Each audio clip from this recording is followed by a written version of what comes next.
So, yun po. Bago po tayo mag-start ay magdi-discuss po muna ako ng few reminders po or mga paalala po para po mas maisaayos po natin ang ating webinar ngayong umaga. So, una po sa lahat, keep your microphone muted all the time.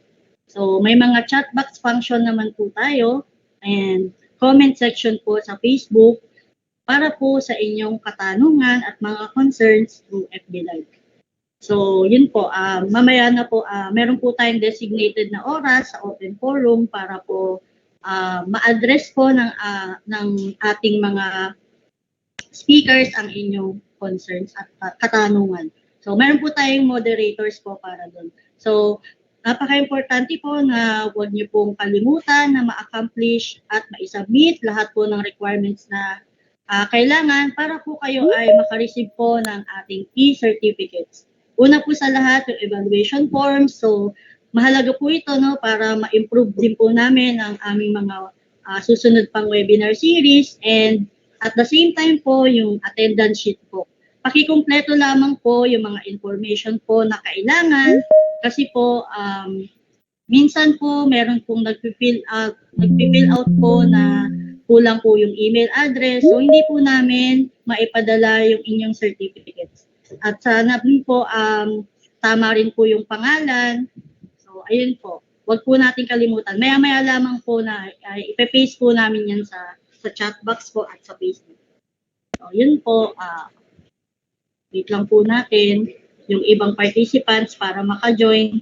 Paki-share po at huwag niyo rin po kalimutan na paki-follow ang aming official Facebook page po sa Bureau of Plant Industry Pest Management Division para po updated po kayo sa mga susunod nating mga webinar series. Marami rin po doon ng mga pest trivia, kung paano po yung management po ng inyong mga peste po sa mga halaman po na maaari pong magamit niyo po kapag ka po meron po kayong mga tanim.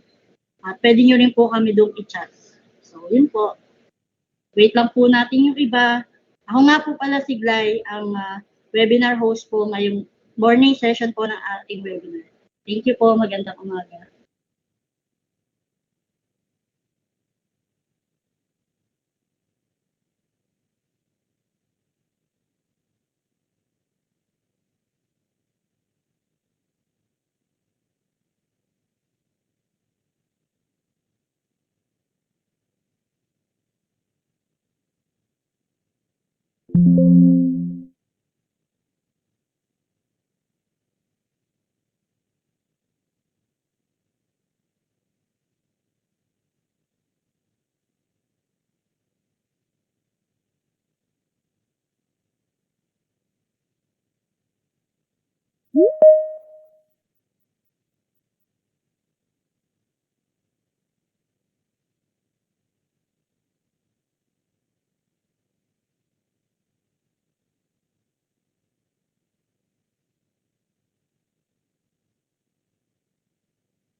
So, okay po, mag-i-start na po tayo. Huwag po kayong mag-alala, marami po tayong magagaling at well-experienced po na speakers na makakasama po natin ngayon. Kaya sana po masamahan niyo po kami hanggang mamaya. So,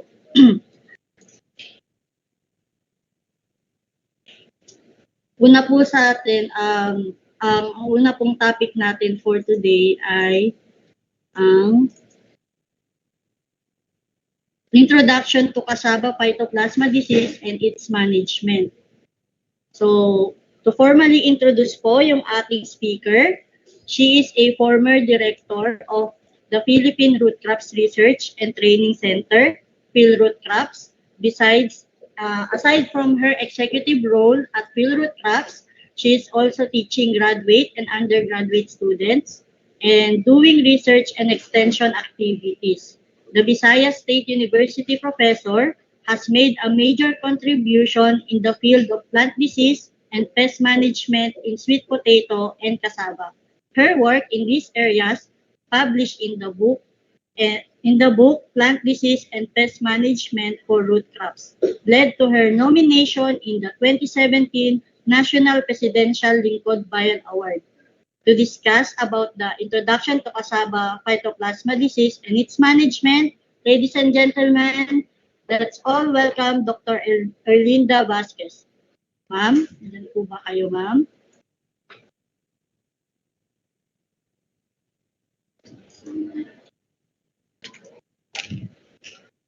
Uy, Hello, ano? good morning. Uh, Good morning po. Good morning. So, I'm so honored that I had been invited to discuss one of the topics for this morning's webinar. And what I will give you today is actually the work I have done, especially on Cassava Phytoplasma disease, which are the results of my more than 10 years in research endeavors. So I'll try to share my presentation if it's possible. If not, then you can just share the one I sent last night. Okay po, ma'am. So I'll try to. Kasi mabagal. Kayo na lang siguro dyan. Kasi the Okay file is po, ma'am. big enough. So Sige po, hindi Doc. pwedeng during the transmission. Okay. So as I have said, the knowledge that I'm going to share with you for this morning's topic that is being assigned to me is the results. Actually, the results of DAYBAR funded project through the corn cassava program. Actually, I started working on cassava way back in the mid 80s after I graduated in my MS, and then I continued until now. So this topic is very important for the cassava industry these days. Actually, the disease has not so given lots of importance before, not only in 2010 onward, wherein we have an outbreak of disease in almost all over the country. So next slide, please. Next slide, please. Can I be heard?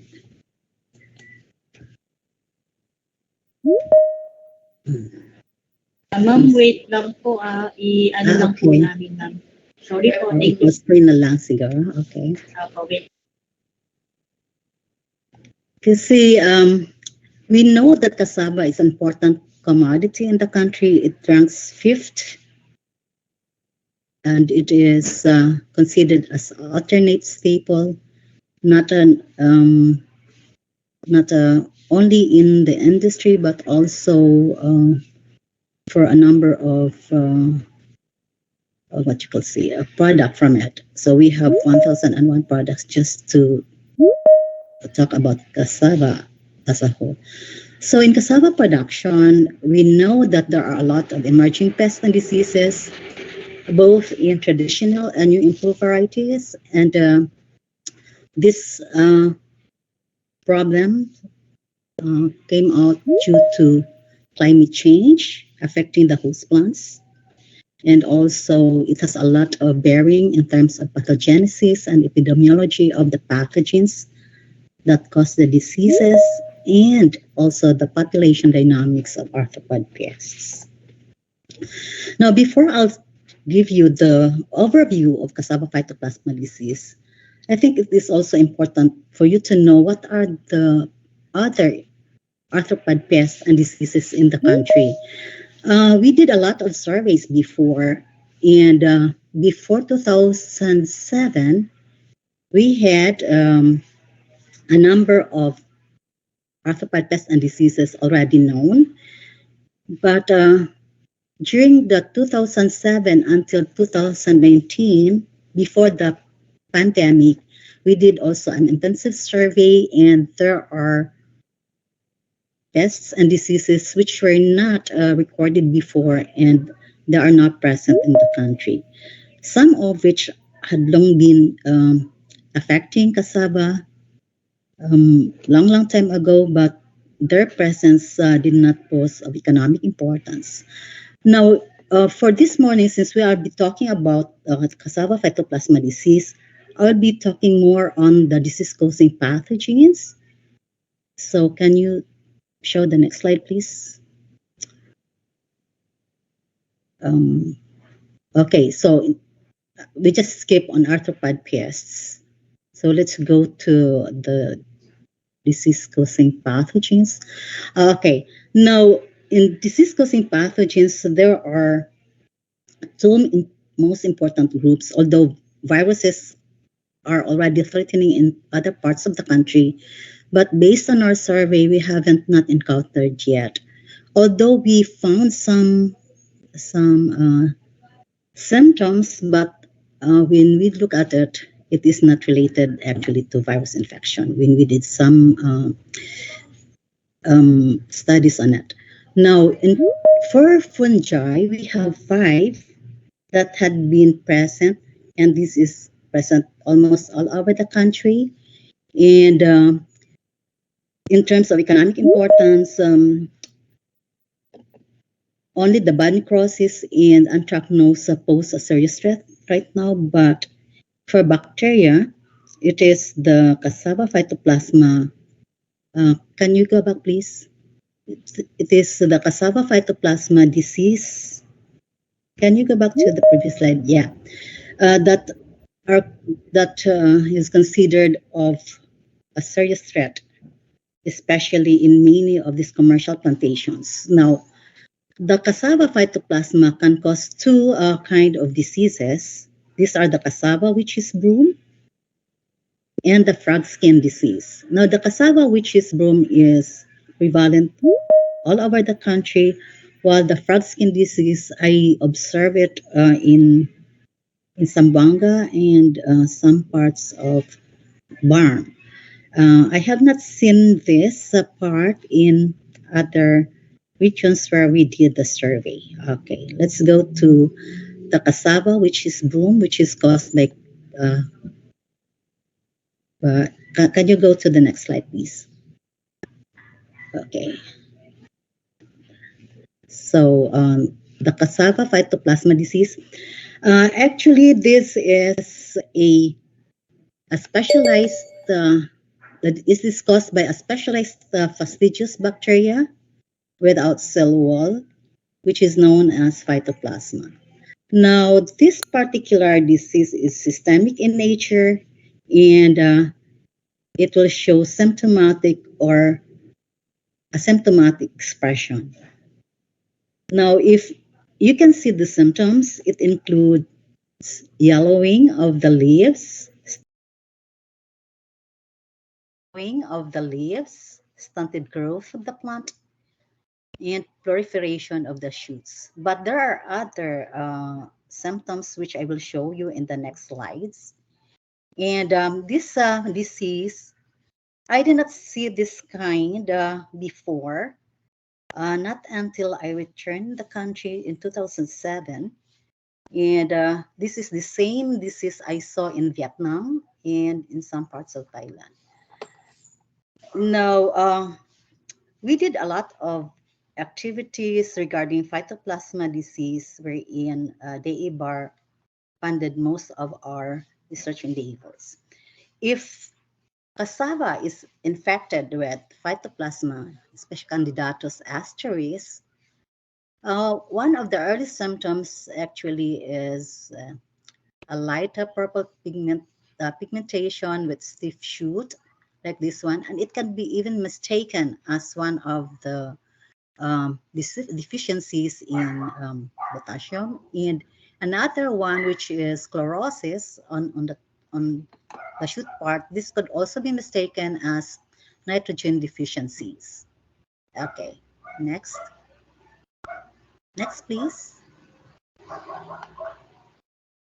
Now, for this particular disease, which is systemic in nature, meaning it can be present from the shoot to the roots, and there are also symptoms manifested when they in the stem and on the roots as well.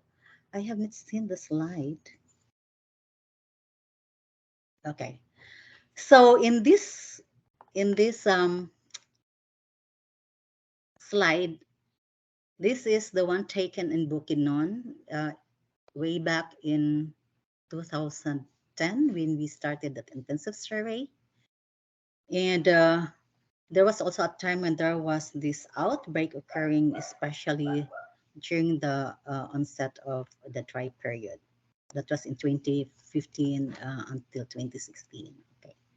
So you can see there lots of proliferation of the foliage. And it has this bunchy top symptom expression. Okay.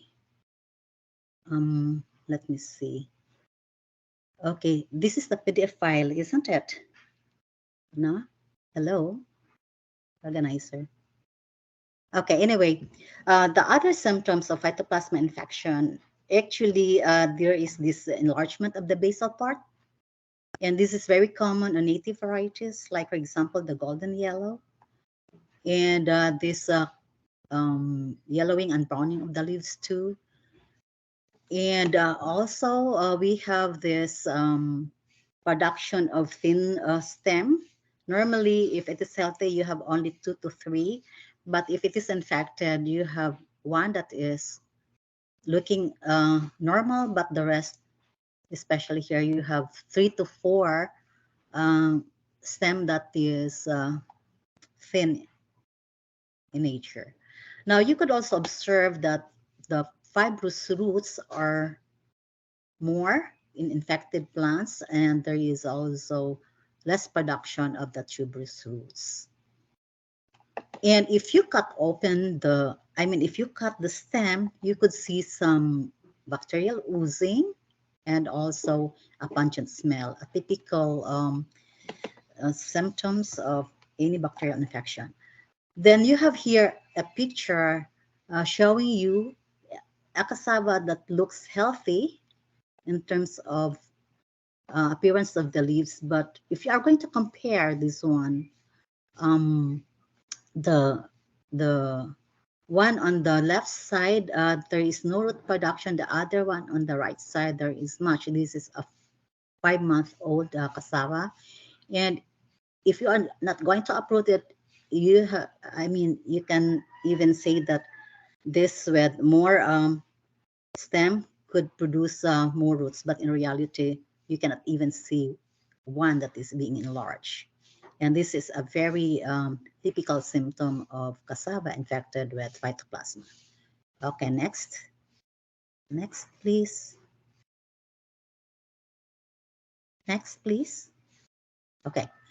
Now, cassava, depending on the variety, would express several symptoms. Now, in this case, we have a Q50 that is showing proliferation of the axillary buds. So in this case, you can see cassava as a cassava plant, but it looks like already an ornamental plant. And there is also this drying up of the leaves. And if you look at it, it does not appear anymore as cassava. Okay, but in other varieties, you cannot see this kind of symptom expression. It's just the bunchy top in many of those plants. Like, for example, with Rayong 72 and Rayong 5 and other insect varieties as well. Okay, next. Next. Okay. Po, excuse me lang po, Yeah. hindi po kasi masyadong stable yung internet connection po namin. Pero dinenext naman na po namin ito. Okay. Much more with the slides now, because this is the PDF file. with the PowerPoint, I think it is even more problematic, isn't it? Uh, hello. Yes po, Okay. ma'am. Naririnig po namin. So, okay. Now, in this slide, you can see a stunted growth. This is especially true when we are going to plant cassava, which is heavily infected to begin with. So, since it is a systemic disease, it can be carried over with the planting materials. And another example is the reduced stem size and the enlargement of the basal part of the plant. Here it is actually the stem part that is being planted, which is being enlarged and no longer producing that enlarged roots we are after for. Now, if we are going to compare infected cassava vis-a-vis with healthy ones, you can see a, a drastic reduction in terms of yield. Now, it depends on the stage of the plant where infection can be observed. And if infection would start at this stage during the establishment period, then there's no way that you can have harvest at all. No? So, okay. And if the cassava is infected and begin to show um, its symptoms of phytoplasma infection at later stage of plant growth, then you can still have a tuberous roots, but the yield would be reduced up to 60%. Okay, next, please. Next, next. Okay. As I've said, there are many symptoms that you can observe in cassava infected with phytoplasma. Uh, by just cutting the stem, especially the younger part, if it is infected, you can see these brown streaks, and it is also watery. Normally, when cassava is healthy, this pith, this spongy whitish material inside the stem is relatively dry, but when it is infected, it is a bit watery. And there are also some varieties when infected would show this vascular streaking of the tubers. And one noticeable effect is actually when it is healthy, it can be peeled easily, but if it is infected, the peels would just stick on the surface of the fleshy part of the roots. Okay,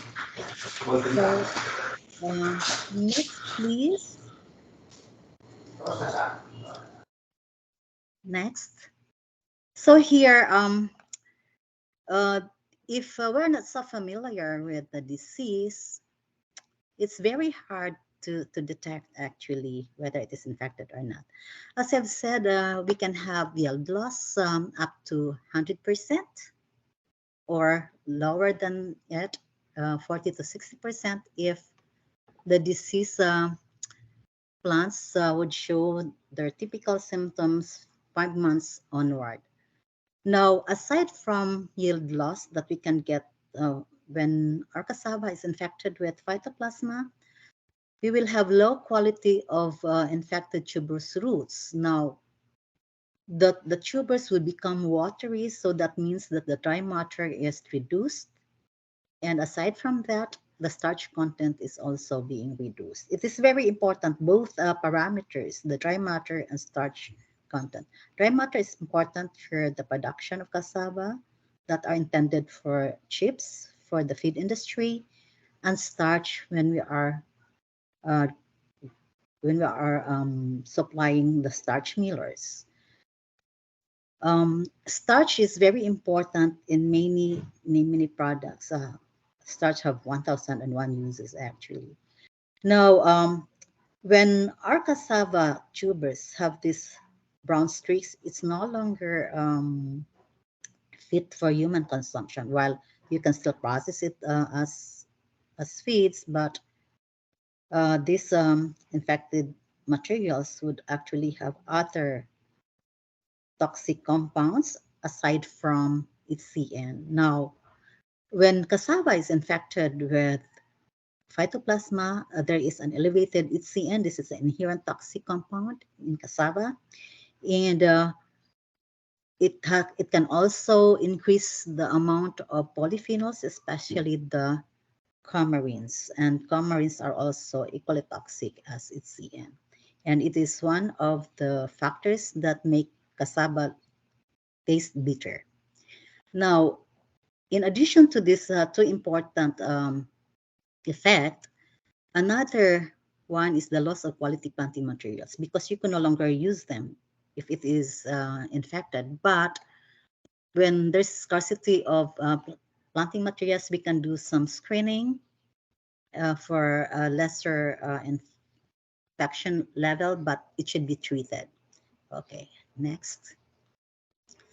Next, we did a lot of researches just to validate how much uh, reduction in terms of yield, starch content, and biomatter um, phytoplasma can impart to cassava. So we compare four varieties. You can see here that when it is infected with phytoplasma, it can really reduce the yield drastically, and along with that one, the starch reduction. So see, 41 to 60% reduction. That's what I've been mentioning before. And then for starch reduction, it can range from 10 to 28%. This is already big, especially when we are processing cassava in hundreds of tons at a time. And for dry matter reduction, it can reduce up to 27%, 28%, almost the same as that of the starch. Now, these two are positively correlated. When there is low production, when there is low dry matter, then uh, expect that there is also low starch content. Okay, next. So other effect of cassava, as I've said, it is in terms of the HCN content. Um, in healthy ones, we are going to categorize cassava based on its level of HCN. So we have here a rating scale of 1 to 3 that is considered low, and this is the type of cassava that can be cooked right away and can be eaten also right away. Now for 4 to 6, which has moderate level of of HCN actually, so it can be eaten, but it has to be processed to reduce the amount of HCN. For high HCN content, it's no longer fit to be eaten, but this is still good, especially if our cassava is intended for feeds and for starch, because the processing itself can reduce the HCN content. Now, say for healthy, it can increase the HCN content from 18 to 63%. This is already quite high. Now, in terms of the hydroxycomments, the phenolics, you can also see here when we did the analysis that it has a lot of this in infected cassava and less in healthy ones. Okay, I don't know if you have tried cassava um, that tastes slightly sour and bitter, and if that's so, then there is a possibility that your cassava contains high amount of these toxic hydroxycoumarins. Okay, next. Next. Now, when we started our project, we did an intensive survey for 4 years just to think where this disease had been observed and present. So we had a survey from north to south, from uh, Luzon down to Mindanao, and we even reached up to Hulu Sulu. Here we did a GIS mapping. Uh, we did survey on incidence and severity. When we say incidence, that is the percentage of cassava that shows infection, but it doesn't mean that those that are asymptomatic, they are not infected. But here we judge based on the visible symptoms we observe in the field. And in terms of severity, we we rate them according to the degree of the symptoms we observe. So here, now if you look at this map in Luzon, um, based on this coding here, there was a very high incidence in Palawan at that time, and also in terms of severity, no? And also in some parts of the northern Luzon, like for example in region 1, but there was also in region 2, but it is not much. But the other areas, we did not find much infection because in these areas there were no commercial plantations. So we focused more on degree and severity in commercial plantation, but we also include those in a farmer's field. In farmer's field, we rarely observe this kind of infection in Luzon area where we did the survey. Okay, next. But in Luzon, actually, there was high incidence then in Region 2. Uh, it was in the Monterey area. We have also other parts in Isabela, but there were those infections were actually observed in cassava that had been brought there for commercial production.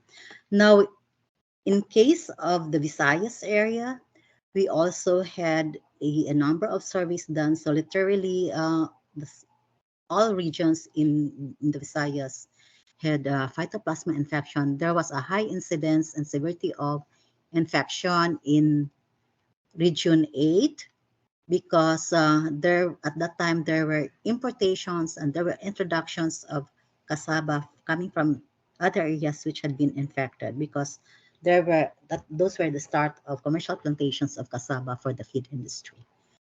Okay. Now in the central part of the Visayas, there was high incidence in Bohol and also in terms of severity. And this happened because one of the starch millers at that time, that is the field starch, had commercial plantations of almost 3,000 hectares, and they brought planting materials from Bukidnon, and we know Bukidnon is a hotspot area. Now, in other areas, there were no introduction of the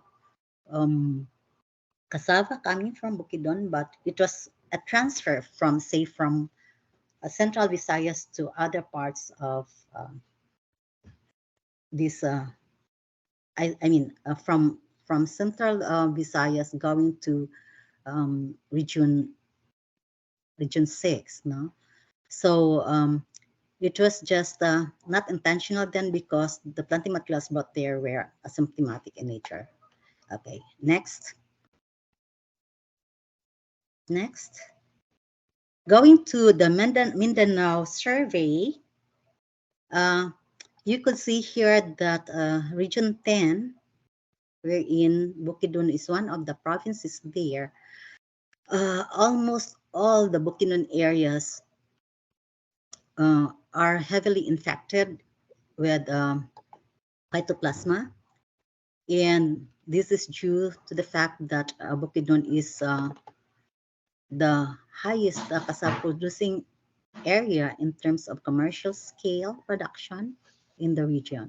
So here, but there is also a very high incidence in Zamboanga area, but the coverage was just is not that much as compared with Bukidnon and other provinces in Region 10.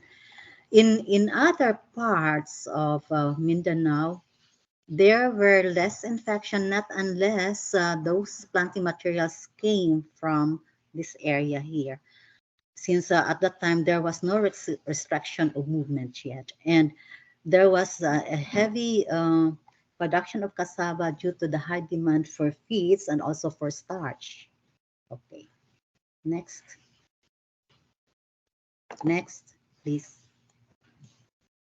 Uh, by the way, there was a mistake here that is not Visayas, that is Mindanao. So looking at those, what we have done in terms of survey, there's a pressing call for control and management of it.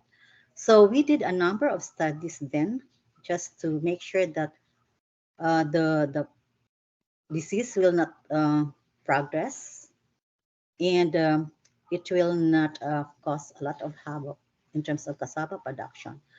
Now, the management options here in this slide are actually some of which are not only particular in cassava but in other crops as well. Say, for example, selection of planting materials, we know that we have to only to use salty planting materials, but in the case of Cassava Phytoplasma, it's very difficult to find one because of its nature that is systemic, but we have other options as well to come up with a solution for this particular disease. Now, another one is the strict movement of planting materials from infected areas through quarantine. That is the reason why there was a quarantine imposed by BPI for Bukidnon, which I will discuss later. And since cassava is a long season crop, there is a high demand for it, and there are a number of farmers relying cassava as their livelihood. We cannot wait for other control measures. So we opted for chemical treatment, and we know that in fact it is a systemic disease. So the first line of defense is actually treatment of infected planting materials. So in this case, we screened a number of antibiotics because it is a bacteria. So we have to use chemicals that have bactericidal activity. So based on this, we were able to come up with a cheap and effective kind of treatment. Now, rogging is also very important in order to decrease the source of infection in the field. We have here crop rotation and follow to practice follow. Now, these two are not practical in terms of commercial plantation. It is only good if we have, say, subsistence level of productions. The crop rotation in commercial plantation where they plant cassava year in and year out, it's not practical. So these two options can be omitted in this case. Now, since chemical control is the last options in any integrated pest management, but we don't have other choice but to follow it.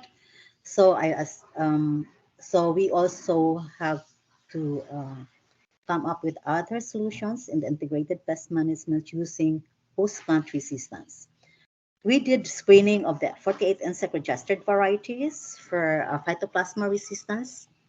We were able to identify a number of resistant varieties and also with a moderate resistance as well. But not all of these resistant varieties have the qualities that are needed by the cassava industry, especially for the feed and for the starch industry. Well, some of them are really good for food because if we go into the the varieties needed by the industry, it has to be early maturing, high starch, high yield, and high dry matter content.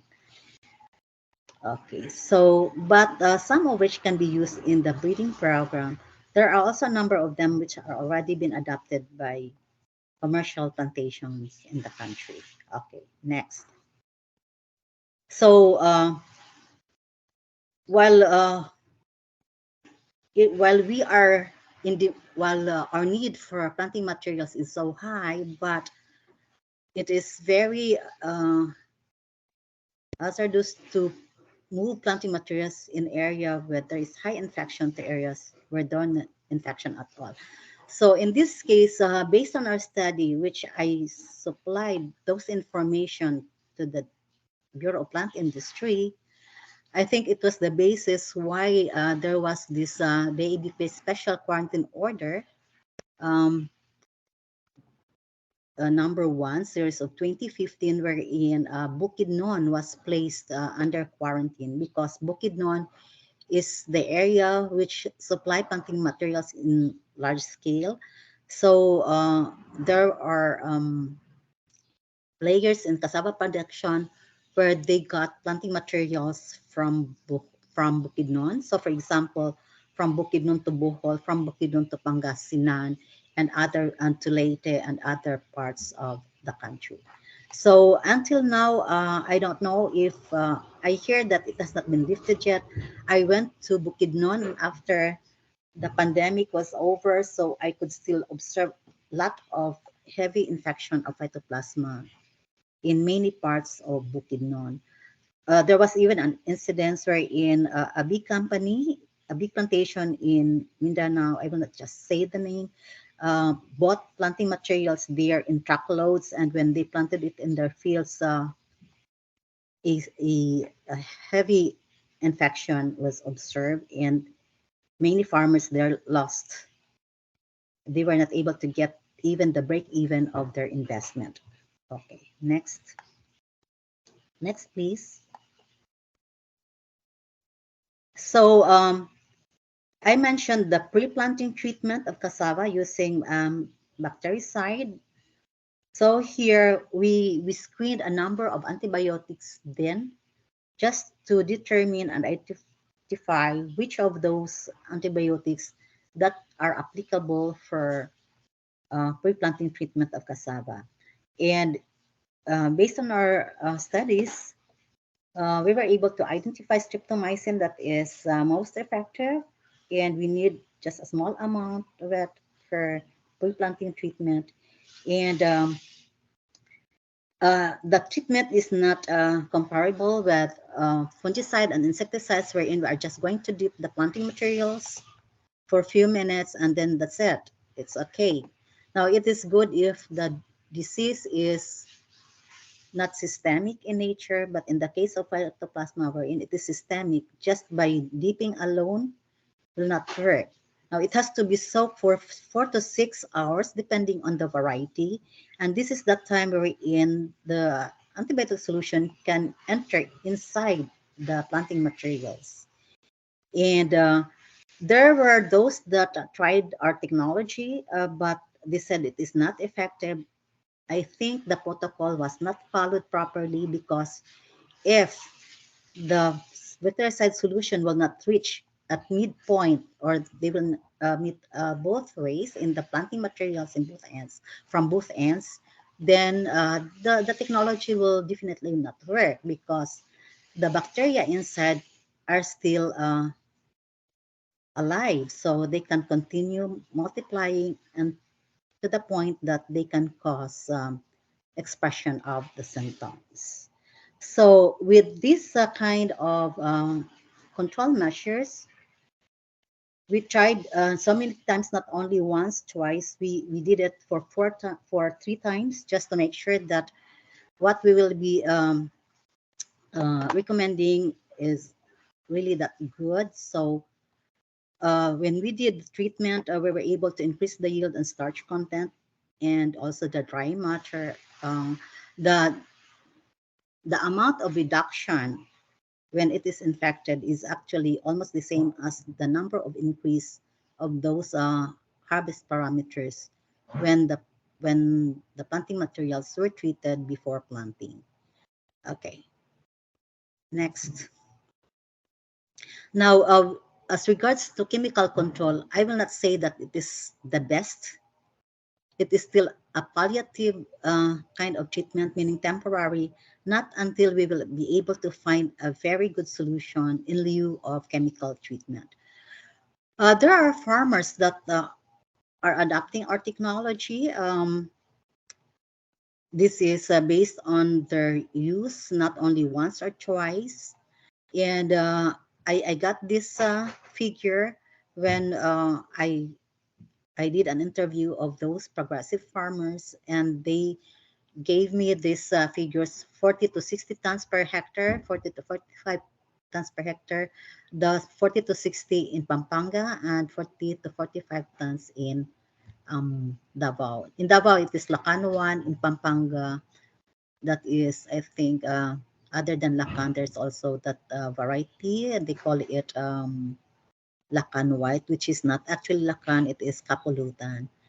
So when we did a kind of a pre-planting treatment, we monitor when the first symptoms appear after treatment. It turned out that if the planting materials are planted in newly opened areas, you can have as much as you can utilize the planting materials up to 3 times without having the treatment. But if you are going to plant cassava in areas where there is infection, now you can use it twice. Okay, so here you can see that there is really an increase in yield, uh, and increase is more than half, actually, depending on the variety we are using. So in here, we can even have as high as 40 to 70 tons per hectare, depending on the variety, and accompanied with other production practices like fertilization and free of weeds, because weeds alone can also contribute to high reduction in yield as much as 50%. Okay, next. Next, please.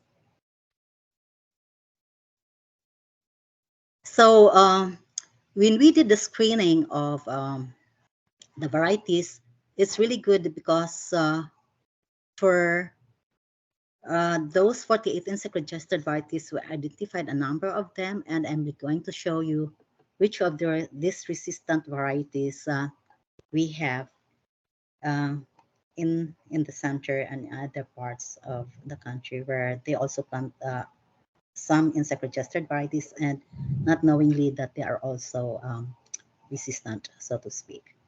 So we have here a resistant variety. This is an old variety actually, but here it is also quite good, but it is a late maturing variety. It has a dry matter, which is also high in starch content. But in the starch industry, what is ideal is actually 25% up. So this is a good candidate, but and it has also a high yield, and it can range as much as 3 to 8 tons. I mean 8 kilos per hill, or say 30 to 70 tons actually in terms of tons per hectare. That is the potential yield actually. Okay, next. Another variety which is considered resistant. Okay, next please. For the next variety that I'm going to show you, this is also good because the root flesh is white. This is good for the starch industry. If it is yellow, it is both for starch and cassava. I mean for starch and feed industry. So can you go to the next slide, please? Next slide, please. Okay, we have here a good variety, Sultan 8, that is in Insexiva 32. It is also good. It has a high starch content. It is also high in yield. Actually, this is now one of the varieties adopted by Matley Industrial and Commercial Corporation in Malabang. It is the biggest operated cassava plantation, and they have also the starch mill there, which operated since the late 50s. Okay, and we had now this kind of variety actually, and we were able to get as high as more than 30 tons at 6 months old plant. Okay, next. This one is also good. It is now being planted in the nursery in the same company. But this one is not that because we started harvesting as early as 6 months. This turned out that at 6 months it has already high yield, but the amount of starch is still less. So we can only achieve this high starch content when we have this cassava harvested at 10 to 12 months. Okay, next. Next, please. So another one, we have next. I have already showed you this. With, I mean, when we did the screening, we categorized those varieties which are considered resistant. When we say resistant, these varieties are not relatively free of the disease, but the disease is there. But in terms of reduction of yield, starch, and dry matter, is not that much as compared with the highly susceptible varieties and moderately resistant varieties. So the reduction is relatively low. When we say moderately resistant, like in the case of PSBC12, this is really good because it is a table type variety, and this is also adapted by MICC because we can harvest this as early as 6 months for food, but we can increase the yield and also the starch content when we are going to harvest them at 10 to 12 months. And here, in that particular area, the yield is relatively high, but it depends also on the soil texture. When it is planted in uh, loamy areas, then you can have a yield as high as 40 tons, even as early as 6 months. But if you plant them in sandy soil, then it can only have as high as 20 tons. Okay, next. Next, please. So we have moderately resistant variety um, and also good for both for the feed and starch industry. Okay. So next. So as regards to resistant varieties, they are available. Uh, we have in the center, but the number of planting materials you can access just low. But as I've said, MICC adopted this. They are already into hectares of nurseries. So for those who are really interested, you can have them maybe in the next 2 years. Now, we know that it is very important to know if our cassava is infected with phytoplasma or not. It is very important to have an early diagnosis and detection. And there are two tools that are already developed for the detection of phytoplasma in cassava. We have molecular and serological based. We already did it in the center in one of our research projects. So molecular based, it is through the use of PCR, and it's not only using the first one, that is the conventional one, but it has to be processed again just to know if there are variants or there are different strains of phytoplasma infecting cassava simultaneously. And I can show you some of our results here in the next few slides. Now, in terms of serological, because molecular is quite expensive, so to speak, so we also coming up with serological based detection using the NCM ELISA method. For PCR assisted diagnosis and detection, we have here results looking at the infection of cassava in different parts of the plant. Since it is systemic in nature, so we got uh, samples from leaf, petiole, and stem, not getting even samples in the roots. But you can also get samples in the roots and subject them to diagnosis and detection. So here we know that cassava is infected if it shows some buds here.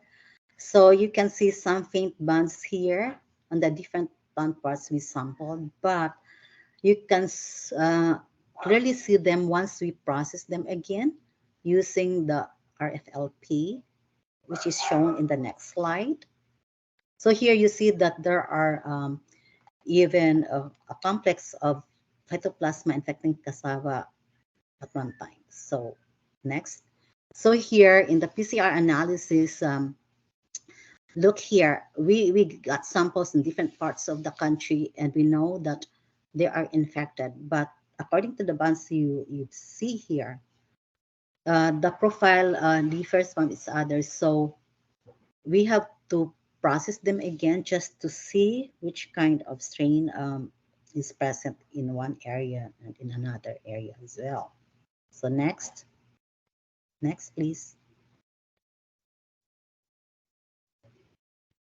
So in the RFLP analysis, look, we know that cassava can be infected with two or more strains at one time, and that's why when we observe cassava infected with phytoplasma, we can see variable symptoms being expressed by the plant. So one plant may show some symptom of this kind in one area and in one variety, but in another area with the same variety, they may have different symptoms. So it is an indicative that there exist several strains of phytoplasma that would infect our cassava. So here, for example, you see different strains, no? And in our serological based diagnosis and detection, we're able to develop one that is based on NCM ELISA kit. And you can see here, this is colorimetric with with um, PCR based. You can have it quantitatively. Here you can also have it quantitatively, but it is based on the intensity of the coloration done. Okay, next please. Next please. So all those presentations I gave you, all those slides I presented in my on our presentation, they could not be done without the help and support of all these institutions and even the personalities who helped us do our research. So fieldwood crops for sure that would be given much of the credit, and fieldwood crops we issue. Then comes next the Acorn Cassava program, then the ABAR, and even the International Center for Cassava, which is based in Seat, Colombia, and also Seat, Hanoi. No? And we have the DARFOs, the LGUs, BPI staff, and regional cassava focal persons and cultural technicians. They were involved in our intensive survey from region 1 to 13 and also Broom. Okay, with that, I would like to say thank you for all your listening ears, and that's it for today. Thank you po. Thank you po, Doc Vasquez, for sharing po lahat po ng inyong knowledge and skills po sa ating topic ngayon. So, marami po tayong nakuha na information from Dr. Erlinda Vasquez. Pwede po nating ma-check yung, just a short recap lang po, pwede po nating ma-check yung symptoms po ng cassava phytoplasma disease sa dahon, sa roots, so sa stem, pwede din po siyang via molecular diagnostic, and meron din po naman tayo na management of phytoplasma kasi yung yield loss po ay kaya niya up to 100% po kapag malala na po siya. So, pwede po, dapat po ay magtanim tayo ng healthy planting quality materials. Pwede rin pong quarantine po ang infested plant parts through antibiotics din po. Pwede tayong gumamit ng antibiotics, rogging, and resistant varieties. So, yun po. With that po, thank you po ulit, Ma'am Vasquez. So, You're susunod na po welcome. na topic po ay introduce ko po muna yung ating second speaker.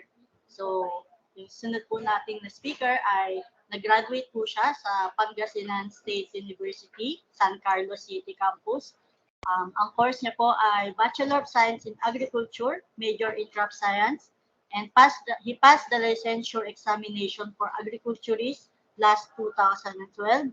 He is currently taking up his master's degree in crop protection at Cavite State University in Dang, Cavite. He is the section chief of the Pest Forecasting Section, Crop Pest Management Division, Bureau of Land Industry, Central Office, Manila. So, to discuss about the surveillance of Cassava Phytoplasma diseases, let's all welcome Mr. John Paul Maminta.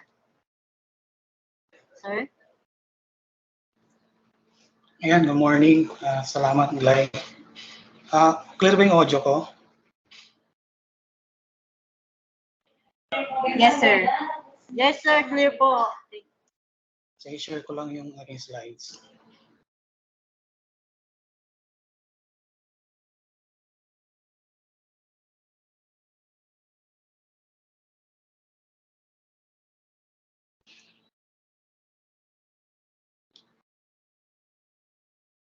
Ayan, kita na ba yung slides?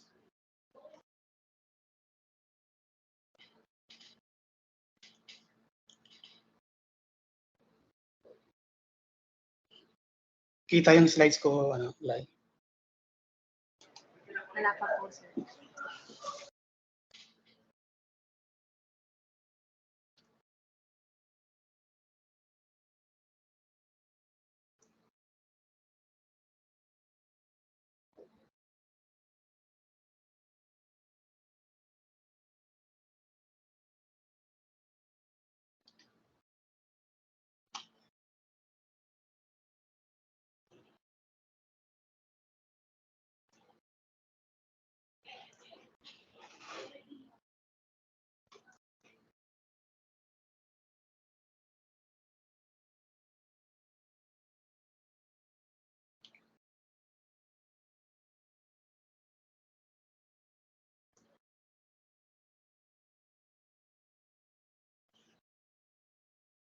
Ayan, kita na yung slide. Sir, wala pa po.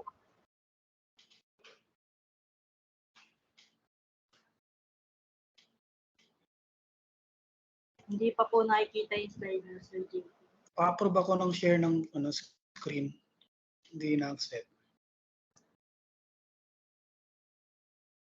Wait lang po, sir. Inayos lang po.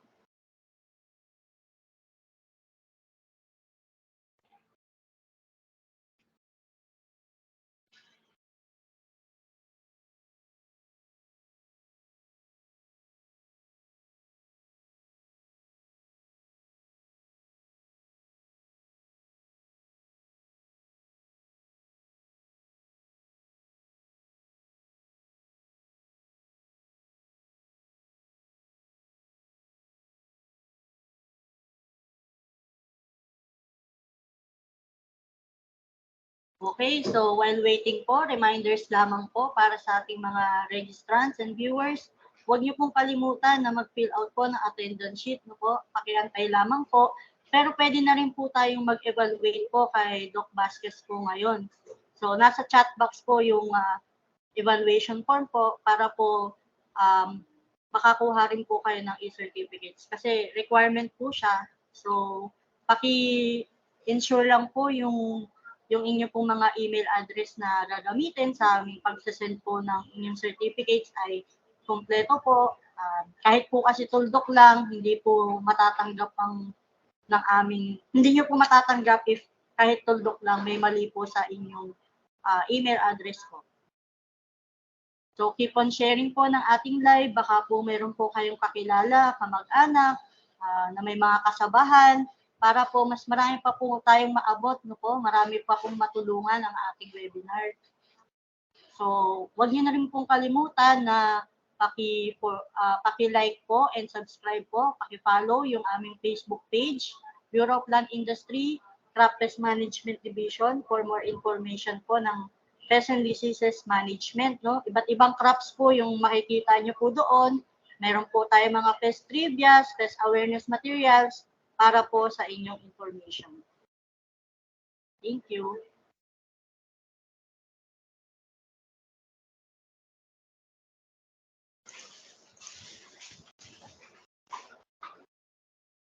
So medyo nagkakaroon lang po tayo ng konting technical problem lang po sa stability po ng ating internet connection. So please bear with us po. Thank you for your patience and understanding. So habang naghihintay po, paki-evaluate po muna ang ating first resource speaker po na si Dr. Linda Vasquez. Maraming salamat po. Paki-share po ulit ng live natin. Thank you po.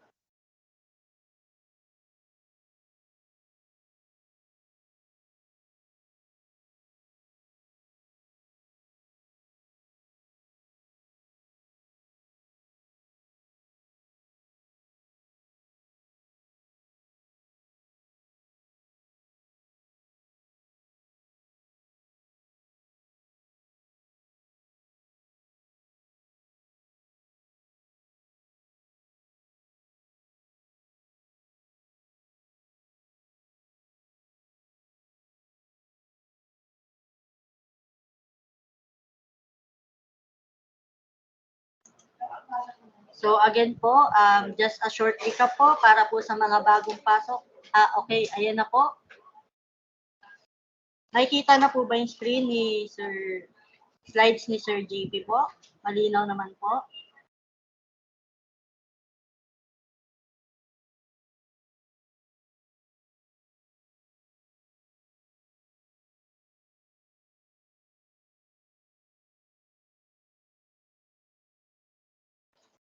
Sir JP, okay na po yung screen niya po. Malinaw daw pong nakikita. Thank you po sa lahat ng nag-react and nag-reply po sa...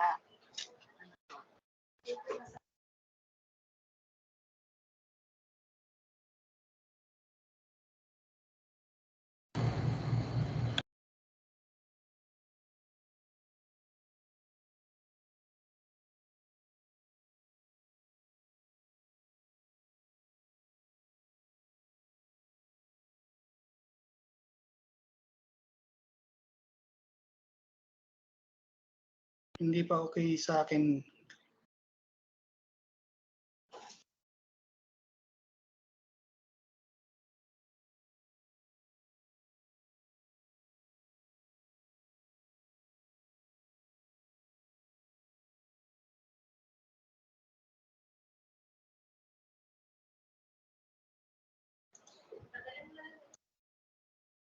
So while waiting po again, meron na rin po tayong link para po sa attendance for today. So maghapon po yung session natin. Sana po ay maka-attend din po kayo. Huwag po kayong bumitaw hanggang dulo para po makuha nyo rin po yung inyong e-certificates. At sana po marami po kayong may apply po sa ating webinar.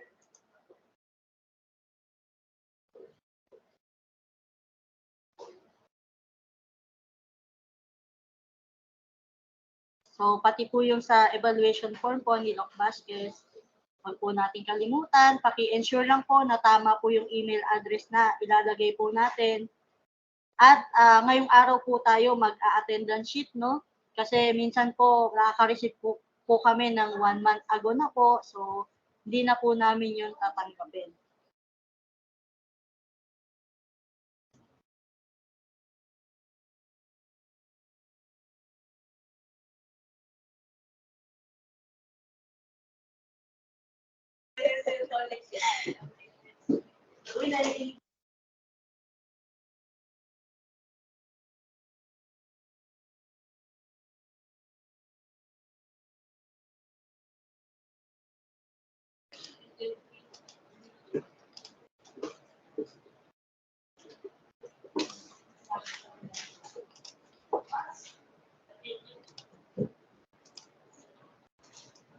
Yan, kita na yung screen.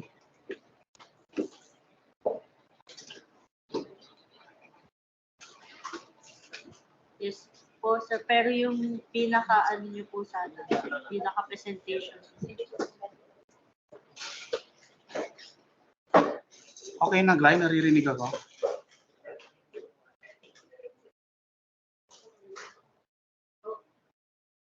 Yes, sir.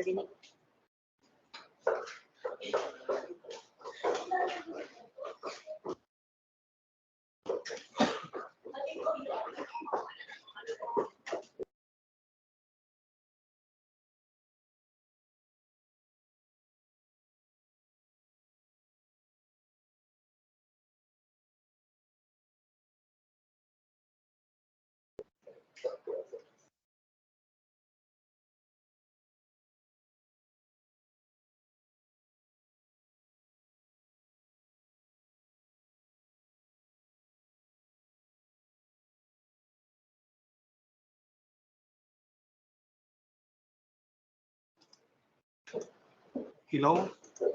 Naririnig na ako, Glay. Yes po, Sir JP, malinaw po kayo. Ayan, hello, good morning po sa lahat at pasensya na po at may technical error lang po sa aming internet. So I will be presenting po yung Cassava Pest Surveillance ng Bureau of Plant Industry. So for my presentation, ito po yung outline. So first is ano po yung pest surveillance? Ano yung kanyang objective, importance, ano yung mga major types of surveillance, and ano yung mga steps or methods para ma-carry out po ito. And last yung surveillance of pests and diseases ng cassava. So first, ano po yung surveillance? So surveillance is a system of making and recording checks or inspections for plant pests, which refers to vertebrates, invertebrate, and pathogens that negatively impact plants, plant product, bees, or edible fungi. So according to studies, nagkakos tayo ng 20 to 40% every year ang infestation ng mga pests and diseases, highlighting the significant impact they have on food production, food security, and natural environment and ecosystems. So ano nga ba yung objective ng pest surveillance o yung monitoring? So number one is to monitor when pest population or damage at different growth stages of crop reaches the economic threshold level. Number two is para ma-estimate po natin yung crop losses caused by pests. Number three is to study changing pest status from minor to major in a given crop ecosystem, which enables to determine the research priorities ng ating mga institutions. And number four is to monitor the development of biotypes, resistance to insecticides, and resurgence. So, the importance of pest surveillance. So number one is yung early detection ng pest to an area. So for the case of Phytoplasma, ito po yung ginawa nung una po siya na-detect. So finding a new pest before it becomes established across a wide area increases the chance of successful eradication. So kung nagkandak po tayo surveillance at ma-detect po natin yung pest in the first ng maaga, mas may increase po natin yung chance natin na ma-eradicate po natin or ma-contain yung kanyang pagkalat. Pangalawa po is yung para sa ating domestic and international market access. So yung ating surveillance data ay kailangan para magkaroon po tayo ng mga linkages or access sa international market. Another one is yung determine the extent of pest incursions. So kung may new pest na nag-enter sa ating country or region, so gagawa po tayo ng delimiting surveillance to determine where it has been established. Another is yung monitoring pest level. So ginagawa po natin yung surveillance para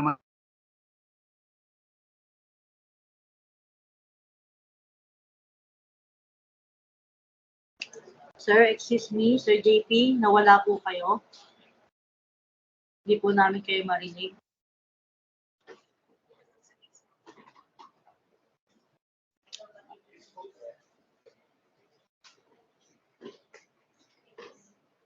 okay na. Yes po, okay na. So resume po ako. So ano po yung major types of surveillance? So meron po tayong dalawang types of surveillance. So number one is yung general surveillance and number two is yung specific surveillance. So yung specific surveillance naman po, nahati po ito sa tatlo. Meron tayong detection survey, delimiting at monitoring survey. So sa general surveillance, ito yung surveillance kung saan yung source ng ating mga informations or pests and diseases ay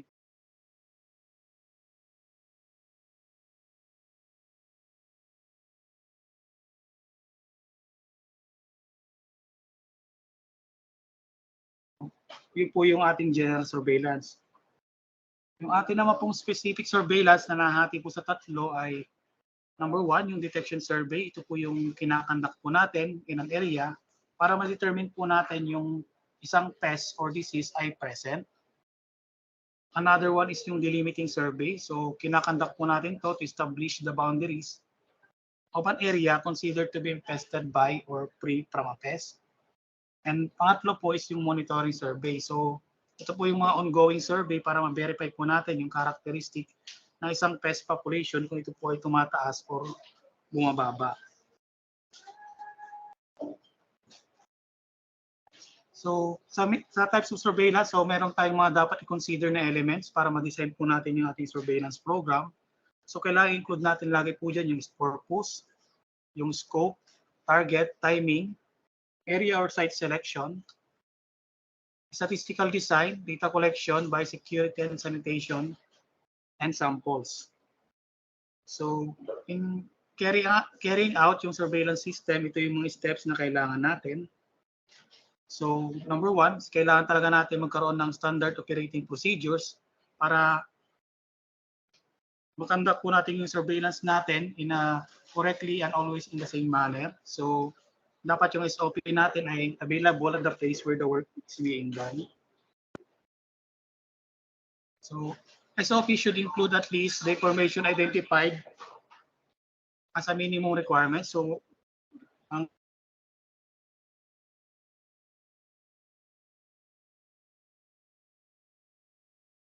natin yung purpose and scope ng ating surveillance, timing and duration, yung ating target pest. Sir JP, excuse po, nawala po kayo.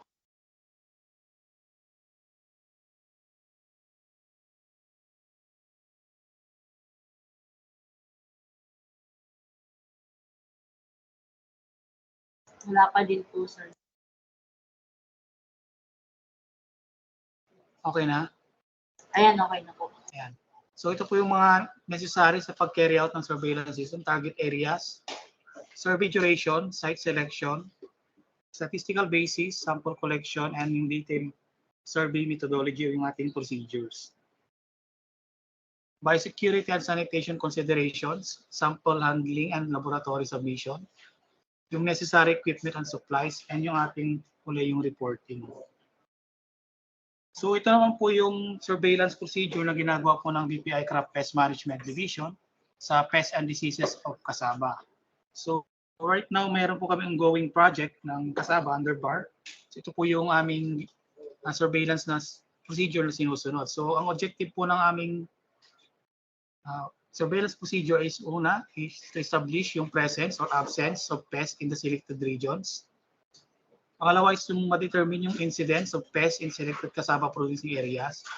And number 3 is yung mag-issue ng pest awareness information on cassava pests and diseases and its management. So ito yung expected output natin, presence or absence of pests in the selected areas.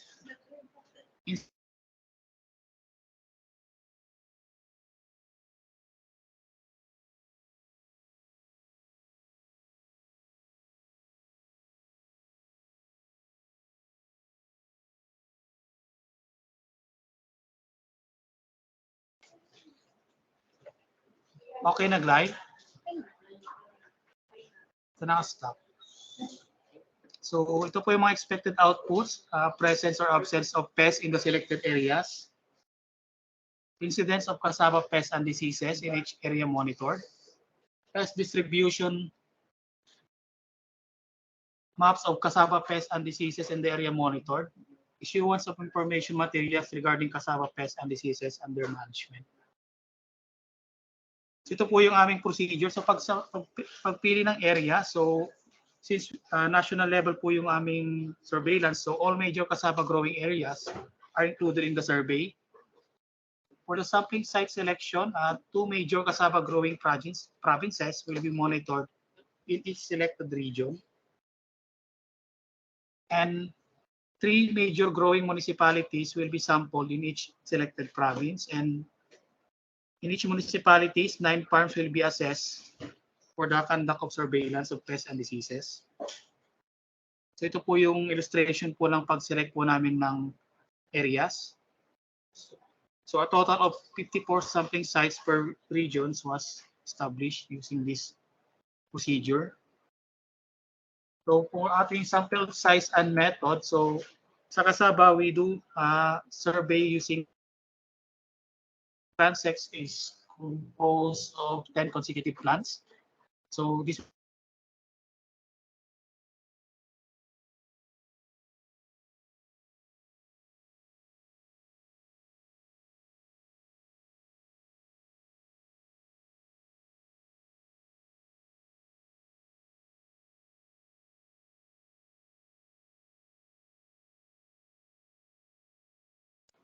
So a total of 50 sample plants will be assessed using the BPI Collect application.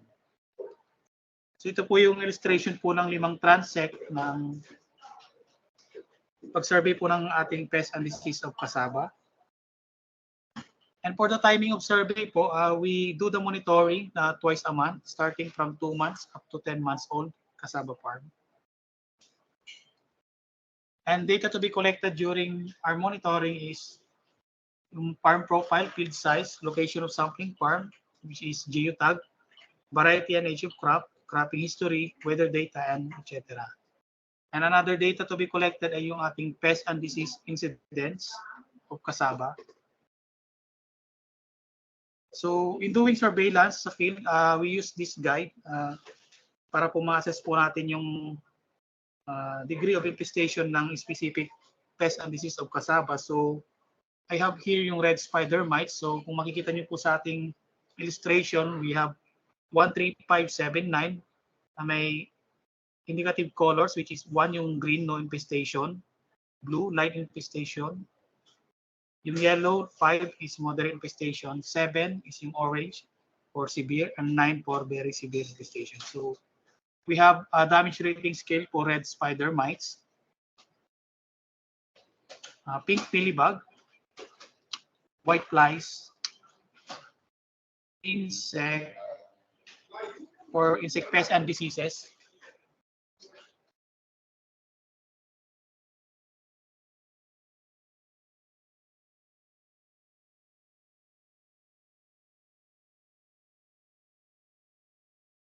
For the symptoms.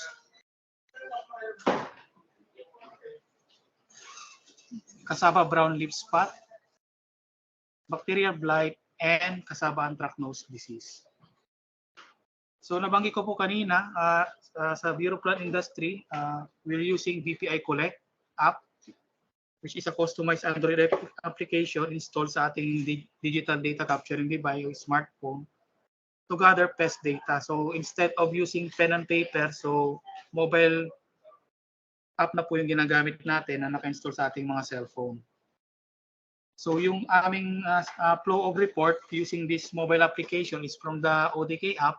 So yung mga data collectors po natin sa field will collect the data for pest and disease of cassava, and from there isi-send nila yung data through using internet at mapupunta po ito sa ating mga regional database, which is located sa mga regional crop protection centers natin all throughout the Philippines. And upon approval of the regional crop protection centers, ito po ay pupunta na sa ating national database, which is dito sa amin sa BPI CPMD. And with this, makikita po namin dito sa central office kung mayroong nagkakaroon ng increase of population o nagkakaroon ng alarm.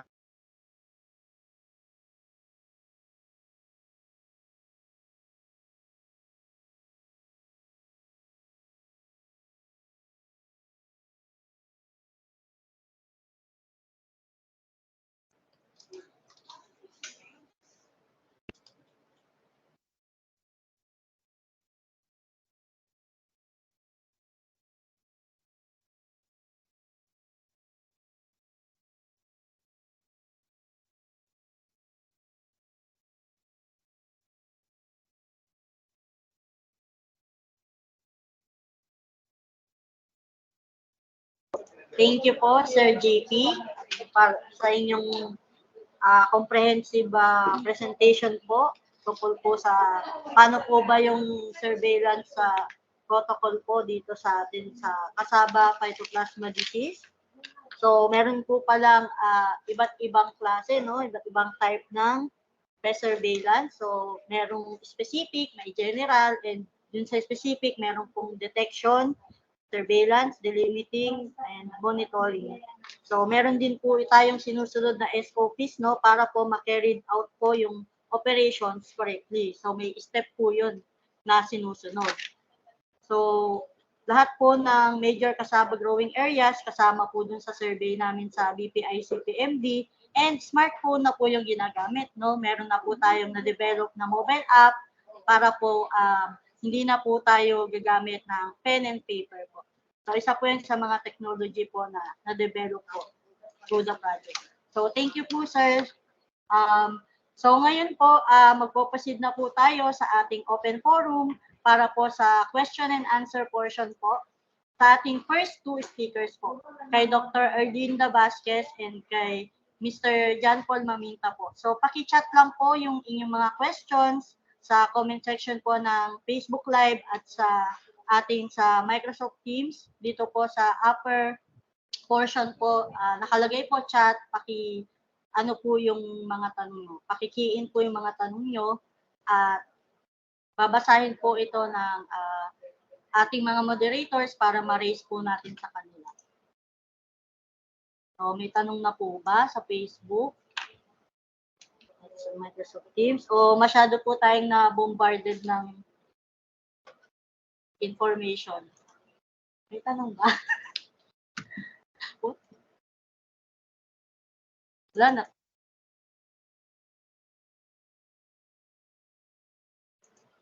So, wala po bang magtatanong?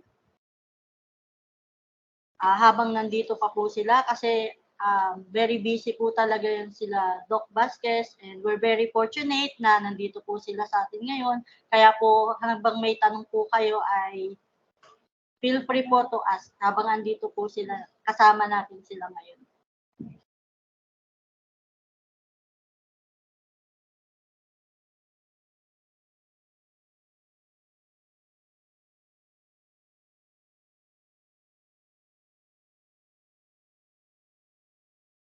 So habang wala po, pwede niyo naman pong i-chat po, no? Bago, kung may maisip po kayong tanong, pwede niyo naman pong i-chat po sa ating chat box. Sa ngayon po na wala pa pong kayong question, mag-proceed na po tayo sa ating awarding of certificates. So, feel free lang naman po to comment down below kung may mga concerns or questions po kayo na. Okay, so magpo-proceed na po tayo sa ating awarding of certificates.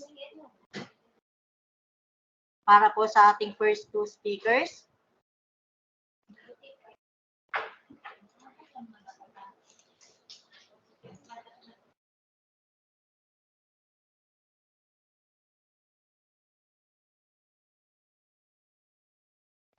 So, Certificate of Appreciation is proudly given to Dr. Erlinda E. Vasquez and John Paul Maminta in grateful acknowledgement and sincere appreciation for having served as our resource speaker during the conduct of webinar series in Cassava Phytoplasma disease on September 11, 2023 via Microsoft Teams and Facebook Live. Given this 11th day of September 2023, signed by our Division Chief, Peter M. Magdaraog, and Dr. Gerald Glenn F. Panganiban. So, thank you po, ma'am. Thank you po, Dr. Erlinda Vasquez and Sir John Paul Maminta sa pag-share po ng inyong expertise.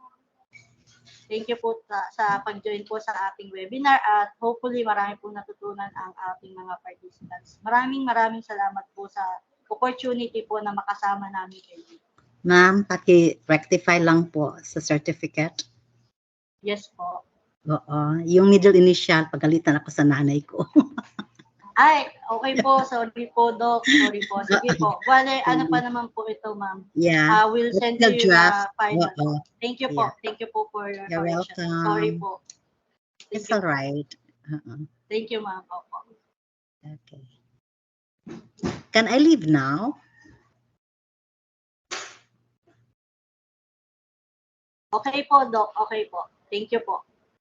Sige, maghintay na lang ako, baka mayroong mga ano sa chat box, no, na ma-address ko. Ito po pala, ma'am. What are the signs and symptoms of cassava pest infestations? I think na-discuss into ni Doc It earlier. depends actually on the kind of pests and diseases we are talking about. Kasi mahirap na general siya na cassava pest infestation. What kind of infestation is it? Okay. So, yun po. So, What kind of oo. infestation? So, So, depende sa insekto or sa arthropod pest kasi iba-ibang insekto magkaroon din ng iba-ibang signs of damage or infestation. Kung disease naman yung mga symptoms. okay po, Doc. Thank you po. So, Miss Joshelle, take note po na yun. May tanong lang din po. Follow-up clarification lang po si Doc Vasquez. Oo. So, Kung pwede pong i-chat po siya. oo. Anong peste ang gusto niyang malaman? Okay po, Doc. Thank you po. Salamat po. You're welcome.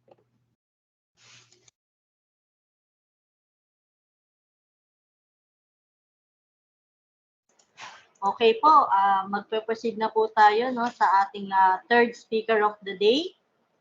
So, yung introduce ko na po siya formally. So, he graduated at the University of the Philippines, Los Baños, year 2007 to 2012 with the course of Bachelor of Science in Agriculture, major in plant pathology, specialized in phytonematology, and he passed the licensure examination for agriculturists last 2013.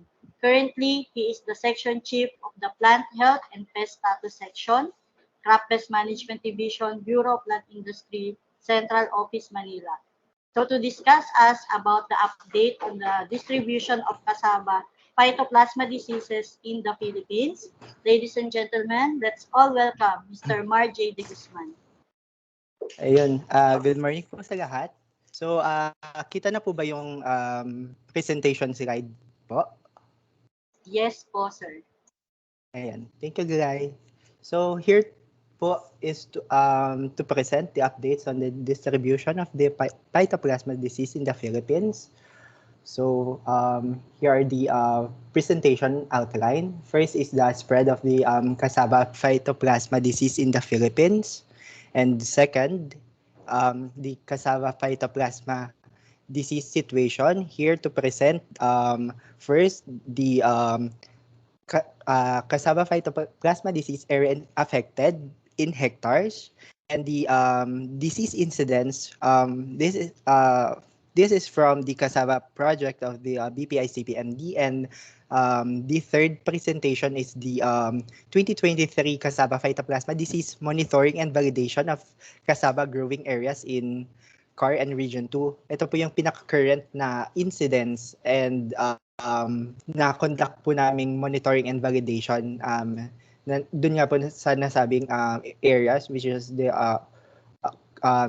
Region 2 and CAR. So here naman po, other naman po netong this is monitoring and validation, findings of the monitoring and validation, then the disease incidence map, then the recommendation and actions to be taken, and the pest management advisories for the CPD. So simulan po natin yung pinaka-presentation po. So first nga po, yung sa spread of the cassava phytoplasma disease. So as per Doc Vasquez, reported cassava vicious broom as a threat to the cassava productions. Hence, or thus, the Bureau of Plant Industry created a TWG, or the Technical Working Group, to focus on the control and management of the disease.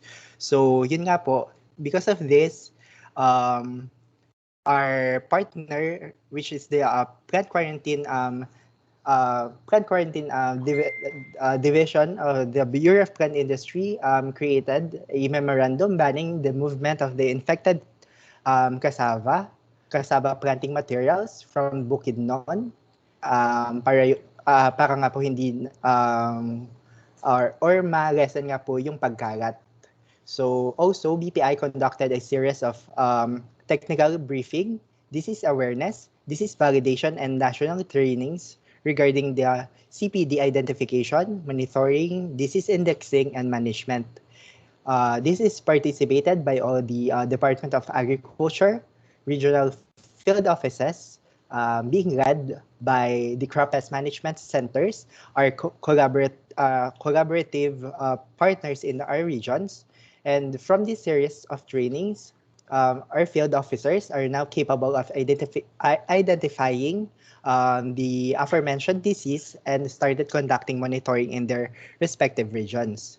And due to the field monitoring and validations of the aforementioned disease conducted, areas affected by CPD in the Philippines were located, starting from Region 10, specifically in the province, in the various municipalities in the province of Bukidnon. Then in Region 9, so ayan, konti-konti nga pong nakukulayan yung ating mapa from Region 9. Nagkaroon na rin po or na-detect na rin po ito sa Region 9 in the specific po sa provinces of Zamboanga del Norte, Zamboanga City, Zamboanga del Sur. Then wait po. Then, detection na rin po sa Region 6 in the provinces of Iloilo and Capiz, and also in Negros Occidental. Then in Region 3, in the provinces of Pampanga, Bataan. Then in Region 8 po, in the provinces of Samar, Leyte, and Southern Leyte. And also in the province of Biliran. Then in Region 13 nga po, sa provinces nga po ng Agusan del Norte, Agusan del Sur, Surigao del Sur. Then in Region 11 naman po, in the provinces of Davao del Sur, Davao Oriental, and Davao del Norte. And in Region 12, in the provinces of South Cotabato, Sarangani, Surigao del Sur, again, Surigao del Sur in Region 13. Then in Region 2 po, sa provinces ng Isabela. And also in the province of Quirino. Then lastly, in Region 7 nga po, sa province of Cebu and Negros Oriental po. So, for the Cassava Phytoplasma disease situation, here is the graphical or the trend of the yearly from 2015 to 2023 nga po. So, mataas nga po yung incidence noong 2015 of about 1,299 hectares. Then in 2016, 874.75 hectares. Dun nga po sa mga nasabing regions and provinces and municipalities.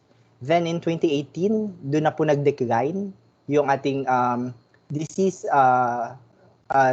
infestation ng ating Cassava Phytoplasma disease. Then in 2021, nag-spike up lang po ng konti for about 23.30 hectares. Then in 2022, 8 hectares. And the current nga po na nasabi ko nga po kanina na current monitoring and validation nga po sa CAR and Region 2, nag-accumulate po tayo ng 524 hectares po. Then for the next slide naman po, graphical presentation na rin po ulit ng Cassava Phytoplasma disease infestation in the Philippines from 2015 to 2023. But instead of per year, so breakdown na po ito ng per region. So makikita nga po dito, ang pinakamataas nga pong accumulated area infested ay Region 12. na meron po tayong 650 hectares, followed by Region 2, 528 hectares, then Region 10, 503.59 hectares, or Region 3, rather, 53.85, and Region 10 with 503.59 hectares. Then followed by Region 13, 353 hectares. Then Region 9 with 144.50 hectares. Region 11 with 28 hectares. Region 8 with 15.23 hectares.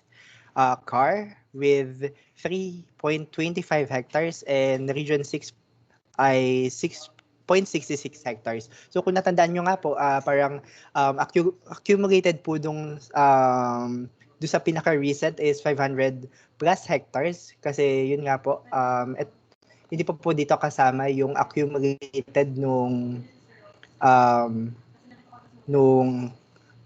kasama na po pala dito yung accumulated, kaya nag-spike up na po yung sa Region 2 po. Kasi may malaki po tayong disease infestation sa Region 2, which is 528 hectares po.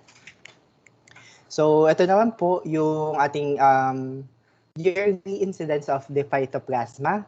Ito po, ang data po ito is galing nga po sa Cassava project of the Bureau of Plant Industry Crop Pest Management Division. So this is from yung project po kasi is nag-occur ng 2023 to 2022. So in 2020, nagkaroon po tayo ng disease incidence ng 1.17%. Then on 2021, 1.59%, and 2.64 in the year 2022. So ito lang naman po yung monthly incidence of the Cassava Phytoplasma disease in the Philippines, again from the 2020 and 2022. So ang peak po ng 2020 ay in the month of June and July, while in 2021 nga po, ang peak po nito ay in the month of April, and lastly, in 2022, the peak of Cassava Phytoplasma disease is in the month of March, followed by February and April. So, ito na po yung ating sumunod sa ating outline of the presentation, which is the 2023 Cassava Phytoplasma Disease Monitoring and Validation of Cassava Growing Areas in CAR and Region 2. So, conducted nga po noong August 1 and 2. Pumunta po yung ating technical staff from the Bureau of Plant Industry Crop Pest Management Division. Kasama po ang ating partner, which is the Plant Quarantine in the Station 2 and Regional Crop Protection Center, Region 2. So, they conducted field validation of the aforementioned disease infection in the 3 municipalities in Isabela. So, and in August 3 naman po, last August 3, in the province or in the municipality of Pudtol in the province of Apayao. So, the group visited the growing areas in the municipalities and provided technical briefing on how to identify, monitor, and manage the disease to the different local government units nga po natin, para sila nga po is maging aware dun sa ating pinaka-situation, pinaka-disease. Kasi ang LGU nga po, kagaya nga po na nasabi kanina ni Sir JP, ang LGU naman po ang mag-lead naman po sa ating mga farmers, para naman po matulungan din po sila sa para nga po mapababa yung incidence ng ating disease, at para nga matulungan at matukuan nga po sila sa kung ano nga po itong mga current na Cassava Phytoplasma disease. So, ito po yung naging findings ng kanilang monitoring and validation. So, mostly nga po ng mga farmer cooperative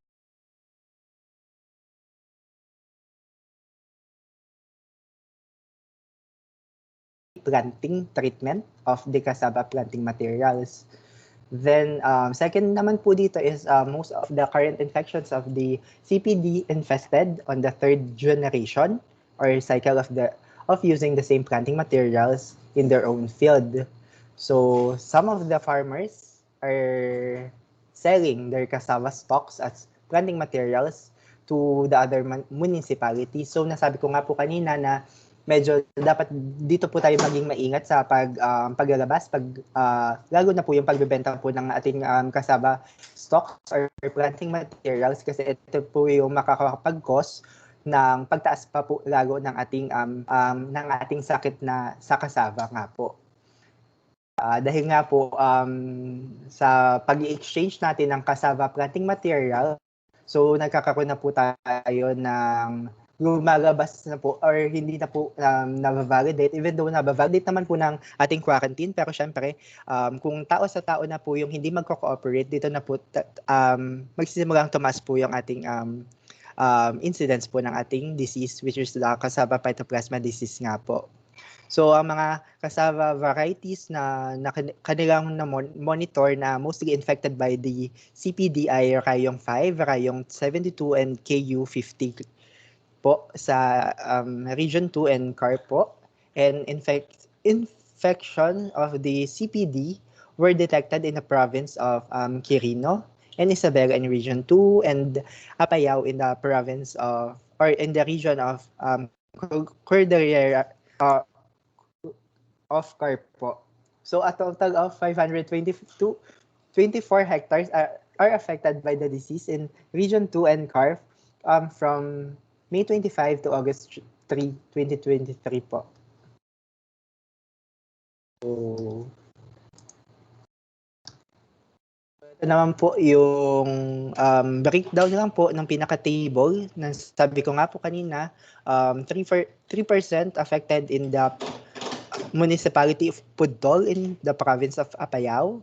Then, in Region 2 naman po, highest is in the province or the municipality or city of Kawayan in the province of Isabela na meron po tayong 275 area affected, followed by Iligan City 91%, then San Mariano 46%, and in Quirino naman po highest naman po doon na kanilang na-validate na merong incidence CPDI ang municipality of Agripay sa Quirino, followed by Madela, and lastly the Cabarogis po with 34 and 25 hectares nga po.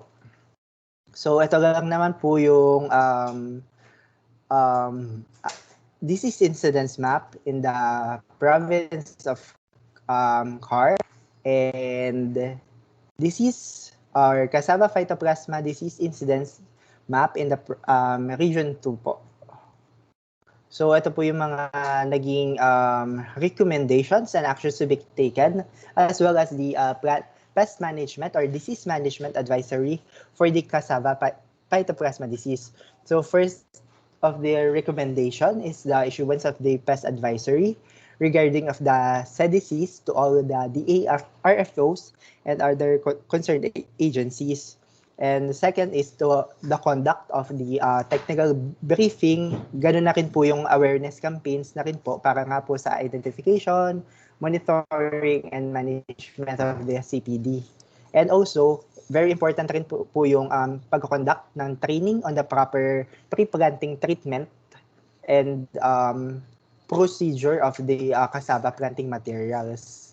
And for the pest management advisory nga po, napapagod po dito yung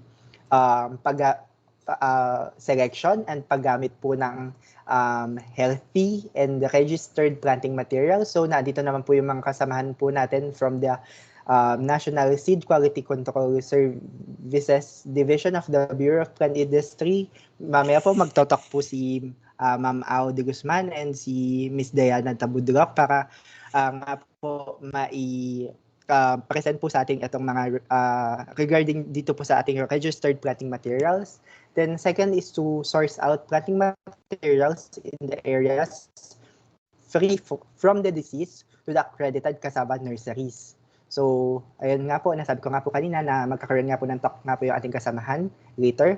And third is to remove or burn. Pero I guess the burning of the infected plants ay hindi po magmamatter kasi nga po, meron po tayong tinatawag na Clean Air Act. So siguro nga po, ang magiging solution po dito is removal of the infected plant, and yun nga po, either dalhin or ibao na lang po sa malalim or sa lupa po na may malalim po para hindi na nga po makakalat yung pinaka-infected plants or yung pinaka disease nung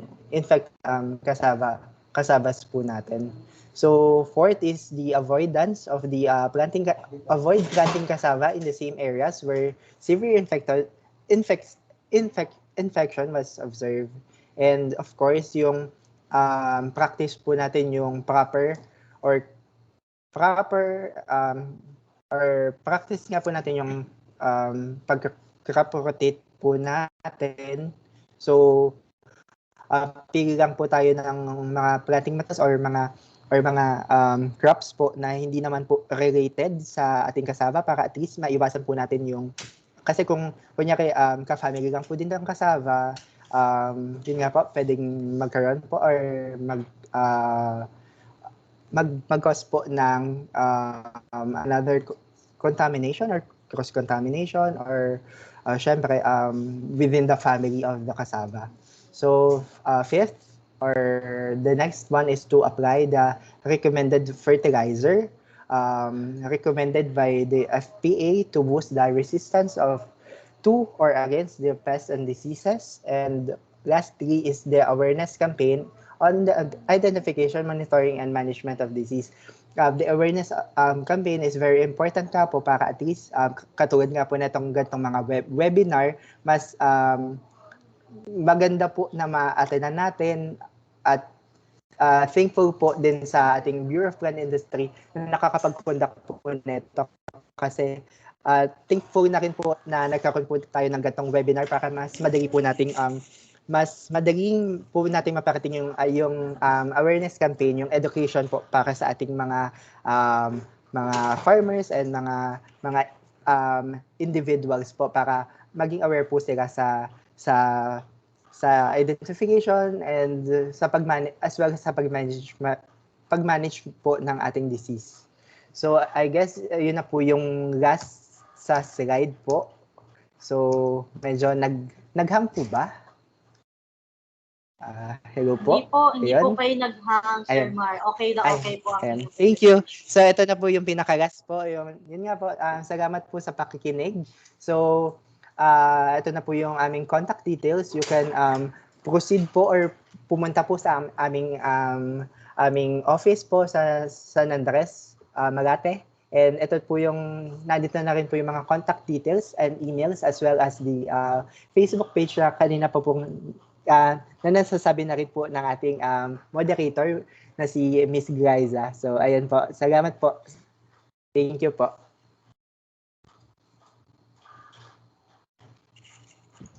So, maraming salamat po, Sir Mar.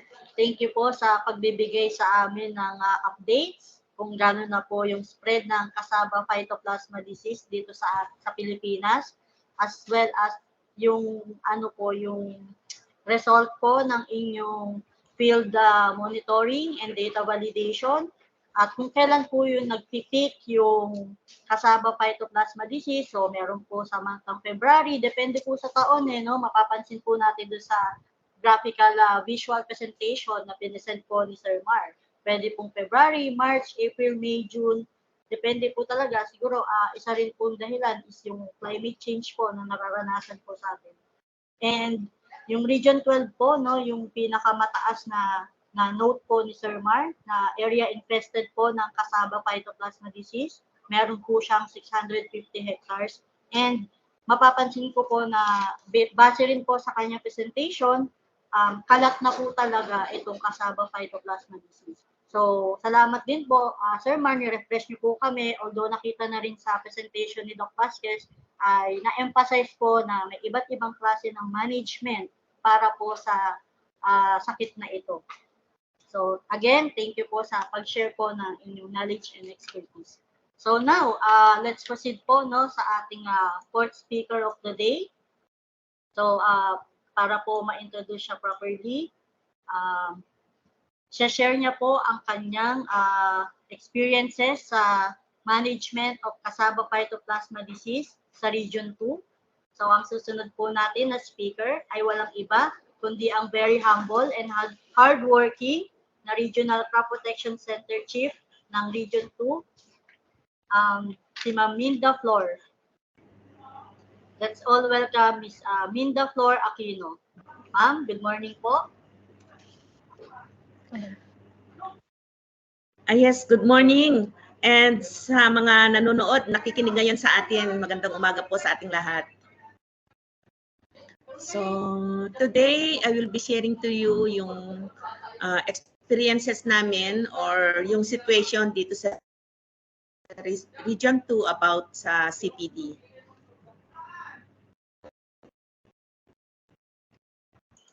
So, okay na ba yung screen natin? Ma'am, hindi pa po namin nakikita yung screen niyo po na presentation, ma'am. Wala pa po.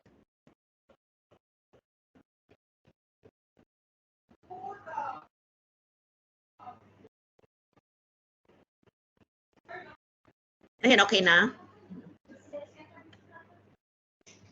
Okay na ba tayo? Wala pa po, ma'am. Hindi pa po nakikita, ma'am.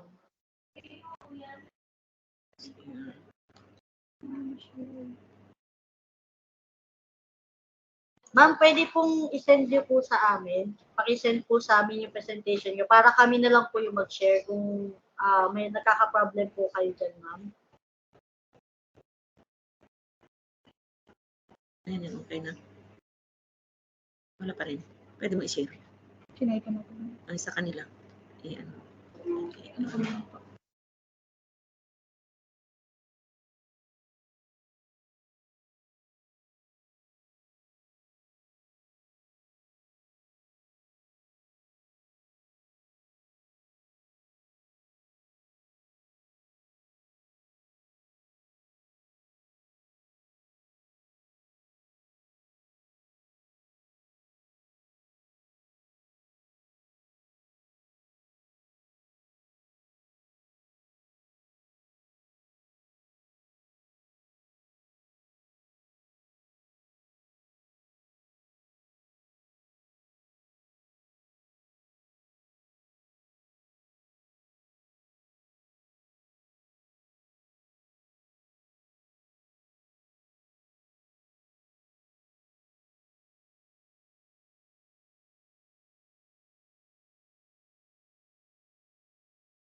Okay, while waiting po kay Ma'am Minda, again, reminders lamang po sa ating mga registrants and viewers sa Microsoft Teams at Facebook Live.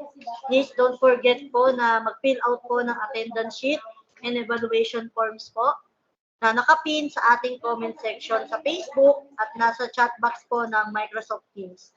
So, para po ito sa inyong e-certificates. Pakikumpleto lamang po ang inyong details sapagkat kapag ka po may mali sa inyong email address or pangalan, mas matatagalan po kayong maka-receive ng e-certificates. At kung may tanong po kayo, concerns, paki-chat lang din po sa ating comment section po at chat box. At the same time po, while waiting, baka po pwedeng evaluate na rin po no, si Mr. Marde Guzman, si Sir John Paul Mamita, si Dr. Linda Vasquez, para po patuloy po namin ma-improve ang aming susunod pa pong mga webinar series. At isa rin po siya sa requirement para ma-receive niyo po ang inyong e-certificates po. So thank you po, magandang umaga, and paki-share po ng ating live. Thank you. Aminda.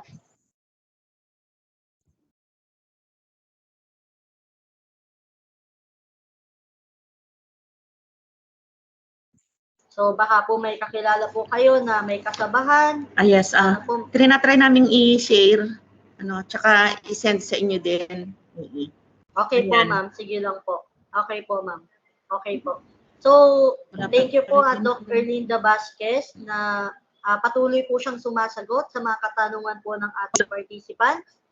So, meron na po siyang nasagot from Ma'am Noveline Maging. Sabi niya po, tungkol po doon sa lethal condition po na is there any amount po ng toxicity.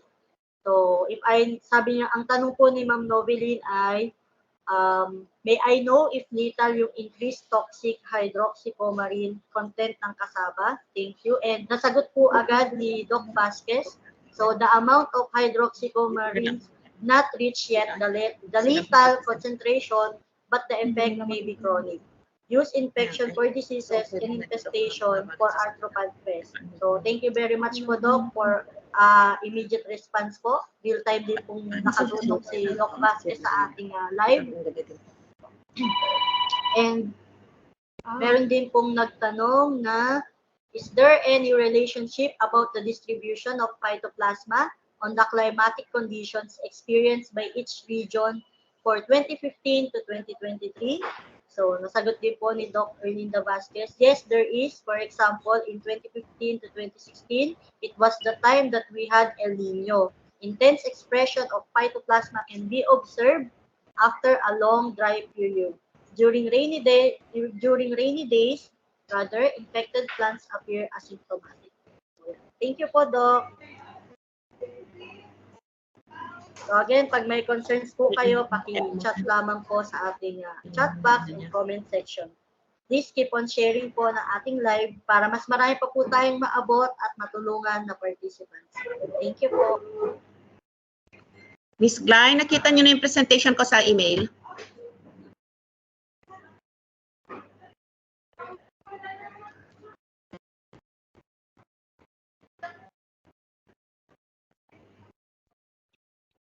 Hello ma'am, wait lang po. Check lang po namin po. For a while lang ma'am. Sorry po. Baka po late lang po dumating ma'am.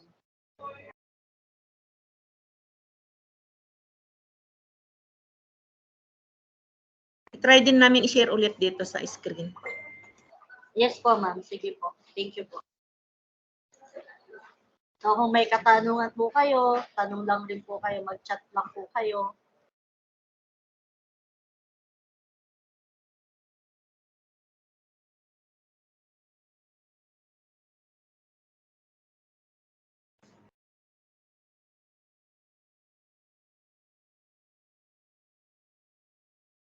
Pa rin.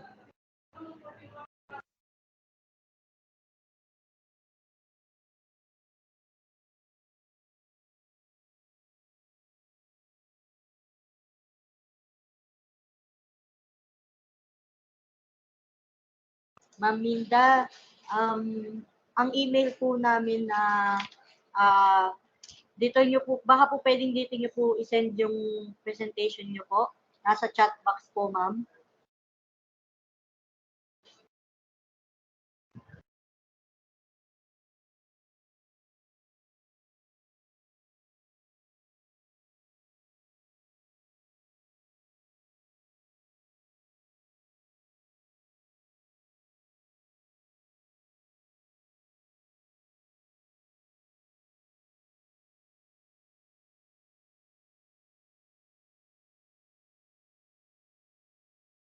So again, while waiting po, paki-fill out po yung attendance sheet po natin na required po para sa ating e-certificates. Paki-kumpleto po yung pangalan at lalong na po yung email address kasi minsan po incomplete po yung details, hindi po namin ma-send po yung inyong e-certificates. So, yun. Ngayong araw po kayo mag-fill out kasi po minsan makakalimutan po natin. Buwan na po, hindi pa po tayo nakapag-attendance. So, kailangan po sana ngayon po talaga dahil ngayon po yung ating webinar.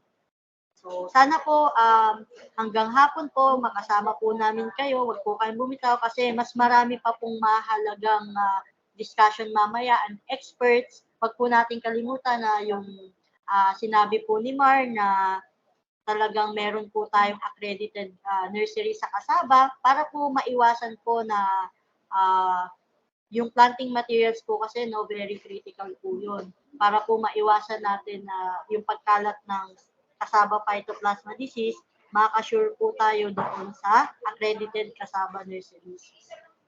Yun po.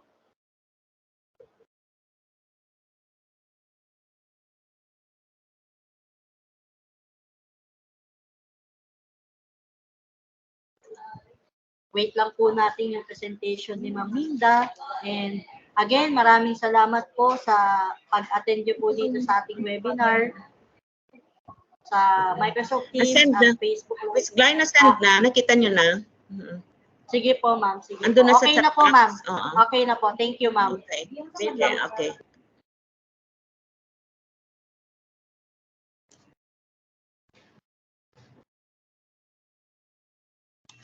Hi, Maminda. Good Hello. morning. Good morning.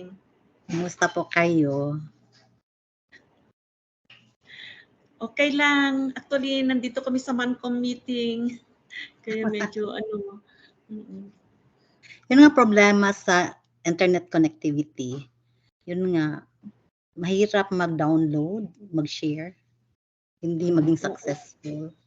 Yun nga, yung sa akin nga, nagpadala na lang ako din ng PowerPoint, PDF at saka yung gabi. Kasi I know na mahirap. It happened to me in my online classes.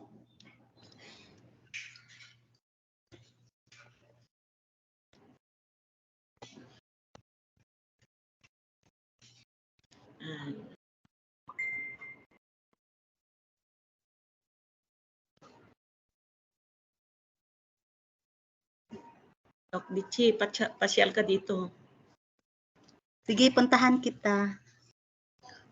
Kung mayroong invitation, next time. Balita ko, grabe daw ang infection dyan, sabi ng taga San Miguel. Yes, ma'am. Kasi Bigla it will po really happen. Itong year na to. Oo. Kasi hindi man sila nag-pre-planting treatment, Wala.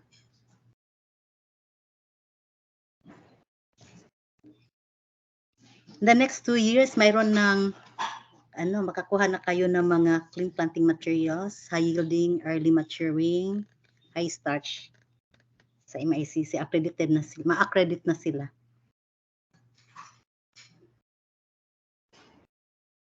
Mga bagong varieties.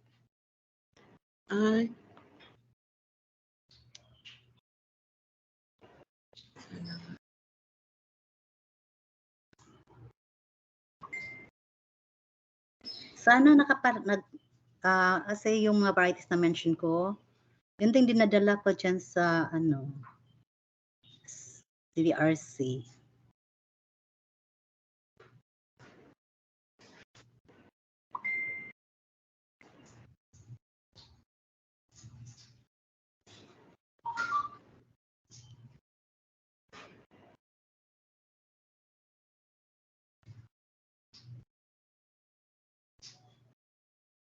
Ma'am, meron na po. Ma'am Linda, good morning.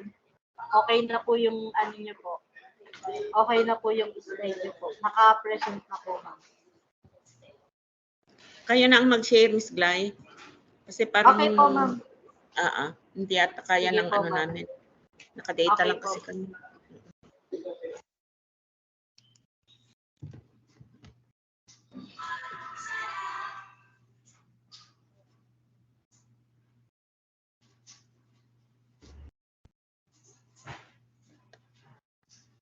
So, ma'am, pwede na po kayo mag-start, ma'am. Okay na po sa amin. Naka-share na po sa screen namin. Nakashare na sa inyo, okay na? Apo, ma'am. Naka-share na po. Okay.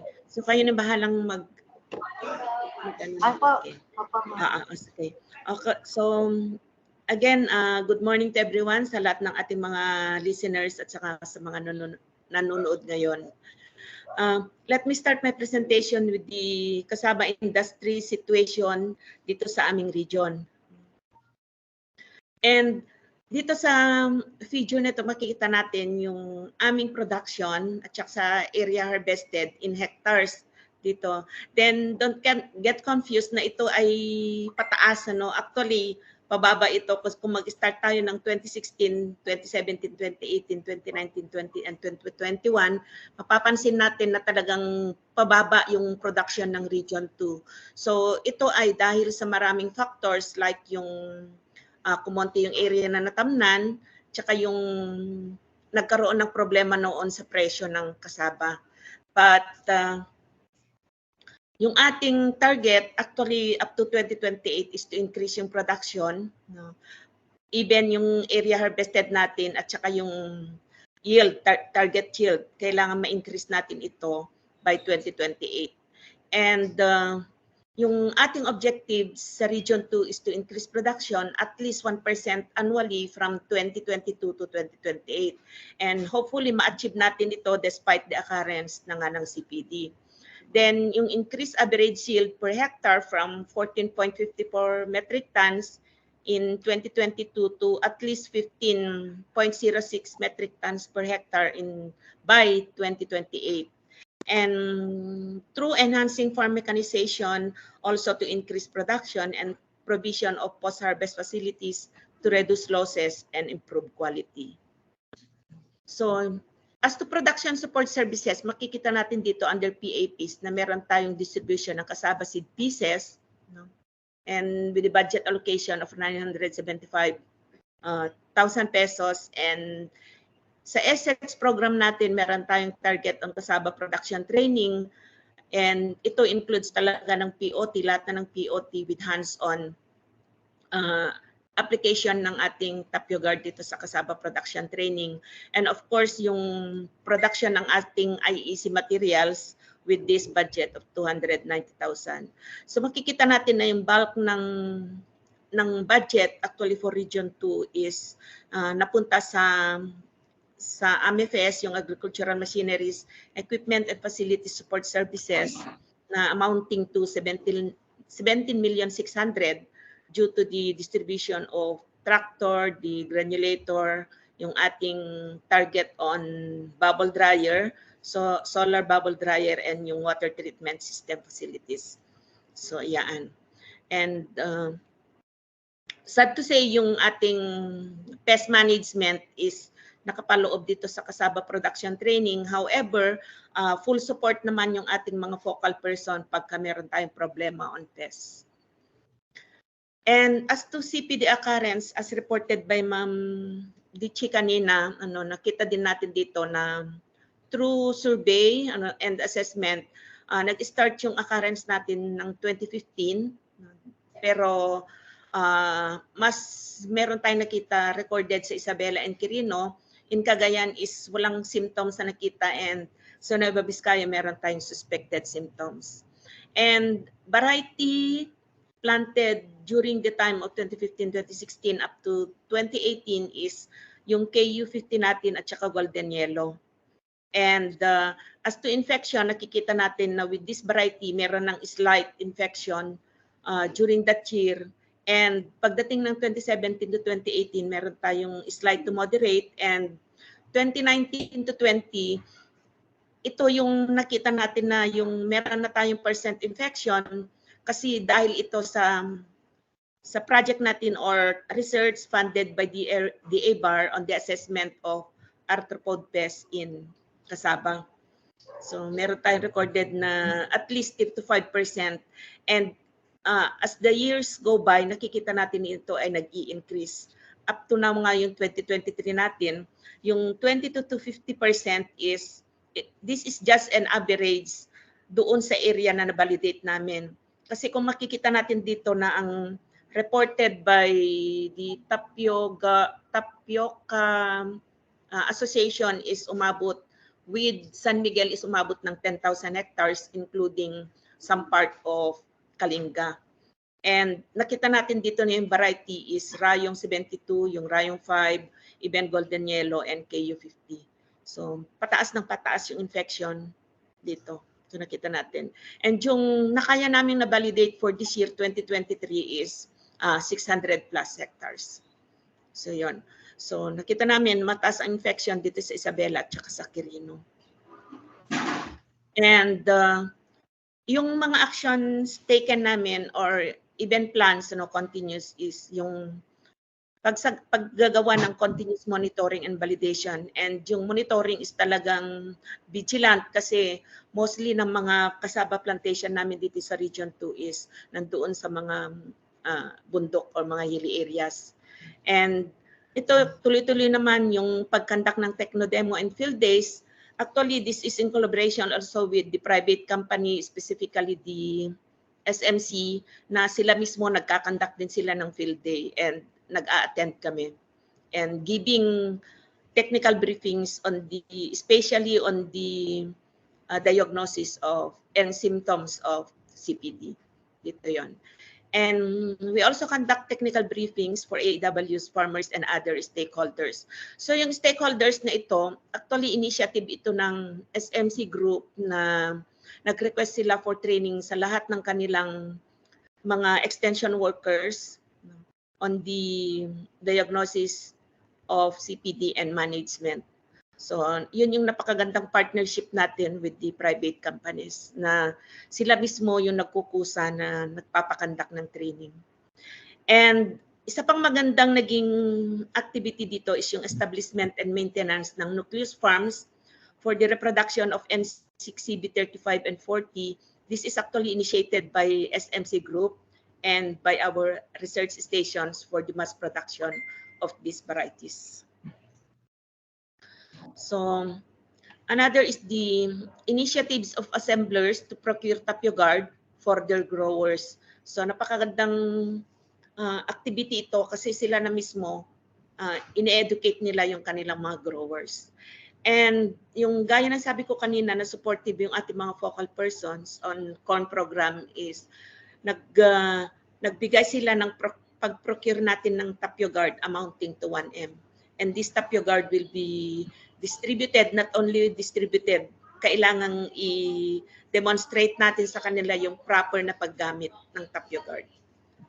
And then, our CPC also issued pest advisories, unang-una noong 2018 dahil nga dito sa trial natin o research natin funded by BAR, na noong 2018 meron na tayong nakita, nag-issue kaagad tayo ng pest advisories, then followed by the year 2021 at saka lately itong 2023 nag-issue na rin tayo ng pest advisories. So nagkaroon din tayong massive info dissemination through social media, flyers, and radio program, especially yung radio program ng DA Region 2, which is DCDA. So initially, nagkaroon na rin ng conduct of cassava stakeholders meeting. So itong picture na ito nakikita nyo, actually field day ito eh. So grinab lang yung opportunity na nandiyan yung regional focal person and other stakeholders para nag-craft kami ng initial na action plan on how to do or how to manage yung ating field. And meron ding close coordination with BPI-PQS, especially on the transfer of planting materials. So ito yung napag-usapan namin with the regional BPI-PQS dito kay Sir Reden na kailangang i-monitor din or bawalan yung movement ng mga planting materials, and all cassava growers, especially yung mga nagproproduce ng planting materials, napagsabihan na sila na huwag mo nang magbenta ng anumang planting materials, especially kung meron nang symptoms doon ng CPD.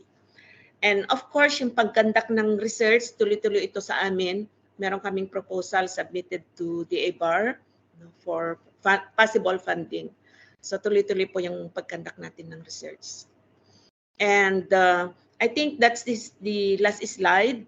And thank you for listening. And if you have query, we are ready to answer.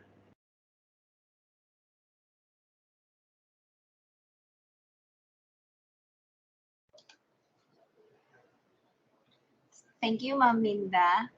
So kung may question po kayo, pwede po kayong mag-chat or mag-chat na lang po sa chat box. Pwede magtanong. So,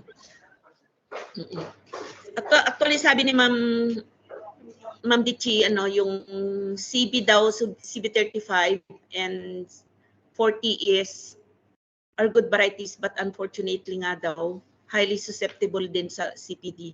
So, we will check on that, ma'am, but as of now, sila yung nakikita pa namin na wala pang gaanong na infection dito sa amin. Aminda, Ito yung, yes, ma'am.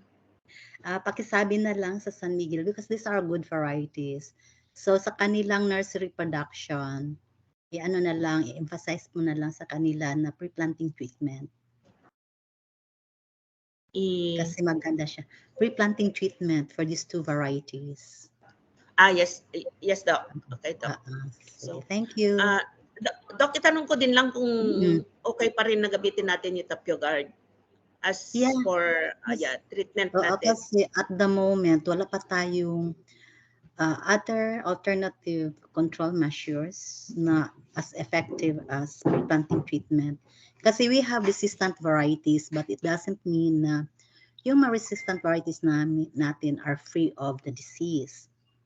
But ano pa rin, it would be coupled with pre-planting treatment para wala tayong source of infection sa field.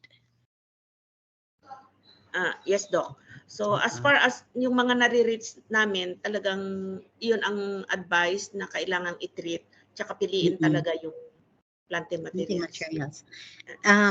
Additional na lang na information, ma'am, means i-ano na lang natin sa farmers pag harvest nila kung ano yung plants na nagkaroon ng malaking yield, yun ang pipiliin nila for planting materials.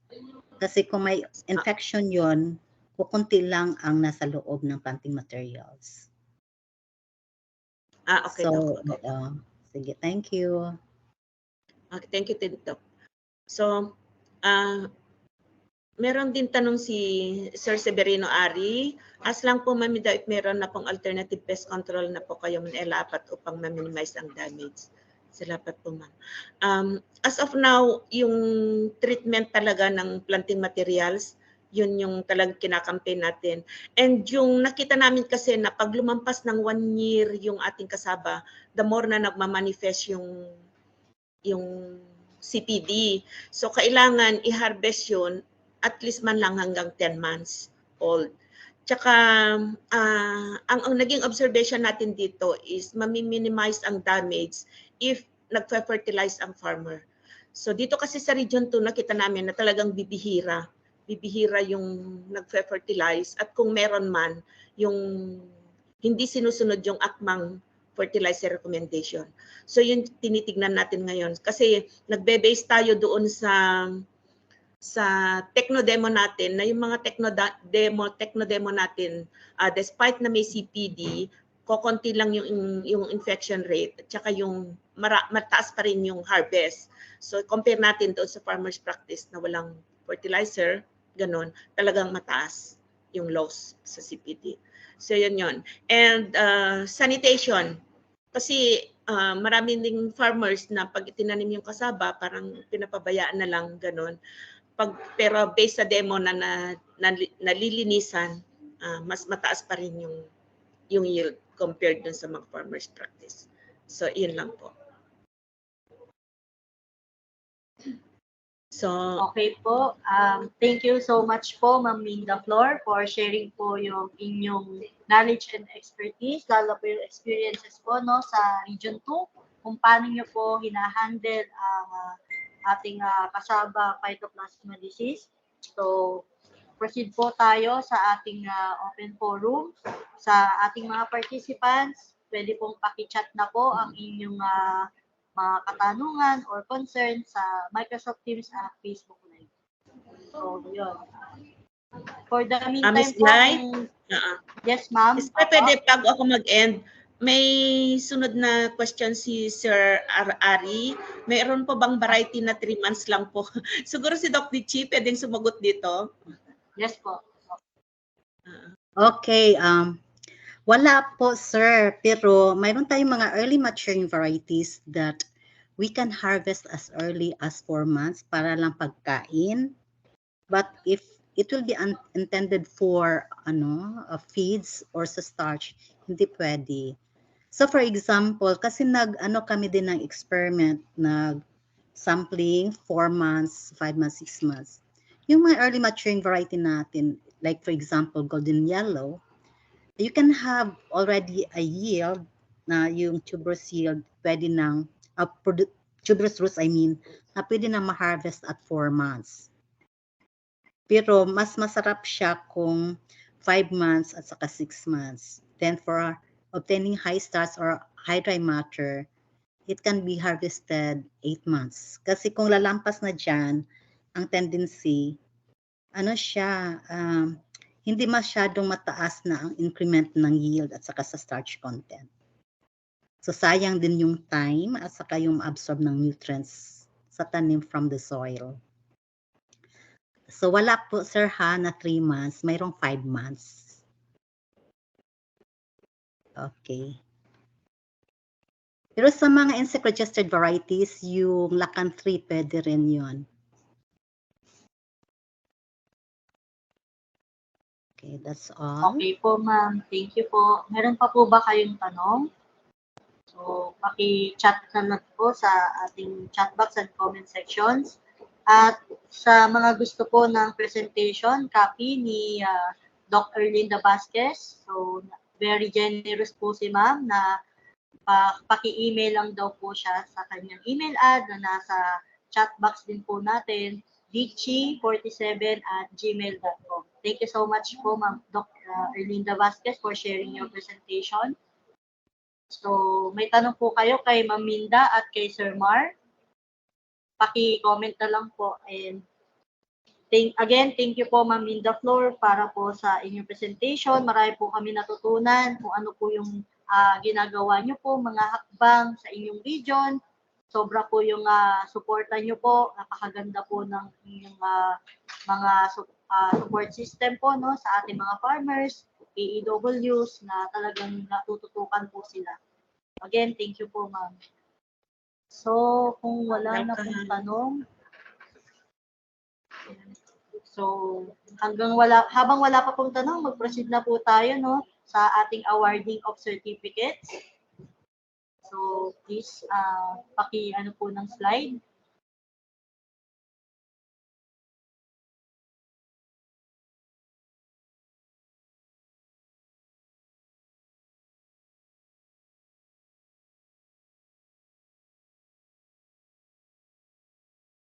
So, basahin ko na lang po muna, no? Kasi po medyo, yan. Basta po.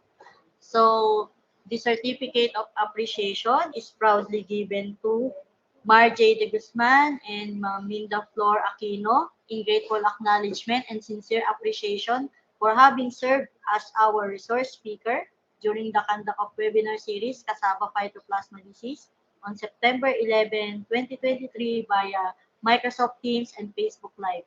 Given this 11th day of September 2023, signed by our Division Chief ng Crop Pest Management Division, Dr. Peter M. Magdaraog, and our Director as well, Dr. Gerald Glenn F. Panganiban. So, thank you po ulit sa inyong pag-share po ng experiences, knowledge, and skills po, Sir Mar and Maminda Flor. Thank you po.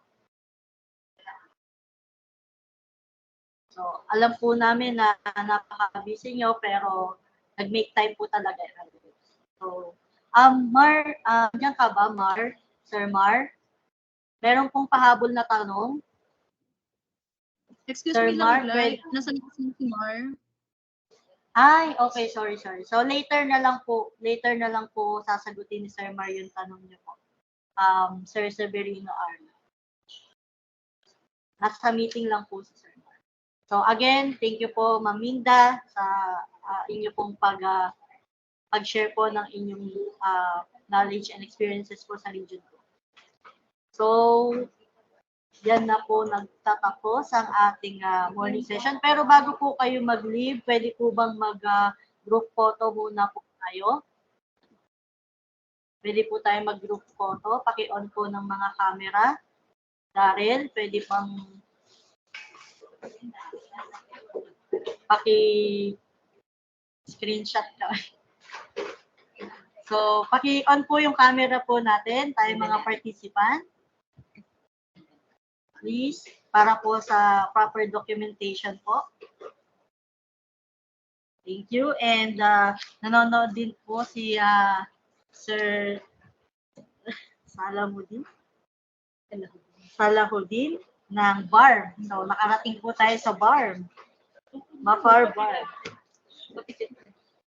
Screenshot.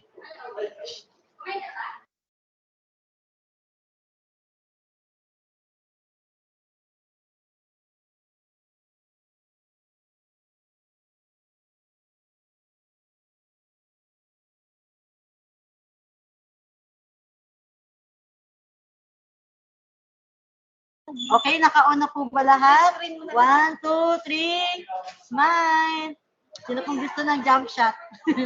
So, joke lang po. Mike naman yun. Okay, thank you po. That ends our morning session. Salamat po sa lahat at kita-kits po tayo mamayang afternoon session. Sana po marami po kayong matutunan and keep on sharing po our live. Thank you po. Happy lunch. Pwede po wag na po kayong mag-leave para po mamaya ready na rin po kayo. Salamat po.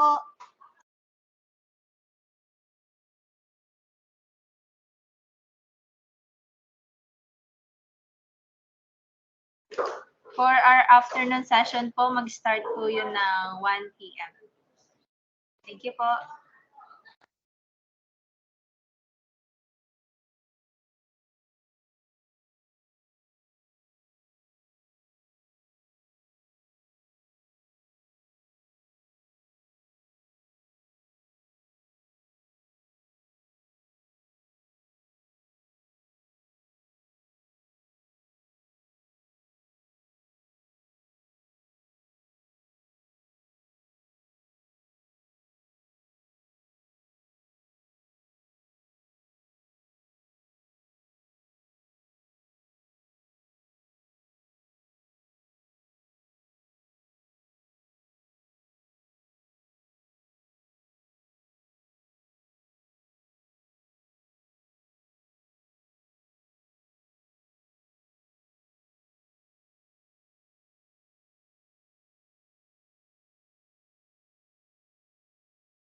Hello po.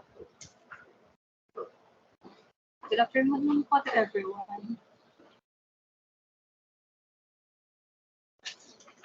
So it's 1:01 na po, so let's resume na po our webinar series.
Ayan po, good afternoon po to everyone.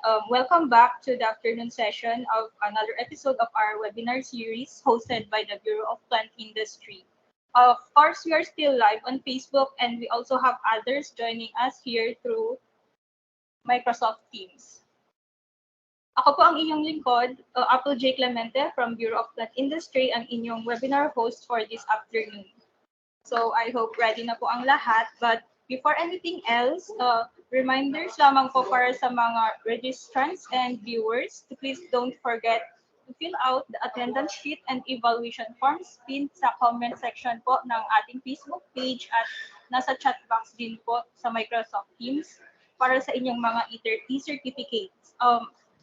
We encourage you to properly fill out po yung mga forms and yung attendance sheet, especially po sa respective emails nyo po para dun po namin ma-send yung e-certificates nyo po.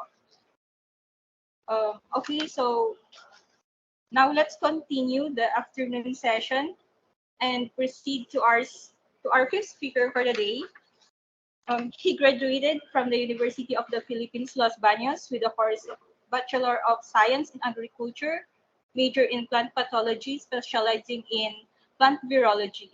He took Masters in Public Affairs, major in Strategic Planning and Public Policy in 2017 to 2019 at the College of Public Affairs and Development, University of the Philippines, Los Baños.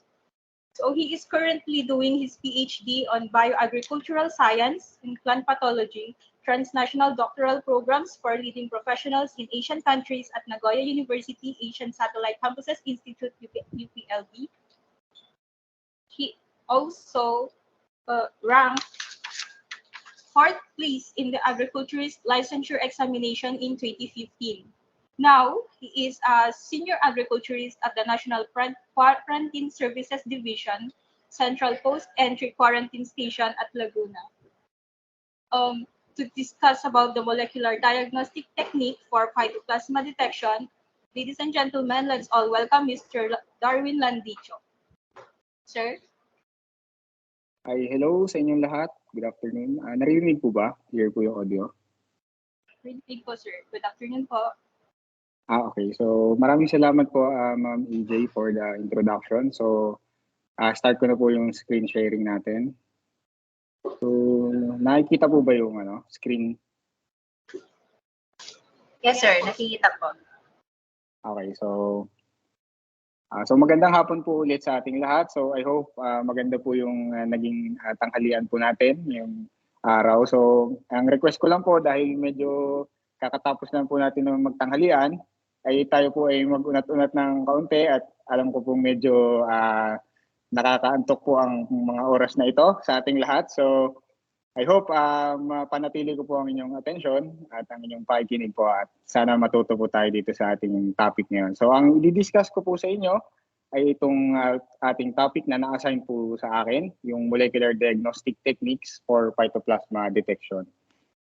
So ito po yung aking outline ng presentation. So basic lang po ang i-discuss natin, introduction, yung pong biology ng ating organism na inaaral or dinidetect, at yung overview po ng mga detection techniques na ginagamit po namin dito sa aming laboratorio, at yung pong main procedure po na ginagamit namin, and yung pong ating ongoing studies para ma-improve po yung ating detection, and yung pong ating mga conclusion po dito sa ating presentation po ngayong araw. So for the introduction po, so introduce ko po sa inyo yung aking opisina. Ito po ay ang Central Post Entry Quarantine Station or ang tinatawag po namin CPEX. So ito po ay located sa BPI Los Baños, Laguna. So sa loob lamang po ng compound ng BPI Los Baños. And meron po kaming 3 laboratories po dito na nagko-conduct po ng mga testing na may importansya po sa ating implementasyon ng plant quarantine regulations po sa ating bansa. So meron po tayong ginagawang detection or may mga testing po na ginagawa sa ating entomology laboratory. Ito po yung mga insekto, plant pathology laboratory, yung mga sakit po ng halaman. At meron din po tayong molecular biology lab dito po sa ating istasyon. So nung around 2017 or 2016 nung kumalat po itong Cassava which is Broom, isa po kami sa mga naatasan po na mag-perform ng detection ng phytoplasma para po ma-screen po yung mga planting materials na gamit po na pinapamigay po ng ating mga BPI centers. So since then po ito po ay kinokonduct na po namin through the years po.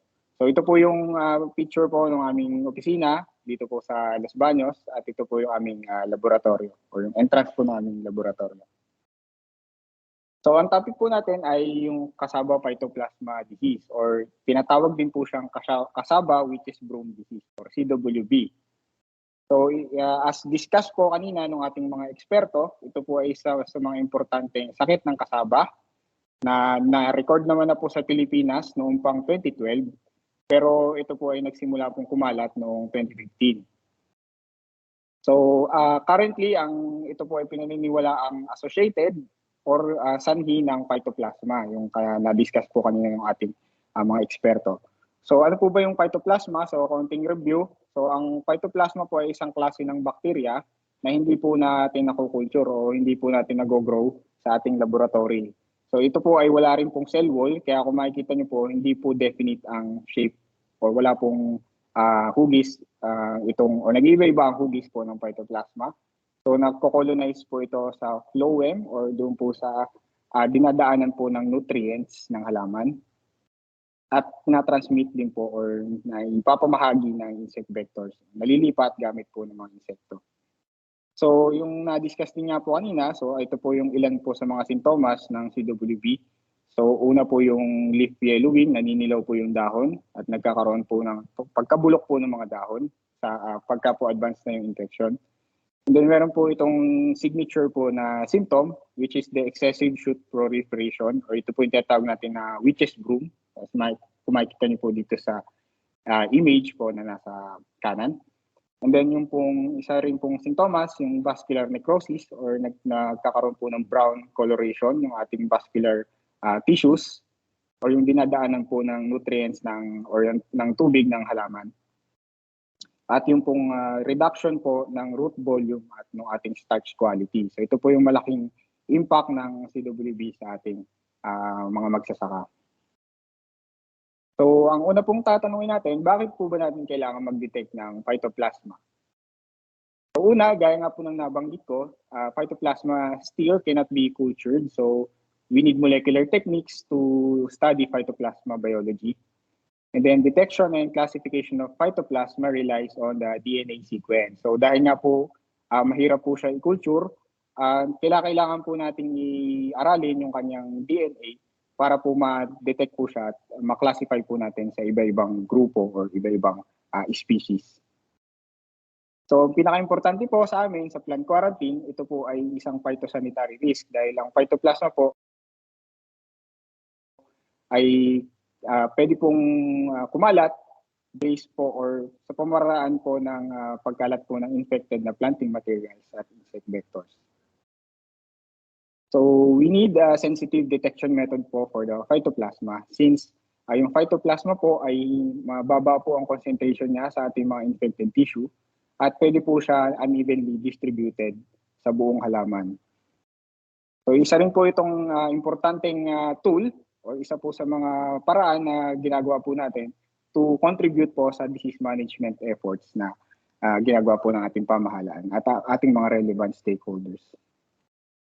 So yung reference po namin for detection is yung pong mga international standards or protocols na ginagamit din po sa ibang bansa. Kagaya nga po nito ng tinatawag po natin na ISPM 27 or the Diagnostic Protocols for Regulated Pests. So ito po ay specific na sa mga phytoplasma or pag-detect po ng mga phytoplasma sa iba-ibang halaman.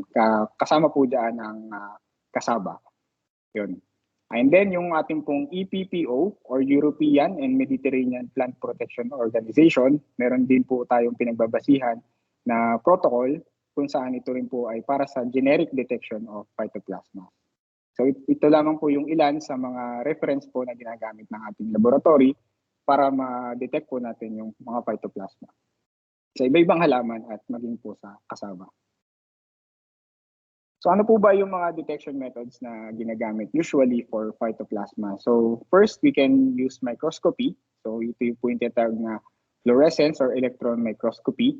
So mainly po ginagamit din yung polymerase chain reaction. So maaaring narinig nyo na po ito kasi ito po yung ginagamit usually for COVID test. So yung RT-PCR, PCR. So ayan po yun. So ginagamit din po siya for phytoplasma detection.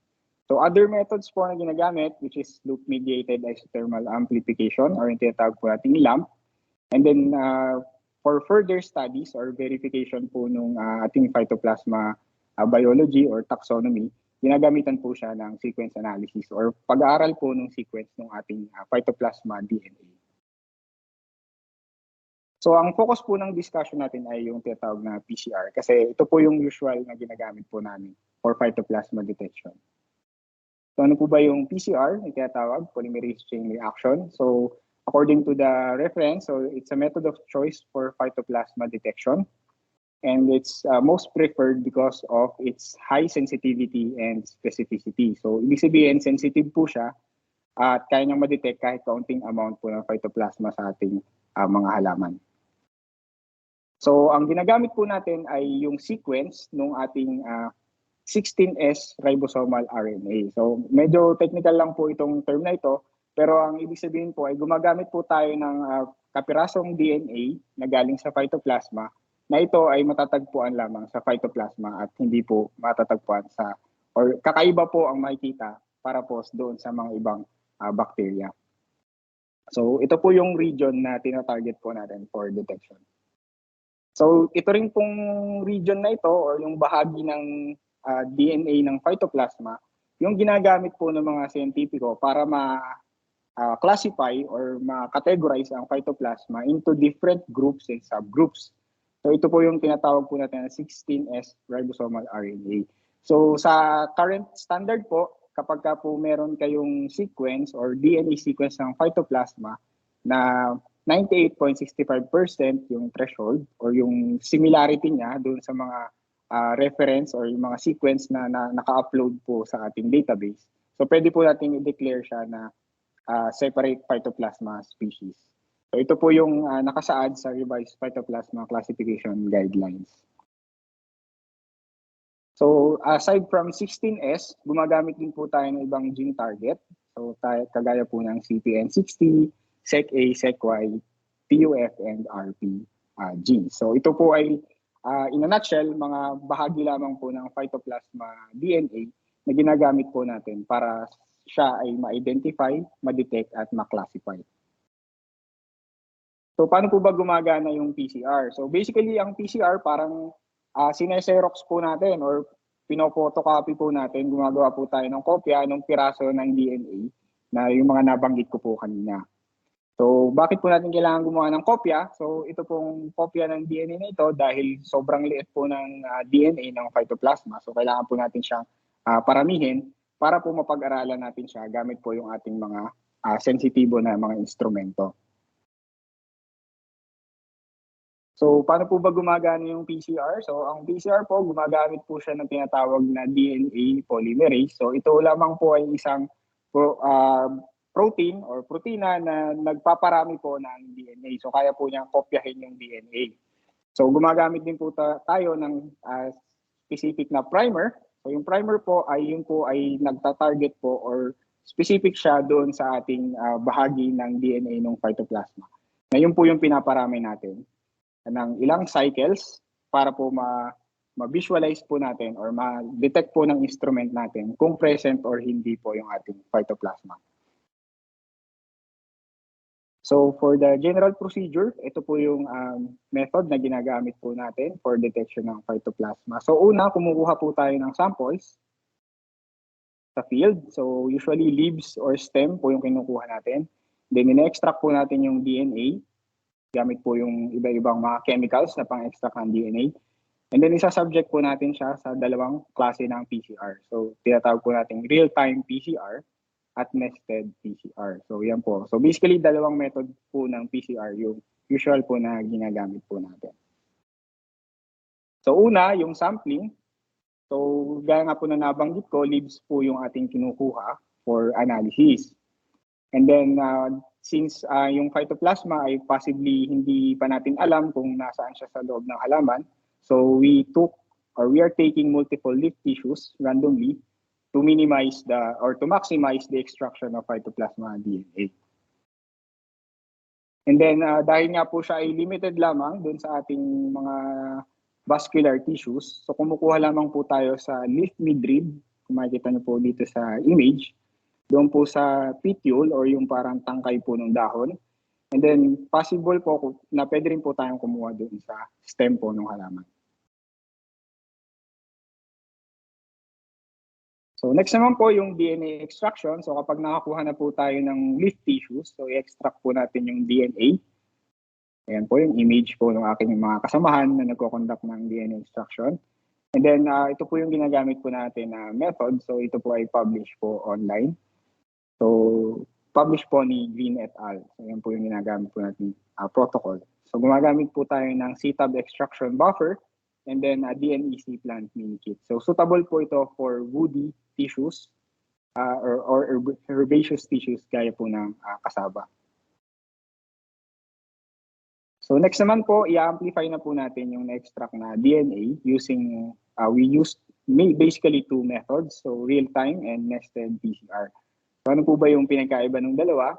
So yung nested PCR po, dalawang beses po nating pinaparami yung DNA dahil nga po sobrang baba po ng concentration ng phytoplasma sa cassava. So nagkakaroon po tayo ng dalawang rounds ng amplification or pagpaparami ng ating gene target. And then dito po, kailangan pa po natin siyang gawan ng additional process para po ma-visualize po yung ating result. Sa nested PCR, real-time PCR naman po, ito po yung mas mabilis na method. Meron siyang easier processing time at mas mabilis po yung process nito dahil pwede nyo na po agad makuha yung result habang nag-run po yung procedure. So we use this usually to screen for large quantities of samples. So for the analysis of results, so ito po yung example ng results ng real-time PCR. So gaya nga po na nabanggit ko, post-processing is not required since results are generated in real time. So habang niraran po natin yung procedure, nakikita na po natin kung positive o negative po yung ating sample. So meron lang po kaming tinatawag na cycle threshold. So yun po yung minimum na value na ibibigay po ng ating instrument para po masabi na detected or not detected po yung ating phytoplasma. So for positive results, ang siniset po naming threshold kapag nakita po kami ng values na less than 30.38. So pina-flag po namin or nililabel po namin siya as positive, and negative po kapag more than 30.38 yung values na ibibigay po ng instrument. So next naman po yung nested PCR. So gaya nga po na nabanggit ko, kailangan pa po ito ng post-processing. So ang mga reaction po or yung samples po natin ay after po nung pagpaparami ng PCR fragments, ay kailangan pa po natin i-view sa isang UV transilluminator o isang equipment para makita po yung actual na DNA. So, ito po yung DNA na makikita natin. So, kapag ka po merong bands or may guhit na white dun sa gel po natin, this indicates a positive reaction.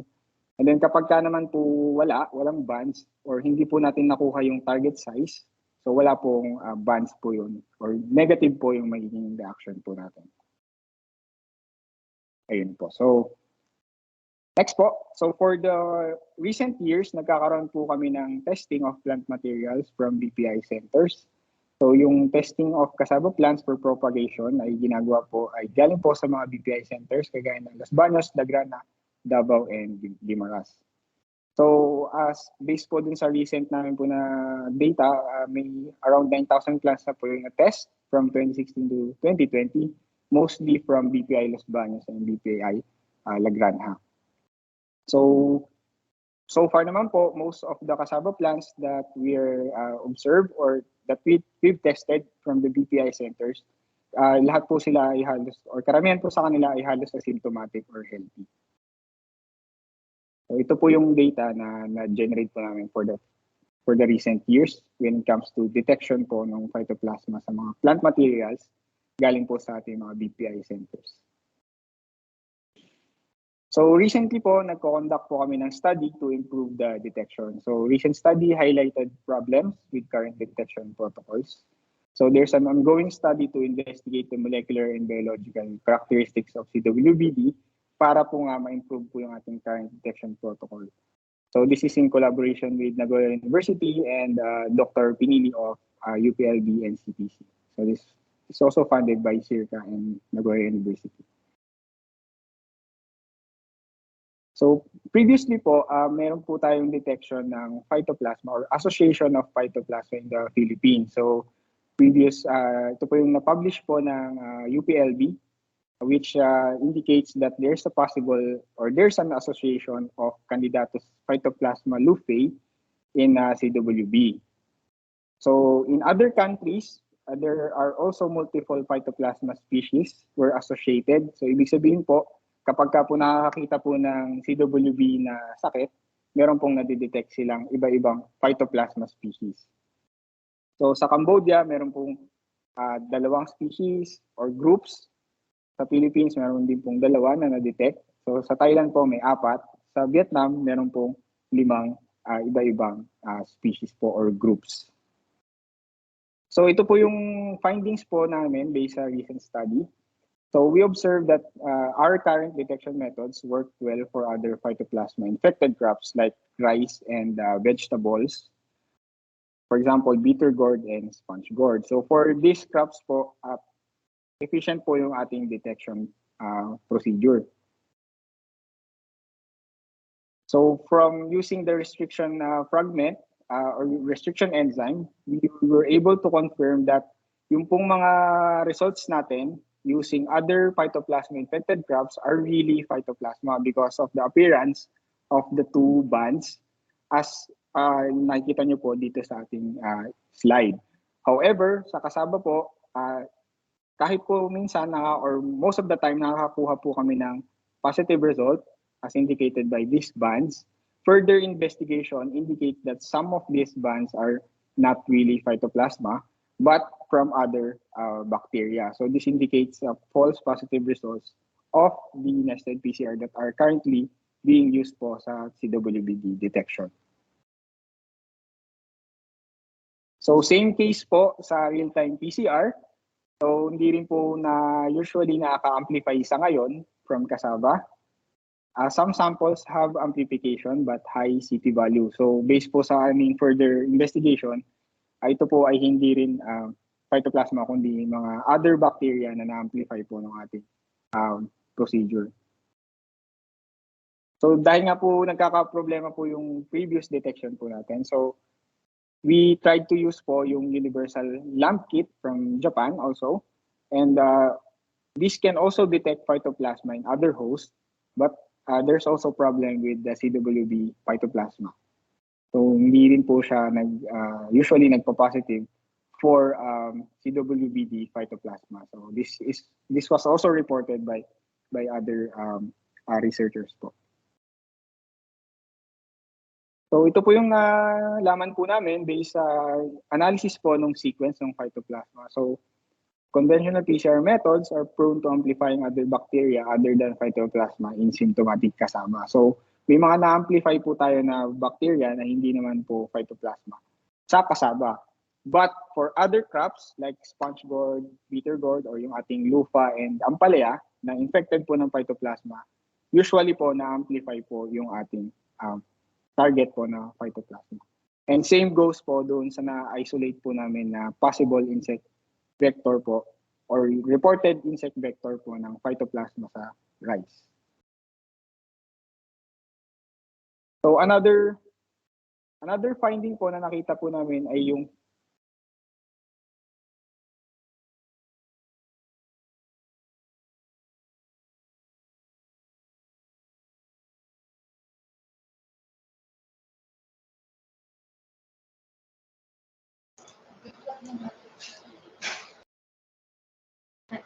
Sorry po, Sir Darwin. Nawala po kayo.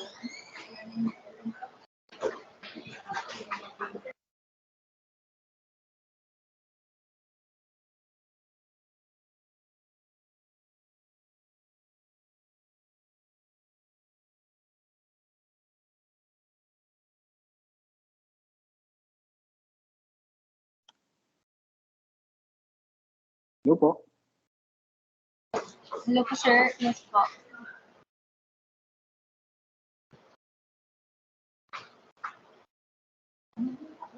Hello po, sir. Sir, nawawala po.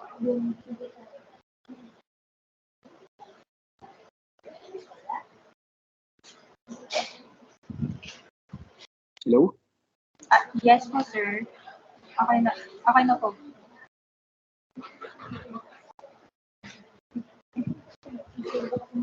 So narinig na po ba? And so pasensya yes na po po. na disconnect po yung internet. So i-resume ko po yung screen sharing. Sige po, sir.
Hello po. Yes po, sir. Ayun, so okay na po ba? So pasensya na po. Okay. Disconnect po tayo. Okay po. So resume ko lang po yung presentation. Okay po. So, kita naman po yung slides. Yes po, sir. Kita na po. Okay po. So sorry for the technical difficulty. So resume po tayo ulit. So as I've talked previously, so yung conventional PCR method po based po sa aming additional studies ay prone po na makapag-amplify na other bacteria. And then lastly, we tested po yung abundance ng Phytoplasma sa infected cassava or sa symptomatic cassava using Illumina MySeq or amplicon sequencing. So based on this data po, we found absent or very low abundance in infected leaf tissue.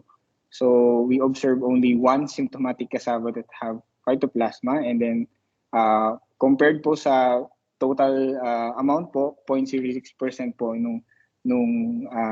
nung sample, yung pong na-identify as phytoplasma. However, kung titingnan po natin yung ibang phytoplasma infected host, ay mataas po yung abundance ng phytoplasma. So currently, nagkakaroon po tayo ng question when it comes po dun sa presence po ng phytoplasma po dun sa ating CWB asymptomatic tissues. So this is still undergoing further study. So hopefully maka-generate po tayo ng answers po dito po sa problem po natin when it comes to detection. So actually, when it comes to this problem, so we are not really alone, or we're not the only one experiencing this current problem with CWB detection. So based on this recent paper published by CIAT, or International Center for Tropical Agriculture, they also found that KU50 and Rayong 5 are highly susceptible to CWBD, and there's also high rate of infection in mainland Southeast Asia. So they also found that symptoms appear in a later stage, and more importantly, they were also not able to detect a phytoplasma from symptomatic samples. So this begs the question why we are experiencing these problems right now.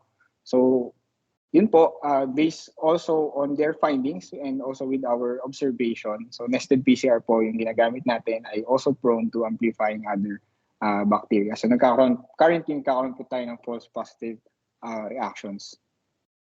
So yung insights po regarding this problem, so we do recommend to, or we are striving to investigate other pathogens that may be associated or potential causal agent of CWBD. So cassava is really prone to build up of mixed pathogen infections because it's a vegetatively propagated crop. So hindi po natin usually nabi-break yung disease cycle kasi paulit-ulit po nating naitatanim. Usually yung infected, hindi po natin nalalaman na infected pala yung cuttings means most of the time, or if hindi po natin na-observe yung symptom, hindi po na-break yung cycle po ng ating pathogen. So patuloy lang po nag-accumulate yung mga pathogen din po sa ating mga pananim. So ito po yung isa rin sa findings po or recommendations po ng mga taga-CIAT or mga researchers po sa mainland Southeast Asia. So we need to establish not just association but causality. So according to them, no studies on causality of CWBD. So there's no association study available as the causal agent of CWBD. So meaning, nade-detect lang po natin siya for in a diseased crop, but there's still no transmission study conducted, or there's no published results indicating that phytoplasma can really induce the CWBD symptoms. So ito po yung isang key idea why, or maybe that's why we are experiencing problems po currently with our detection. And lastly, we are also recognizing the fact that further study on localization of phytoplasma or other pathogen cassava is needed for effective diagnosis. So we need to know which part of the cassava plant is the ideal or is the best location to where we can target po or para ma-isolate po natin yung phytoplasma para mas accurate po yung ating diagnosis. And lastly, we need to design more specific protocol for phytoplasma, or if may other associated or causal pathogen of CWB to improve our detection. So in summary, ito po yung na-discuss po natin for this afternoon. So our station conducts detection of phytoplasma using molecular techniques such as PCR. So through the years, we've been using this technique. For the detection of planting materials from the BPI centers, we don't usually get positive detection since most of the plants that we're testing are asymptomatic or mostly are from the more resistant varieties, I think, because they are producing lakan varieties or other varieties that are reported to be resistant. So problems with detection of phytoplasma arise recently. So recently meron po tayong findings na we need to carefully look at in our protocols po to improve yung ating diagnosis. And as we've observed, sequence analysis indicate that yung ating pong current methods ay prone to false positive which can amplify other bacteria aside from Phytoplasma. And we also found out that very low abundance or absence of Phytoplasma in cassava associated with CWBD. And that's why we need po to conduct, there's an ongoing study to improve the detection protocols. So in order po to support CWBD management efforts of different stakeholders. So hopefully, magkaroon po tayo ng definitive answers soon para makita po natin yung improvement po sa ating detection protocols po dito po sa ating ginagawang management efforts for CWBD. So that's all for my slides po. So maraming salamat po sa pakikinig. Thank you very much po, Sir Darwin, for your presentation. And to our participants, wag po nating kalimutang i-evaluate po si Sir Darwin.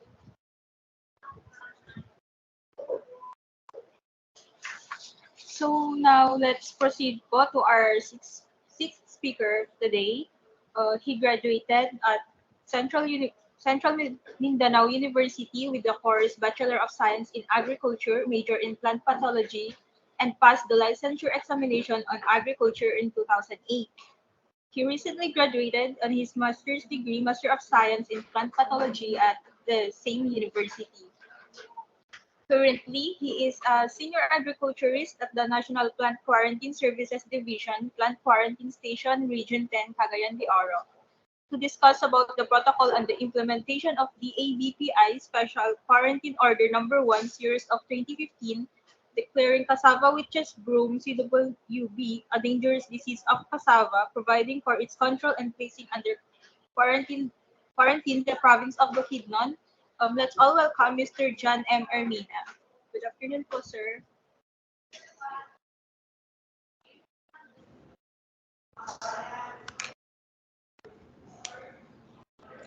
Good afternoon po. Yes, sir. Good afternoon po. Hello po, good afternoon. Pwede po ang pa-share screen ng presentation.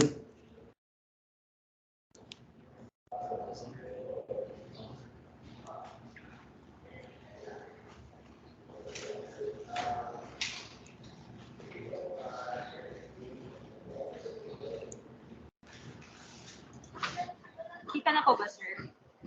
Yes po. So, good afternoon po sa ating lahat, especially sa mga nanonood sa atin via online, at sa mga nanonood through FB Live natin. So, ang i-discuss ko po today is about the protocol and the implementation of the DA-BPI Special Quarantine Order Number 1 Series of 2015. So, next slide please.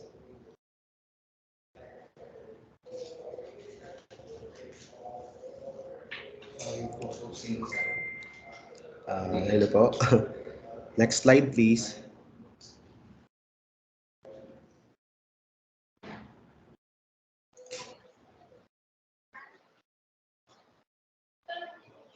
So, basically, yung i-discuss po natin is about doon sa Special Quarantine Order number 1 series of 2015. So for the introduction, so we all know that cassava witch's broom or the CWB is now heavily causing infection in the province of Bukidnon as per official report of the Crop Protection Division and validation by the team from the National Plant Quarantine Services Division of the Bureau of Plant Industry. So Bukidnon, since Bukidnon is a major source of cassava planting materials for the distribution to other provinces and where cassava production for processing is a flourishing industry. So it also said that the causal pathogen for the CWB is the Phytoplasma candidatus asteris, which is a systemic and a major disease of cassava resulting to high yield loss, accounting to 100% if symptoms are observed during the establishment, while 40 to 60% if the symptoms appeared 5 months after planting or until harvest. So there is a big decrease on the yield once the disease established at the early stage. So The major mode of the spread is of the CWD is through cutting used as planting materials. So it is also stated that the most important crops in the Philippines contributing to 17.8 billion in gross value added for agricultural sector. And to control the spread of the disease, one of the recommendations of the experts is to restrict the movement of infected plants or planting materials or the cuttings through non-infected areas. Official measures should be adopted to check, control, and manage the increase and spread of this dangerous disease. And BPI is tasked to implement and enforce the necessary measures to control and prevent the spread of this disease to the areas where the disease is not known to occur. Next. So,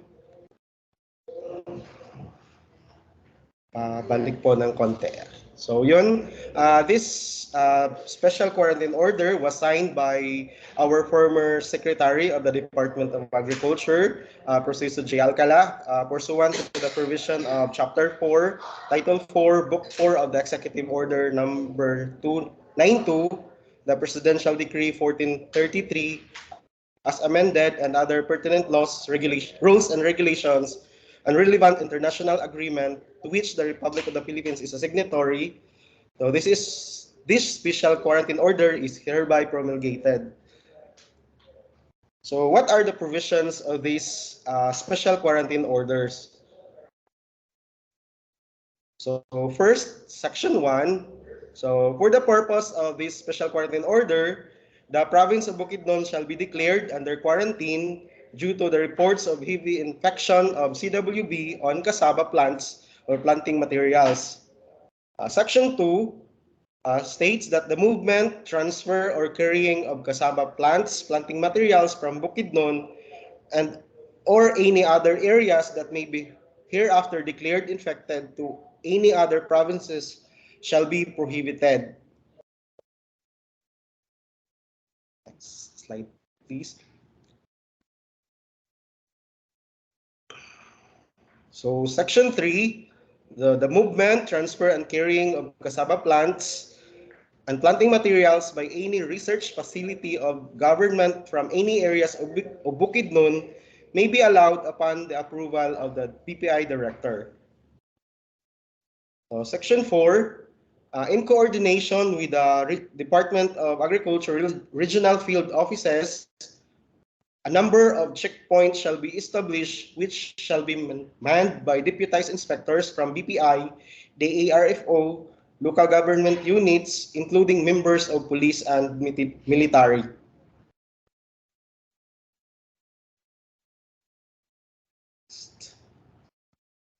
Next, please. So Section 5, all movement, transport, or carrying of commodities without a valid BPI permit shall not be allowed.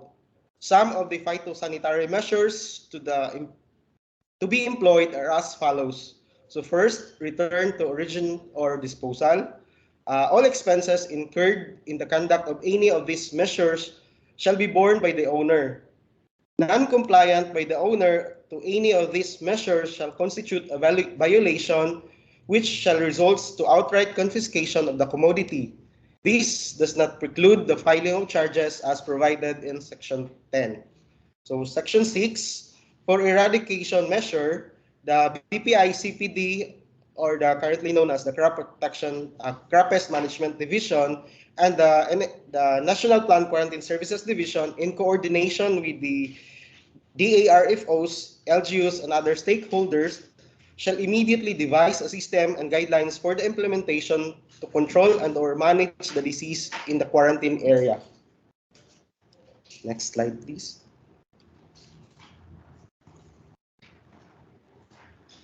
So Section 7, the regional directors shall provide a notification to the BPI that will serve as a basis for other areas that may be hereafter declared as CWB hotspot areas.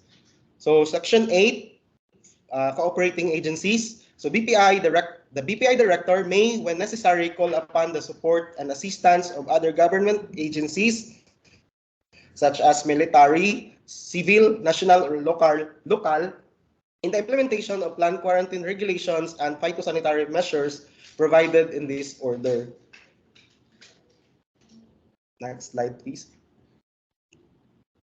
So, Section 9, the role of transportation companies. So, all transportation companies operating by land, air, and or water, government and private, shall cooperate with the BPI director and or the plant quarantine officer in the implementation of the provision of this order by not accepting or allowing shipment of cassava plants and planting materials with no accompanying plant quarantine domestic clearance or permit. So Section 10, the penalty clause. So pursuant to Section 42 of Chapter 5, Title 4, Book 4 of the AO 292 and Section 23 of PD 1433, otherwise known as the Plant Quarantine Law of 1978, any person, company, or corporation who violates the provision of this order shall administratively fined after proper hearing of not more than 20,000 pesos. The decision of the BPI director shall be appealable to the Secretary of Agriculture, whose decision shall be final. Next slide, please. So I think this is the last slide for this presentation. So Section 10, so separability clause. So if any of the provision of this special quarantine order shall be held invalid, and remainder shall be operative. So Section 12, repealing clause. So any orders, rules, and regulation inconsistent with the provision of this order are hereby superseded and or revoked accordingly. So Section 13, effectivity of this order shall take effect upon its approval and after appropriate publication.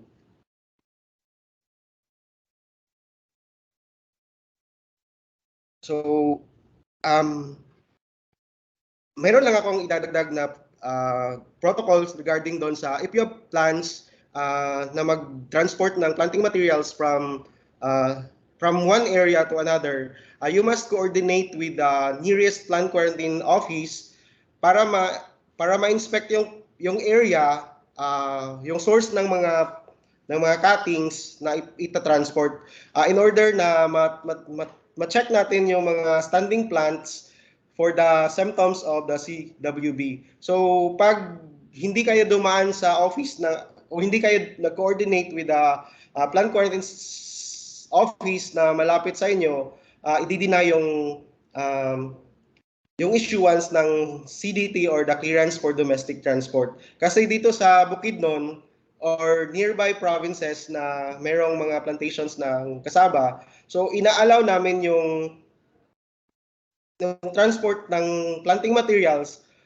provided na before siya i-cut down, napuntahan muna ng plant quarantine to validate na wala talagang mga symptoms of CWB. Saka siya i-allow na i-cut down. Yun lang po. Thank you. Thank you po, Sir John, for your presentation. For our participants, kung may question po kayo sa ating mga speaker, please feel free to comment down po. So we will be accommodating 3 to 4 questions po per speaker.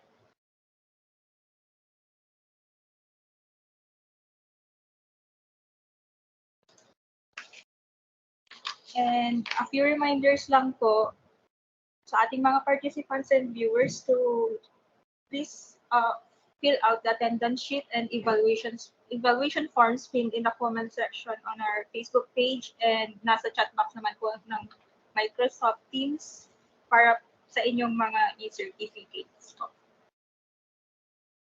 Also, please don't forget to like and subscribe to our Facebook page, Bureau of Plant Industry Crop Pest Management Division, for more information about pest and disease management. At kami po ay nagbibigay ng pest trivias and pest awareness materials for your information.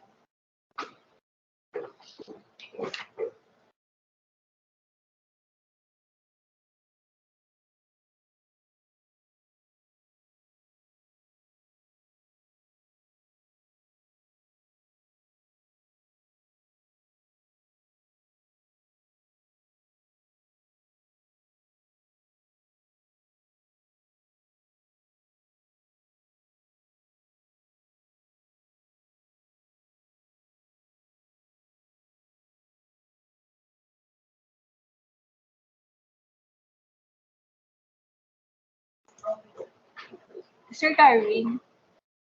Sir Darwin, I think we have a question po. Yung question po from Ms. Norisa Margal, yung Balane. Ang tanong niya po ay, can we consider a tissue cultured planting materials to be free in CPD? Yes po. So far wala pa po akong nabasa na studies regarding transmission po sa tissue culture, pero hindi po siya, I mean, mas okay po kung may index pa rin po natin or matetest pa rin po natin. So hindi po assurance na na tissue culture siya ay hindi na po siya infected. Since wala po pong nakapag-study or nakapag-publish regarding this po. As far as I know po. Yun po. Alright, thank you po, sir.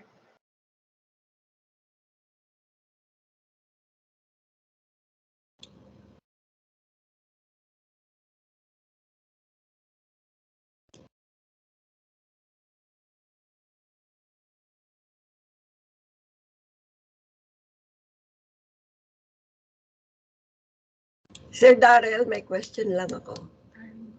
Darwin ba? Ano ba? Ay, yes po, ma'am. Sir, si Au sa NSQCS. So, meron kasi kaming accreditation, di ba? Wala kaming maituro na index, planting material. Saan ba namin sila pwedeng i-repair? Yeah, actually, ma'am, yung so far po, sa mga BPI centers po yung ano po namin, yung meron po kaming ongoing arrangement po when it comes po dun sa indexing po ng mga planting materials. I don't know if may add po yung ibang kasama po natin sa panel.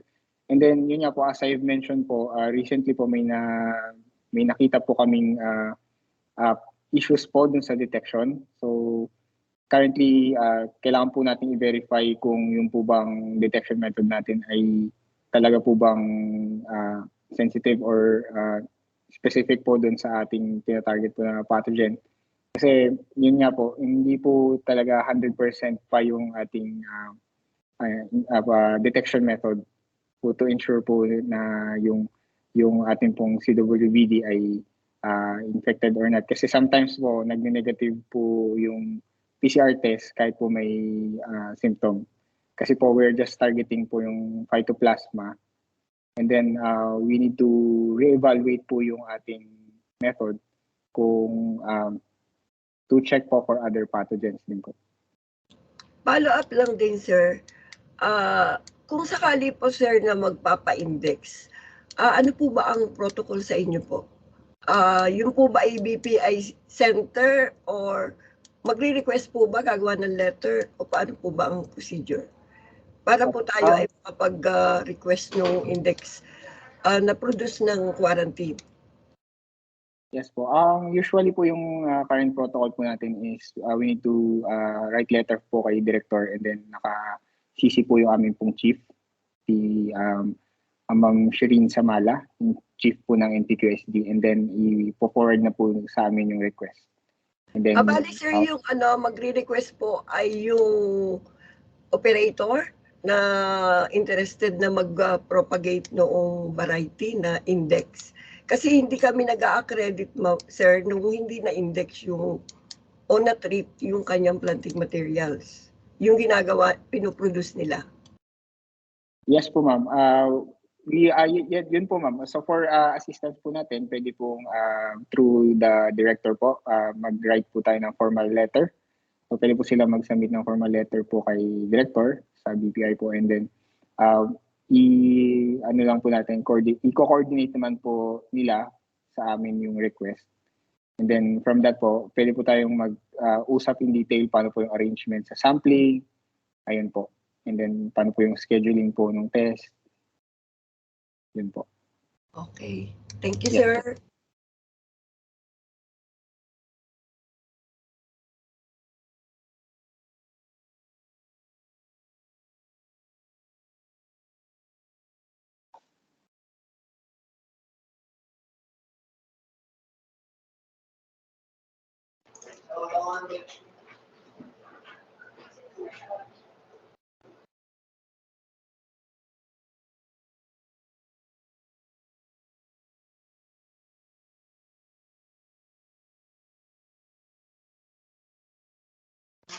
And po, kung may mga question pa po tayo, mag-chat lang po sa chat box o kaya sa comment section po.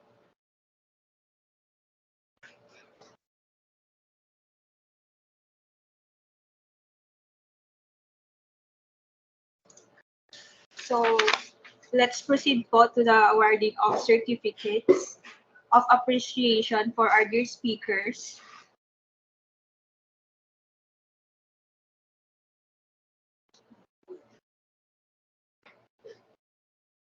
Certificate of Appreciation is proudly given to Sir Darwin Landicho in grateful acknowledgement and sincere appreciation for having served as research speaker during the conduct of webinar series Cassava Phytoplasma Disease on September 11, 2023 via Microsoft Teams and Facebook Live, given this 11th day of September 2023, signed Peter M. Magdaraog, Chief Past Management Division, and Sir Gerald Glenn Panganiban, our director.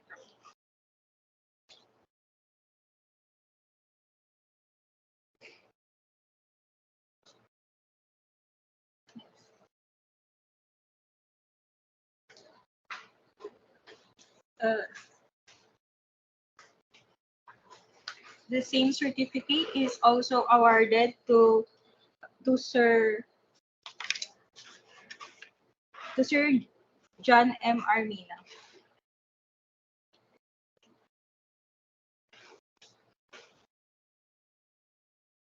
Once again, thank you very much po, Sir Darwin and Sir John, for your presentations. Thank you po, ma'am. Maraming salamat po.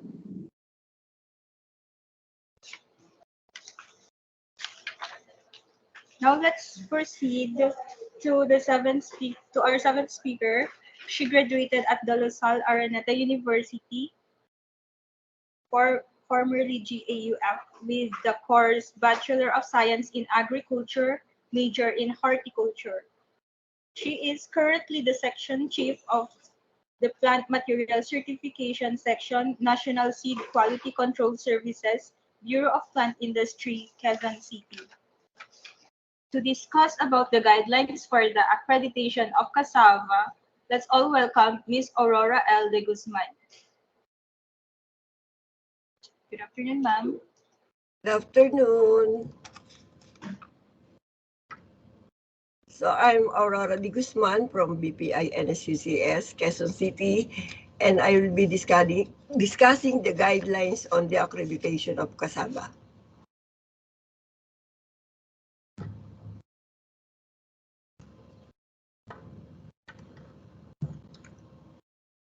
Next slide, ma'am. So, ang coverage po ng ating accreditation ay yung mga nurseries na nagpo-produce ng mga insect-registered variety, strain, and clones, including those of the defunct Philippine Seed Board varieties for fruits, plantation crops, and root crops. So, iyan po yung mga crops na pwede pong ipa-accredit kahit po tapos na, wala na po yung mga PSB varieties.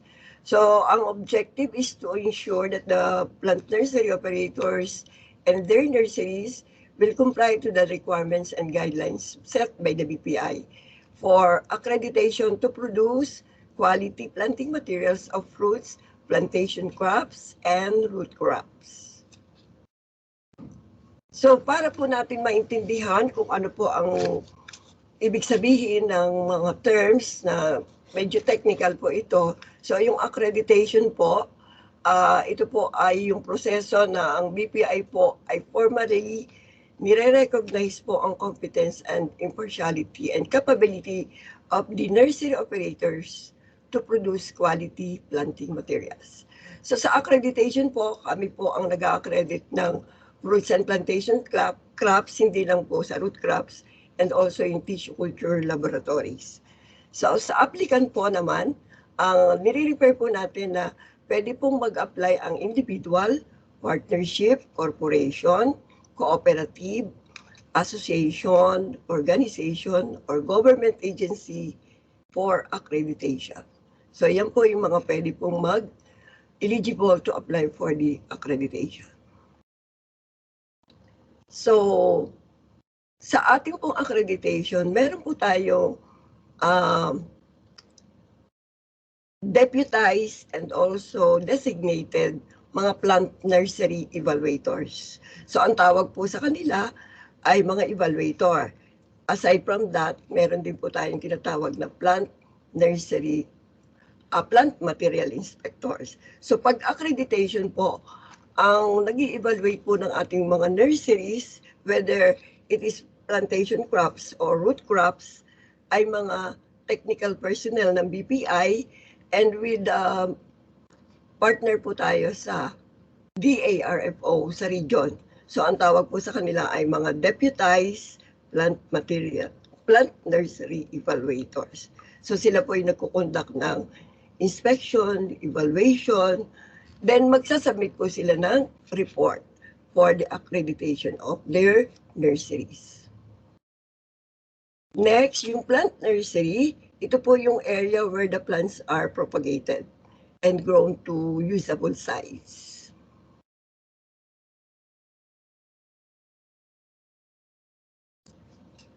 Ang ating pong pinoproduce quality planting materials. So, kung sa fruits and plantation po, meron po tayong tinatawag na certified planting materials. So, dito din po sa ating root crops, planting materials that are true to type or derived through asexual propagation or seedlings coming from the certified mother trees propagated by seeds which are free from major systemic disease. Then yung variety, ito naman po yung taxonomic category that ranks below species o subspecies. Different from others of the same subspecies or species in minor but permanent on heritable characteristics.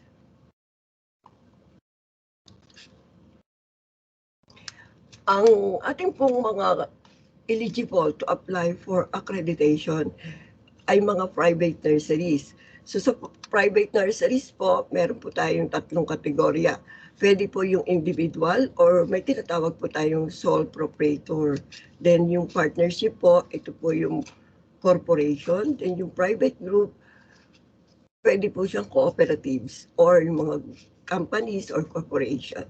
Then pwede rin po magpa-accredit yung mga government nurseries like DA nurseries, DA stations or centers, local government units, and state universities and colleges.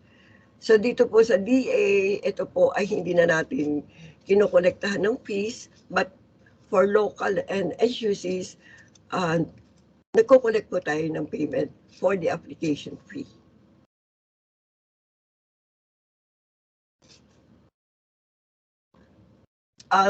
One of our requirements for bago ka po ma-credit ay meron po tayong mga documentary requirements. Dalawa po ito, meron din po tayong technical requirements. So for documentary requirements, kung ikaw po ay private nursery or individual, ang number one po na isasubmit sa NSQ, located po sa mga regional or satellite station. So mayroon po kayo dapat isasubmit na letter of intent, then yung accomplished application form, then yung mayor's permit po, yung current mayor's permit, and it should be nag-operate po ng prior po sa application, dapat po ay nag-operate na po yung inyong business.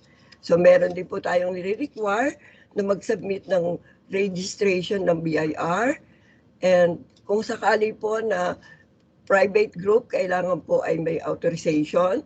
So kailangan meron silang board resolution na i-submit or i-attach sa application. Then any of the following, kung alin po yung applicable, kung ano pong type ng inyong business, pwede pong mag-submit kayo ng DTI registration certificate kung kayo po ay private, then CDA kung kayo po ay ang mode of business po nyo ay cooperative, then yung private SEC registration certificate and DOLE certificate for registration. So dito po sa apat ay depende po kung anong type ng business. So hindi po ito lahat isasubmit, isa lang po dito ang i-attach na certificate for registration. Ang mahalaga po din, kung sakaling mag-a-apply po kayo for accreditation, kailangan po ay nag-attend po ng training. So ito po, one na basis namin na pwede po ninyong i-attach sa application, ito pong attendance during this training. Pwede na po yun. I-credit po namin yan. Then yung location map, layout plan, photos of the nursery. So that's why we require them to submit location map and layout para po mapuntahan ng ating nursery evaluator yung inyong nursery. Then yung photos of the nursery, we require them to attach doon po sa application. So nabanggit ko po kanina na meron pong payment ang ating application for accreditation. Ang official receipt po ay kukunin po natin sa NSQCS laboratory sa region or sa satellite station of 1,000 pesos per application.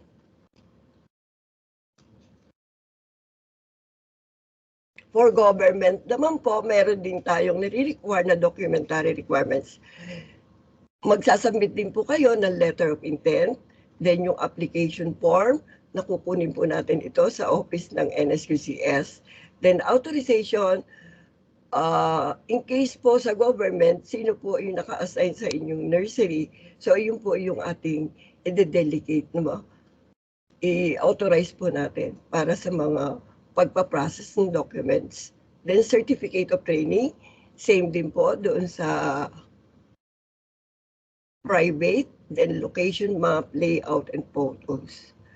And nabanggit ko din po, pag government po na DA-attached agency, DARFOs and center, hindi na po kailangan magbayad ng application fee.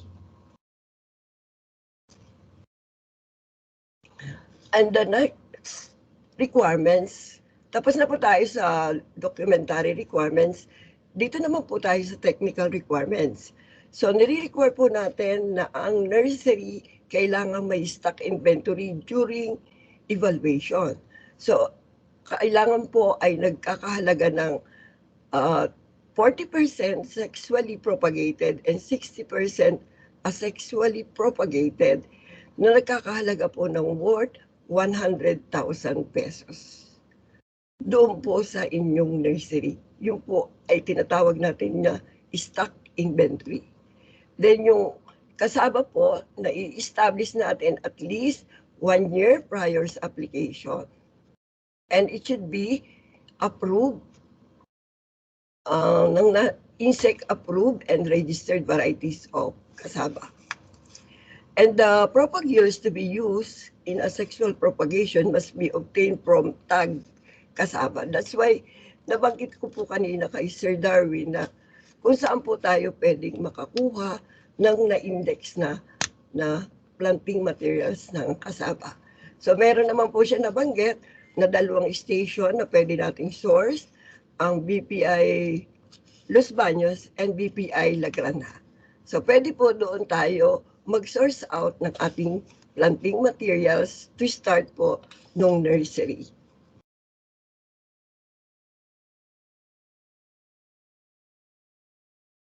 And we required also sa technical requirements po, ang production area po ng isang nursery na mag-a-apply for accreditation for cassava is a minimum of 1 hectare.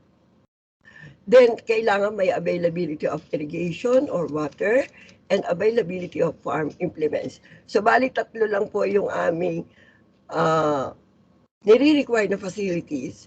Then, mag-i-install din po ng permanent placard, signboard, indicating po, ito once na na-approve naman po, kung ano po ay nakalagay sa certificate, yun po ang ilalagay natin sa placards.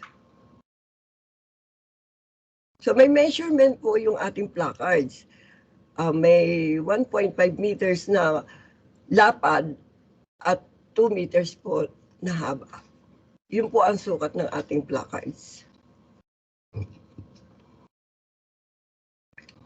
So the nursery must have the following facilities. So kailangan po meron tayong access to water source, bodega, and propagating equipment and other tools. So take note po na kailangan po namin, dahil kayo po ay once na na-evaluate na ng isang plant nursery evaluator, yung pong inyong farm o yung inyong pong nursery, yung mga facilities po ay pipicturean po natin para po yun yung i-attach dun sa application form to be submitted sa central office sa BPI NSQCS Quezon City. So ito po ay picture na kailangan po ay yung area nyo is 1 hectare, and then yung also yung inyong planting materials is na index po o na-treat po yung planting materials. So sa nursery requirements or farm implements, ito naman po ay sample lang kung ano po yung mga ginagamit nating mga farm implements sa inyong nursery or sa farm. So merong katulad ito po ay isang accredited natin ng field root crops. So meron po silang mga equipments na 4-wheel tractor, then may accessories po. Ito po ay sa field root crops. Then yung water source po, kung saan po kayo kumukuha ng tubig, dilig sa inyong cassava plantation. So picture na lang po ang kailangan namin. Kailangan lang po ito ay ma-evaluate ng ating plant nursery evaluators. So ito po yung mga farm implements, cultivator, na naka-attach dun sa tractor. Ito po yung ginagamit nila sa plant preparation.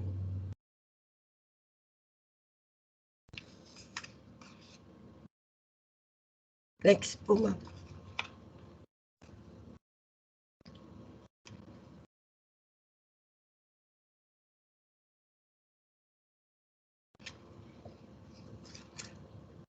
So ito po mga farm implements na ito, depende naman po kung ano po yung available dun sa inyong farm.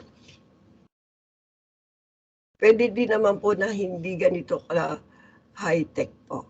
So yung establishment of cassava nursery, so kailangan po may source kayo ng planting materials. So magpuput up po kayo ng nursery for cassava.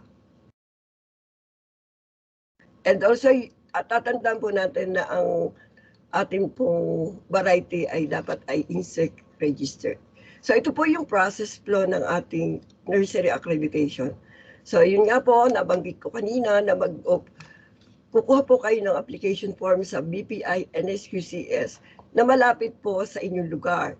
So ang NSQCS naman po ay may 24 stations, so all over the Philippines. So pwede po kayo doong mag-secure ng inyong application form.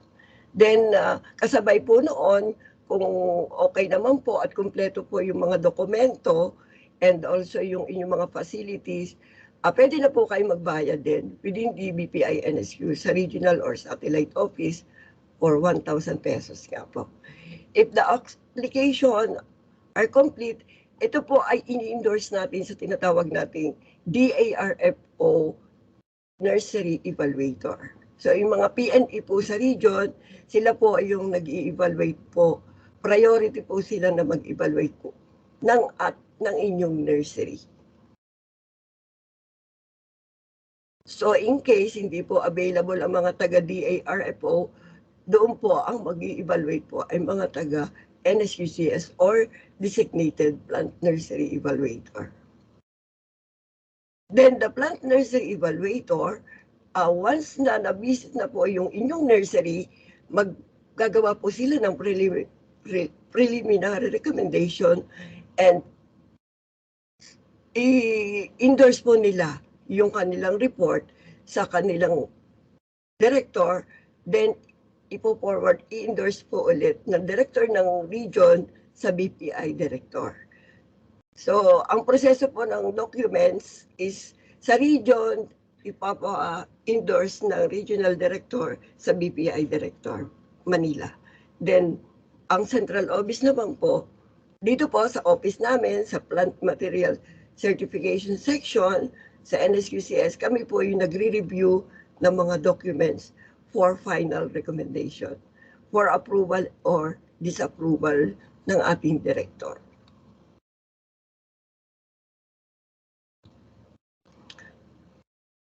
And nabanggit po natin na ang BPI po Central Office ang nagagawa po ng Certificate of Accreditation and it will be duly signed by our director ng BPI. Then nakalagay po sa Certificate of Accreditation yung validity po ng inyong certificate. So for Cassava, ang validity date po ay 3 years po. Hindi po ito napasama doon sa ating ni-revise na AO para po sa fruits and plantation. So, ang ginagamit po nating guidelines ay yung AO25. So, yun po yung ginagamit natin for Cassava.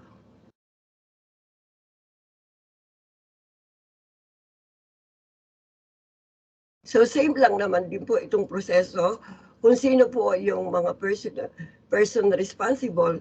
Kung in case po kuha tayo ng documents or application, so pwede po non-technical or technical personnel ng NSQ, sila po yung mag-a-assist sa atin doon sa region, then i-evaluate po yung documents. So kung kumpleto naman po yung documents, i-go na po natin yung application ng nursery operator.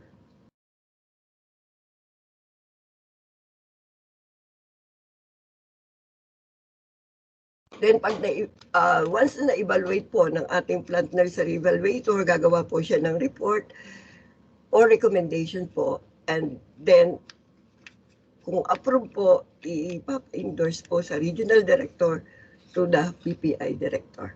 Then yung pong last, dito na po sa central office yung pagpapasa ng lahat ng dokumento from the region and ang issuance po ay dito rin po sa central office ginagawa po.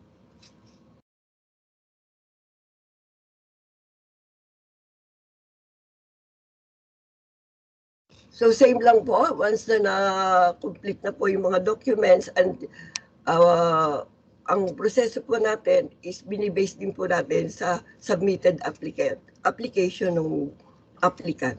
So in case po na kumpleto naman po, hindi na po natin ibabalik sa may-ari and ang darating na lang po sa applicant ay yung po kanilang certificate of accreditation. And nakalagay na po doon ang validity kung hanggang kailan po siya valid yung accreditation.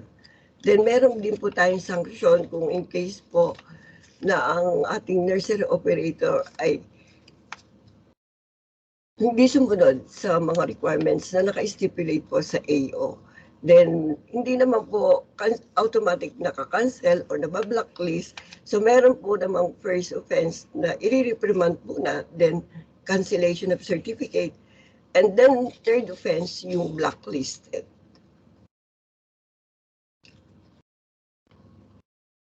Ang ating pong, nabanggit ko po kanina na meron po tayong tinatawag na designated, parang dito po sa mga taga NSUCS at saka sa mga centers. So ang tawag po sa kanila ay designated plant nursery evaluator. So dito po sa Memorandum Order number 43 series of 2022. So ito po yung mga personnel. Next po.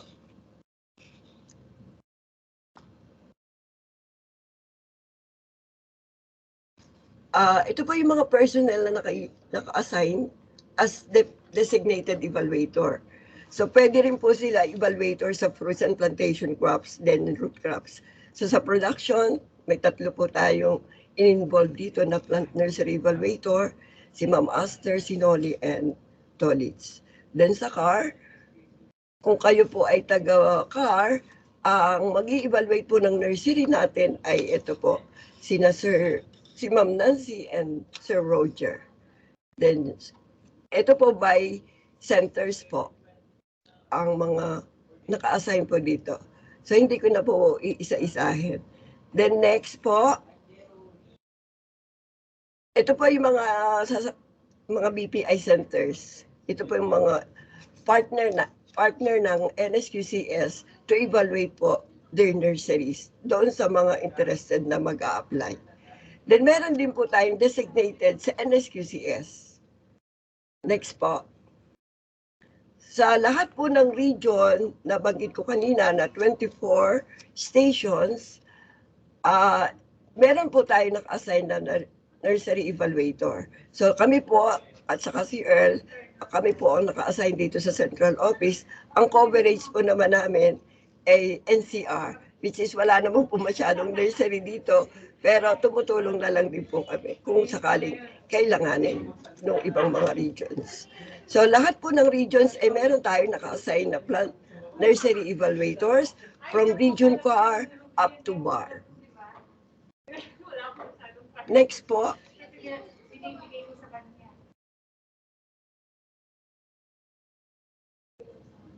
Ito po ang mga personnel na technical personnel, mga permanent po sila as they are the plant nursery evaluators. So sa region, so hindi ko na po banggitin ng pangalan. Kung gusto po natin ng copy, pwede naman po ito ibigay po sa mga na-required po ng copy. Na-request, I mean. So next, meron din po tayong deputize. Ito naman po yung mga partner natin sa region. So kung meron po tayo sa NSQCS, meron din po tayong nursery evaluator sa region. Next po, ma'am.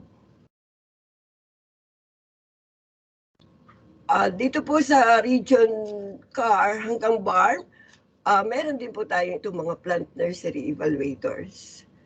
So sila po yung ating partner sa evaluation ng ating mga nurseries. So pwede rin po silang evaluator, hindi lang po sa root crops, pwede rin po sa mga fruits and plantation crops. Kami din po ang nag-a-accredit ng mga fruit and plantation crops. So ang duties naman po nila as nursery evaluator, sila po ay yung nag-i-inspect o nag-i-evaluate ng nursery.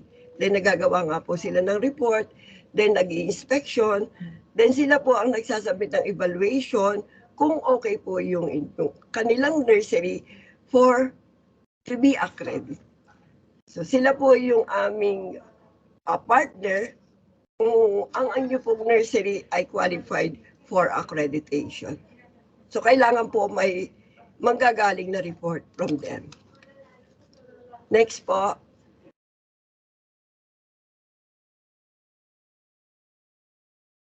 So, yun lang po. And idagdag ko lang po na meron tayong na-accredit po sa ngayon na 3 nursery operator for Cassava. Isa sa Region 3, Torno Nursery. Then sa Region 8, yung Pilroot Crops.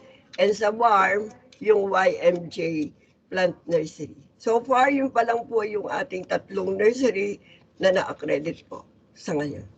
Thank you very much po.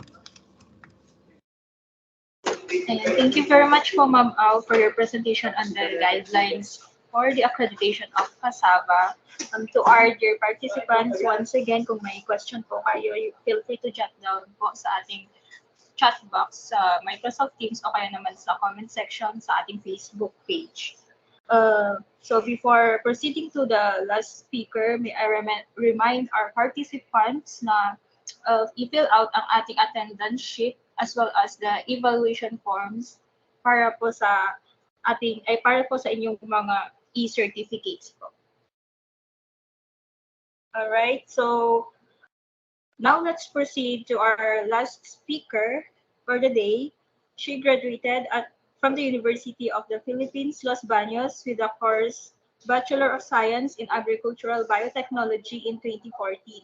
She also ranked 5th place in the agriculturist licensure examination in 2016 and received a special citation award from the Bureau of Plant Industry and a recipient of the Jerry Rojas Leadership Award. Currently, she is working at the National Seed Quality Control Services Bureau of Plant Industry, Quezon City. To present to us about the guidelines of plant material certification for cassava, let's all welcome Ms. Diana S.J. Tabudlong. Afternoon po, ma'am.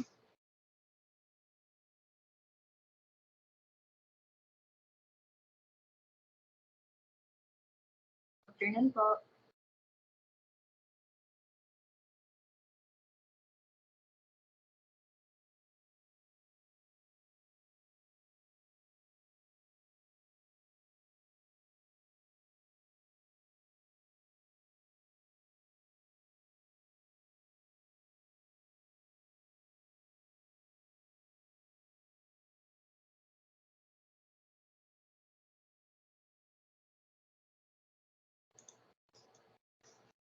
Ma'am Diana, are you here po?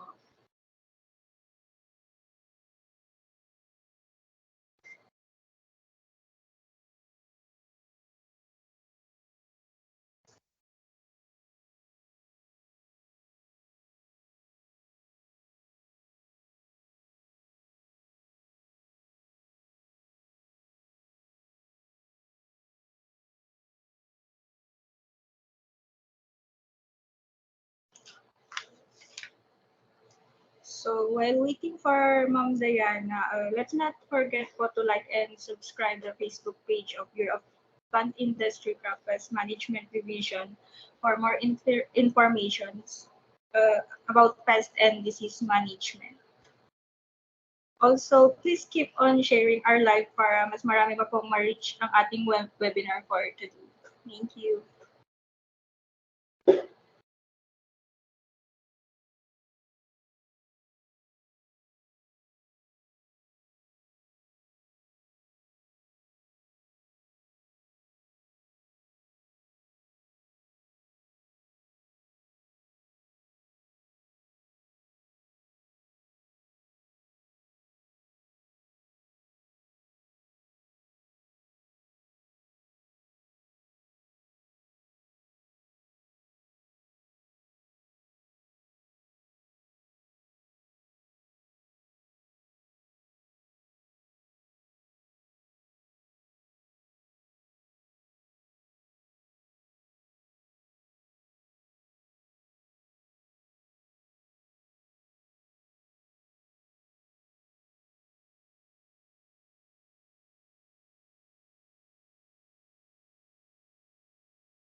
Naka-open na ba yung...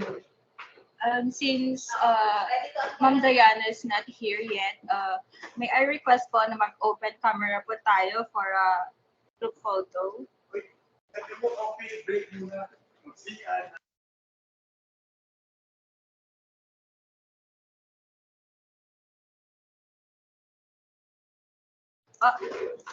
Open camera po tayo.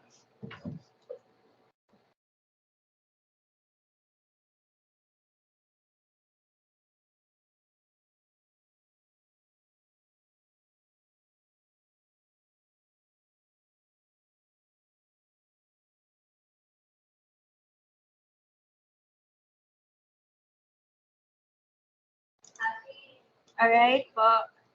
1, 2, 3.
Hello ma'am, si Miss Diana po nasa dyan sa Manila eh. Hindi ko lang sure kung naka-join na siya.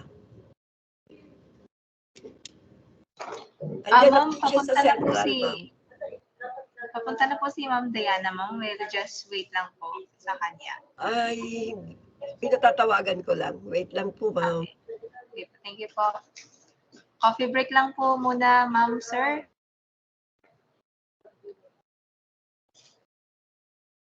Wait lang po tayo mga ano.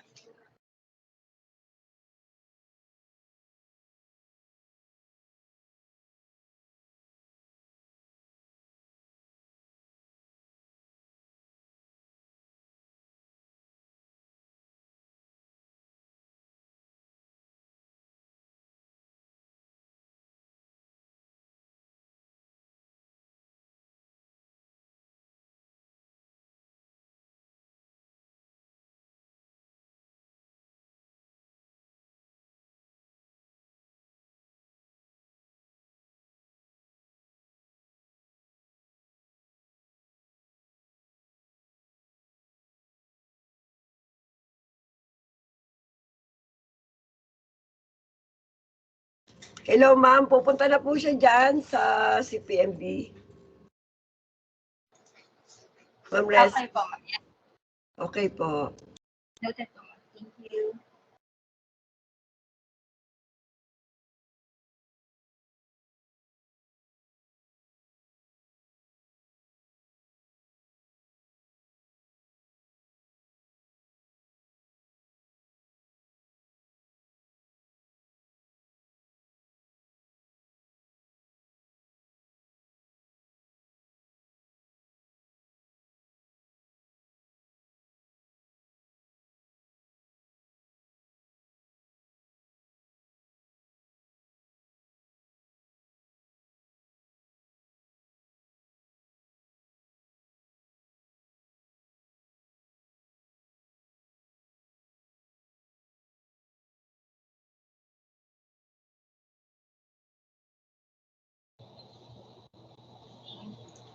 And po, once again, let's all welcome Ms. Diana Tabudlog. Alright, so good afternoon po. Sorry at medyo na-late at hinihingal din. Pero ayan, as you have already heard about the plant nursery accreditation, I will be discussing naman po about the guidelines on plant material certification. So for NSQCS, we implement these two programs and they always come hand in hand. So pareho sila, partner po sila palagi. So if plant nursery accreditation focused more on the entity, the business or the person producing the planting materials, the certification program naman focus more on the planting material itself, the one that we will be using for planting yung ating mga inputs na po.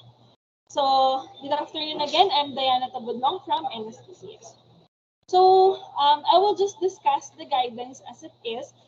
This guidance is actually way back 2013. So, it's a long-standing guideline pero unfortunately medyo kakaunti po or hindi po talaga siya napagbibigyan ng attention or pansin. But the program is there to help us ensure quality of planting materials. So as stated here in the objective, it is to ensure the production of quality planting materials of known varietal identity. So we focus more on the varietal identity.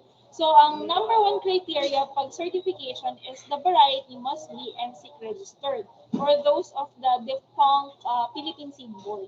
So ang mga variety kasi natin ay inirerehistro siya. So meron tayong system kung saan kinikilala yung iba't ibang variety and cassava is also included in that. So ang una pong criteria for certification is it must be NSIC registered. So I'll be discussing some of the definition of terms used in the guidelines. So breeder cassava seed pieces, it's the planting materials that originated from the breeding institution themselves. So sa kanila nag-umpisa yung variety, sila din yung nagpadami ng variety. So that is breeder cassava seed pieces. When it comes to foundation cassava seed pieces naman, they are the ones na progeny or nanggaling siya sa breeder and then pinadami siya. So that's the next layer which is called foundation cassava seed pieces. So lagi siyang towards multiplication. That's why there are levels of that. So from breeder foundation and then down to certified seed pieces. So ito naman po kasi ating planting materials ay asexually naman siya, so cuttings naman siya.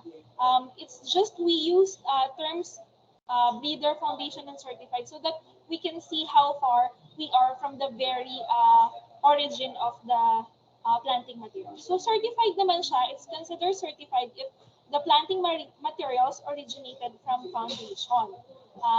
Foundation cassava seed pieces.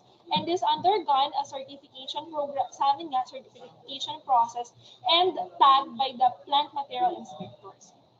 So again, na-mention ko po kanina the National Seed Industry Council. So it is a council created under 7308. And before po kasi it is called Philippine Seed Board. But now it is NSIC. So RA 7308 of 1992. So NSIC approved and registered varieties. Yun nga po, meron tayong roster or list of registered varieties. And the plant material inspectors are the primary or yung ating mga frontliners pagdating sa assurance ng quality planting materials. And roguing is also mentioned in the in this circular or this administrative order. So alam naman natin yan, it's the removal of octite. When we produce planting materials, we make sure na hindi kasama yung undesirable. That's why at the field level we do roguing.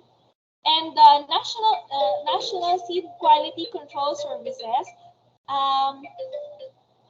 ito naman po ay kami, the MSQCS. We are also established through the RA 7308. So partner din kami with the NSIC. We are the ones who implement the quality control program. So certification and accreditation ay isa sa mga ilan sa mga programa na aming ini-implement to assure quality. So, kanina ko pa binabanggit ko, cassava seed pieces. So, these are the vegetatively propagated cuttings of cassava used for reproduction. So, ayan. Same then, production area. So, if you are producing a certain crop, so you have to have your intended field. And then, yun nga po, kanina na mentioned yung sa lectures on accreditation, there are producers. So, they can be either co-op, association, corporation, or even an individual na kayo po na mga nakikinig ngayon. Now, let's proceed with the requirements. Actually, the guidelines is not so strict kasi as much as possible, we want to encourage all of you to participate in the program so that all of us are proactive members of ensuring quality. So we are here to assist the industry, but you are the ones na talagang kailangan na mag-participate actively.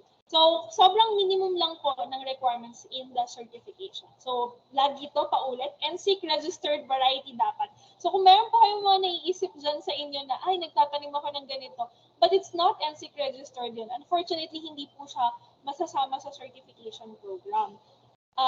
Another requirement is that the production of planting materials must be at least 1 hectare. And meron lang din po silang mga diniscuss or in-enumerate na preference dun sa conditions ng ating field. It must be flat and open field, well-drained, with available irrigation. Syempre, dapat na sustain natin yung requirement niya sa water, and secure and accessible to market as well. So, ito naman ay recommended din na planting distance as stipulated in the administrative order. So 75 to 100 cm ang distance niya between rows, and between hills naman is 50 to 75 cm. And another recommendation is that the field must be thoroughly prepared and with ridges 15 to 20 cm high and 75 to 100 cm between the ridges. So seed pieces should have at least 1.5 cm in diameter and about 20 cm in length. So ito po yung ating itatanim. And at the same time, ito rin yung ini-envision natin na maani bilang planting materials po ang ating pinuproduce. So during that time, will be when we're doing our production, it will be planted vertically or slanting on the ridges. And ito nga po, kapag may patay na halaman, it will be replaced immediately para sabay-sabay po ang paglaki ng ating mga halaman. So,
Nawala din sila.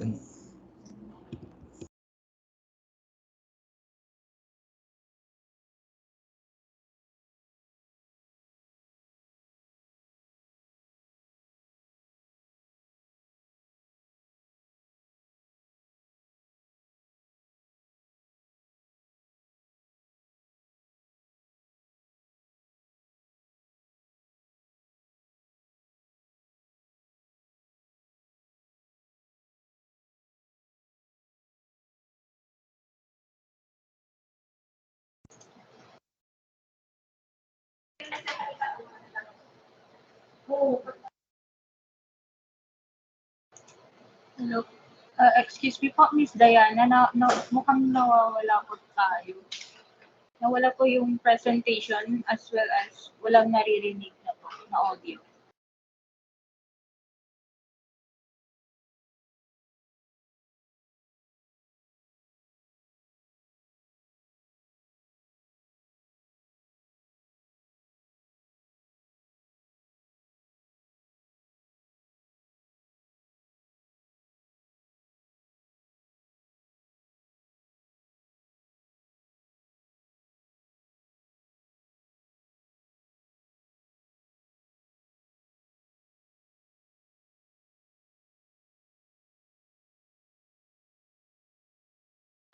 nawala. Si Ma'am pala yung nawala.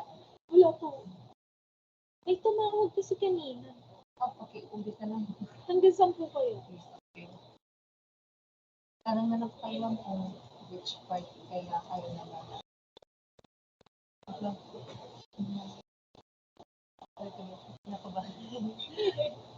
Dito po siguro. Sige. Saan po kayo banda? Saan po banda yung tumawag? Alam, malayo na yun. Dito po. Tanong na lang natin. Sige po. May speaker ba ito? Meron po. Wait na.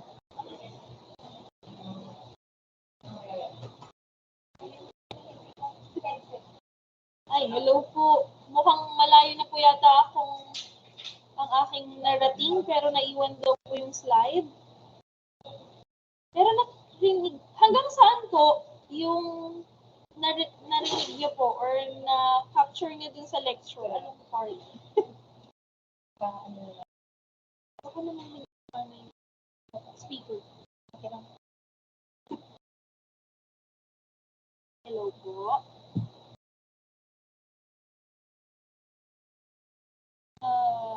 Can anyone help me po kung saan po nagputol yung presentation? So, balikan po natin kung kailangan po. Kahit it's chat or mag-on din po kayo ng mic. Pwede rin.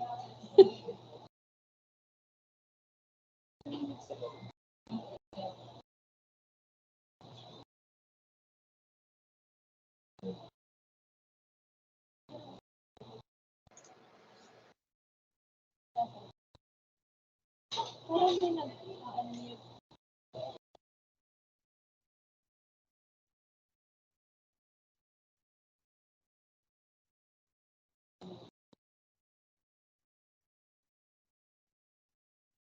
Hindi po makita din yung post na mag-chat ka na. Pero 2:37 lang yun. Mga 2:37 po. Bandang-banda lang. Wala po na po respond. Hello. Ayaw nga natin. Hindi ka.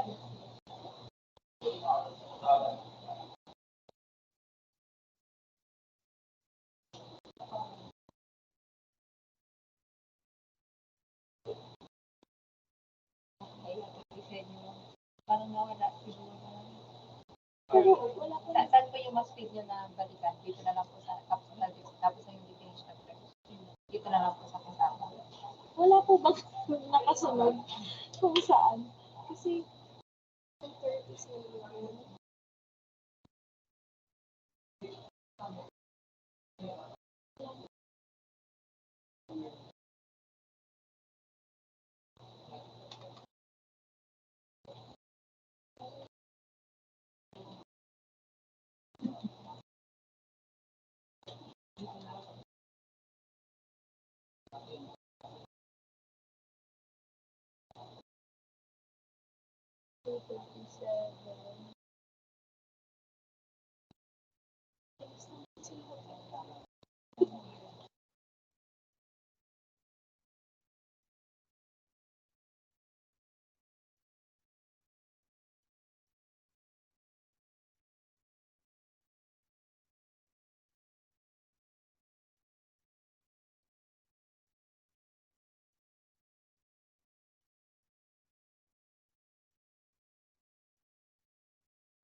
Alright.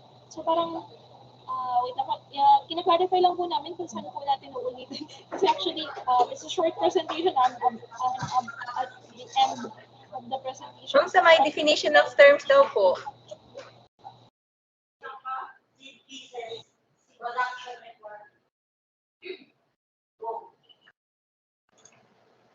Ma'am, nawala daw po nung sa cassava seed pieces and production requirements.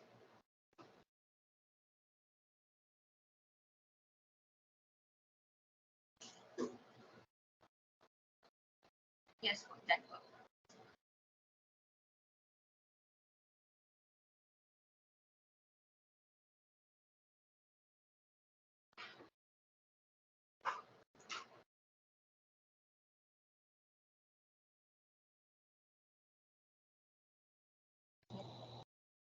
Ayun. Hello po. May nag-respond na daw po. Saan pong part? Definition of terms po na-cut na? Yes po, ma'am, sa cassava seed pieces daw. Okay. Sige po. Okay po. Ito lang po.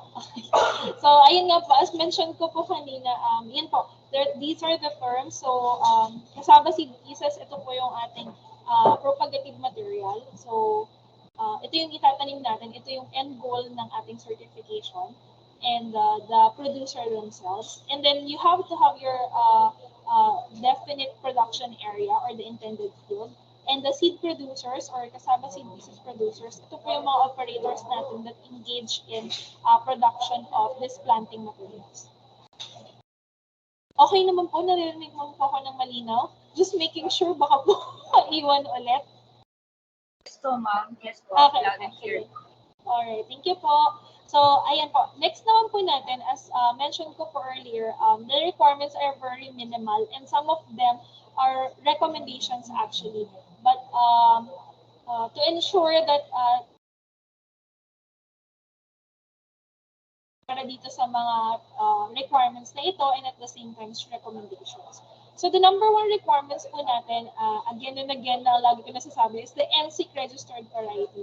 So kung meron nga po kayong varieties in mind na sa tingin nyo ay gusto nyo i-propagate, it will only be accommodated in the program if it is NSIC registered. Pero baka naman po yung mga varieties na iniisip nyo ay actually NSIC registered pero hindi lang natin alam. So later on po meron list ng NSIC registered varieties. So production area is just at least 1 hectare minimum, and this is preferably a flat and open field, well drained with available irrigation, and of course secure from animals or other pests na malalaki, and then accessible to market. And then the requirements or the recommendation for planting distance is 75 to 100 for between rows and 50 to 75 between hills. And thoroughly prepared ang ating field with ridges that is around 15 to 20 cm high and 75 to 100 centimeters between ridges.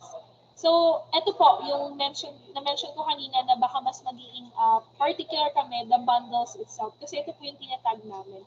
So, 1.5 cm, hindi pa pala nag-jump na ako. Ito po yung starting material natin. It should be at 1.5 cm in diameter and about 20 cm in length. So, ito na yung itatanim natin sa ating field.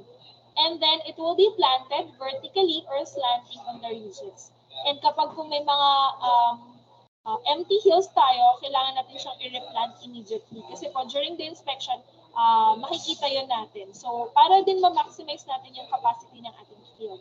And then, roguing will be implemented para sa mga undesirable plants na hindi naman natin pinapropagate. And then, the fertilizer recommendation is 56 per NPK. And it is recommended to be applied at 15 to 30 days after planting. And remaining half is at 3 months. So it is a recommendation naman po. Depende pa rin po yan sa inyong soil analysis or kung ano yung requirement ng inyong field. And then, weed management is also recommended to be practiced on the first 3 months na ang ating tanim ay ipinlant natin at field condition. So we also have to manage the pest. Yun nga, kung kailangan ng pesticide, we may apply so or other management practices na kinakailangan to maintain good plants and eventually healthy planting materials.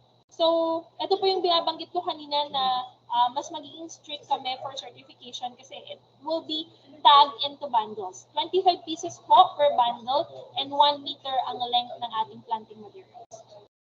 So, sa field inspection naman po, dito na ma-address halos lahat ng concerns natin when it's come to quality. So, ang recommendation po sa amin sa certification program is to do the inspection 60 to 90 days after planting and another inspection on 8 to 10 months after planting. So, pwede rin pong madagdagan pa yan, depende po sa na-observe natin sa field, lalo na pag yun nga may mga disease incidents. So, more inspection will be conducted as the need arise. And then, additional production area should also be properly labeled. So, para malaman kung alin yung intended for certification. And then, dito po pala sa part na to, di ko lang na-mention, dun sa guidelines, wala naman siyang sinabi na certain period kung kailan kayo magtatanim. But it is recommended na magtanim tayo ng planting materials towards the time na mag-uumpisa na yung production ng ating mga farmers. Kasi dun sila kukuha sa atin ng pantanim. So, labeling and tagging naman po. Ito po yung nagsisignify na ang isang planting materials are certified kapag meron po silang nakakabit na tags. So, mas common po ito for mga nurseries, mga seedlings natin. Gayon din po sa mga rice. Kasi yung ating rice ay tinatag sila for seed classes. So, na-mention ko rin po kanina na may iba-iba nga pong classes din po ang cassava seed pieces. So, pag breeder po siya, white po, itong buong white. Tapos, pag foundation, red naman po itong buong sheet na ito. And then, blue naman siya pag certified. And ito po yung mga details na makikita natin sa isang tagging material. So, ito i-indicate kung anong seed class siya, kung breeder, foundation, or certified. And then, the name of the propagator or the nursery, the seed producer, the variety na pinropagate or kung ano yung variety mismo na nandun sa bundle, date harvested, and then control number, yung inspector na assigned or nag-inspect ng field, and then kung kailan po tinag. So, ito lang po, in a snapshot, ito lang naman siya, mabilis lang siyang i-follow, but you have to have the minimum requirements, which is yun nga po. Pag kayo ay nag-apply na, i-check namin kung kayo po ay accredited. So, meron na po tayong ibang mga accredited or kakaunti pa lang naman sila, pero you can also be one of them na maging accredited producer. So, kapag po kayo accredited producer, magpo-proceed tayo sa evaluation ng inyong varieties. And dapat ang varieties na pinopropagate nyo ay NSIC registered. So, pag hindi po yun na-meet, so automatic end na ng process. Hindi na po siya ma-accommodate sa program. So, ayun nga po, kung NSIC registered siya, approved, so i-issuehan po namin siya ng tags. And given that all the requirements or okay po ang inyong field during our field inspection, and itatag po ang seed pieces by bundle. So, very straightforward lang po ang ating certification program. And hindi po siya sobrang dami ng requirements. Kaya po, kayang-kaya nyo pong mag-participate dito. So, ayan, kanina ko pa binabanggit yung varieties na yan. So, magbigay lang po siguro ako ng ilan sa mga NSIC registered varieties na baka iyon pala yung tinatanim nyo pero hindi nyo lang alam. So, ang registration po ay nagsimula pa way back 1990s, 1993, 92. So, ito po yung isang unang-una na registered, Lakan 2, NSIC 1995 CV11. Actually, hindi pala, pang 11 na to kasi ito yung kanilang count for the number of varieties. So, kung pupunta po kayo sa website ng NSIC, makikita nyo po yung mga different descriptions ng isang varieties na narehistro. So, itong Silakan 2, siya po ay dinevelop ng UPLB. And then, ang color ng flesh niya ay white. And then, preferred, ito po ay preferred edible variety din siya and can be used for all purposes. So, Lakan 2, meron din po tayong Lakan 3. Ayan. So, meron po niyan sa kanilang website, sa kanilang seed catalog na magkakaibang descriptions ng iba't ibang varieties. So, meron din naman po tayo na dinevelop ng field root crops. Yung ating speaker kanina po, ang alam ko ay from field root crops. So, actually, it's UPLB and field root crops for the Visayas State University lang po yung pinanggalingan ng ating mga kasama. So, pag mga private entities naman po, pwede din talaga silang magpa-registered ng kanilang varieties. Yun nga lang po, it happened na puro mga institutions po yung nagpa-registered ng kanilang varieties. But if you are a private entity, you may also apply at meron pong sistema ang NSIC for registration. So, dadaling ko na po kayo sa pinakadulo kasi ang dami ng examples na na-enumerate ko. Pero ayan po, as of now, there are 47 registered varieties of cassava. So, dun po sa website nila, makikita nyo yan. So, ito lang po in a snapshot kung ano-ano yung mga yun. So, ito po, from 1980 pa nga actually. Actually, ano yun eh, siguro collections nila and identified as these varieties. So, ang pinaka-last na na-registered nila ay noong 2013, which is Rayong 72 by Phil Whitlops.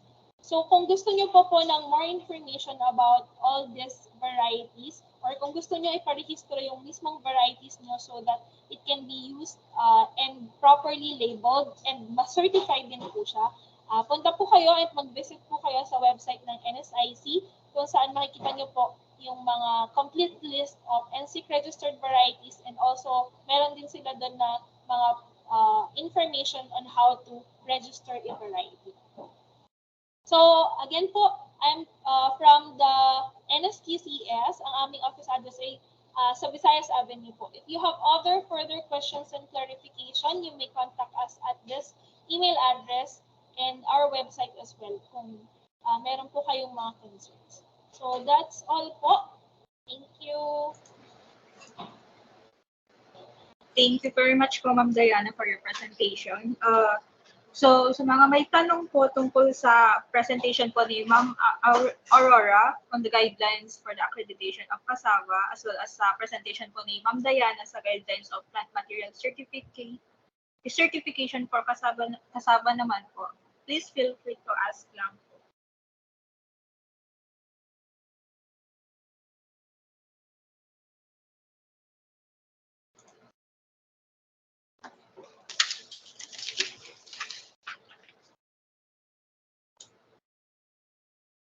Also, for our reminders ulit about sa pag-fill out po ng attendance sheet and evaluation forms para sa ating mga speakers, huwag niyo po sanang kalimutan yung eval forms, especially since yun po yung ay requirement po para makuha niyo po ang iyong e-certificates po.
So let's proceed.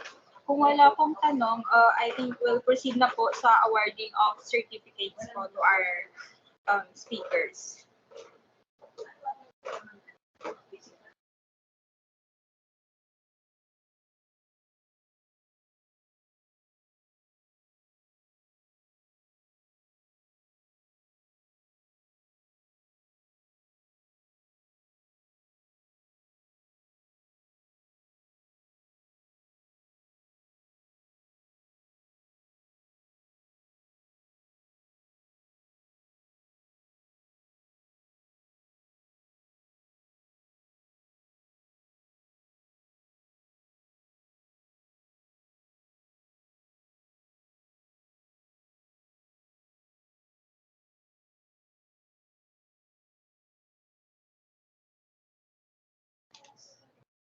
Miss Diana, pa-stop na lang po na i-share nyo.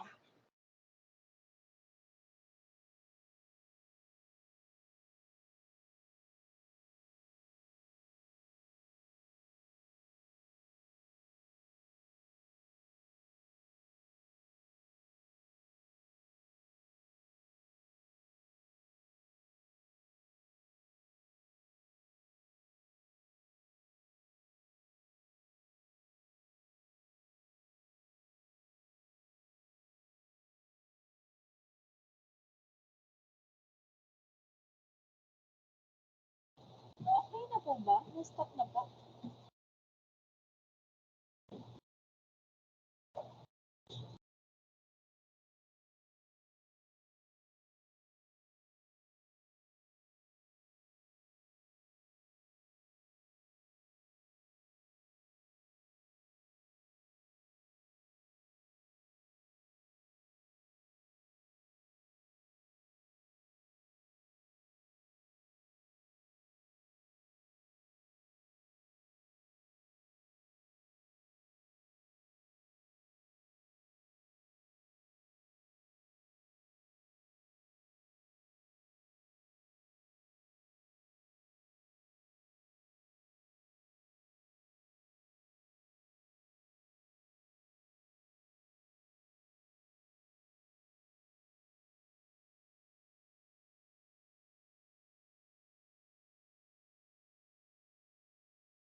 Ayan po.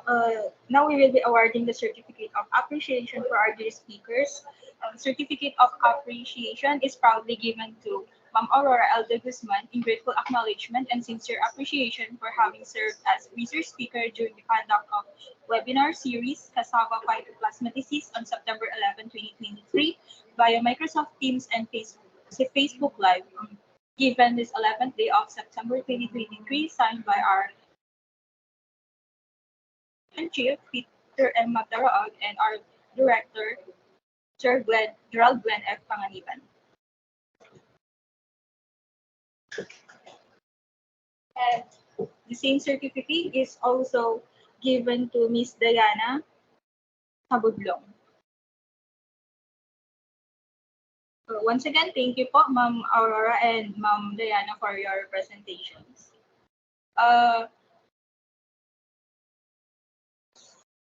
Also extending our appreciation to everyone, to our resource speakers for today.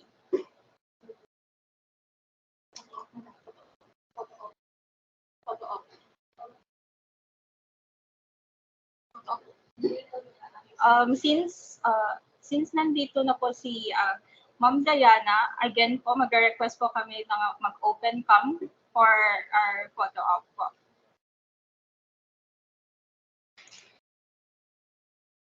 Ayan po, photo op po tayo.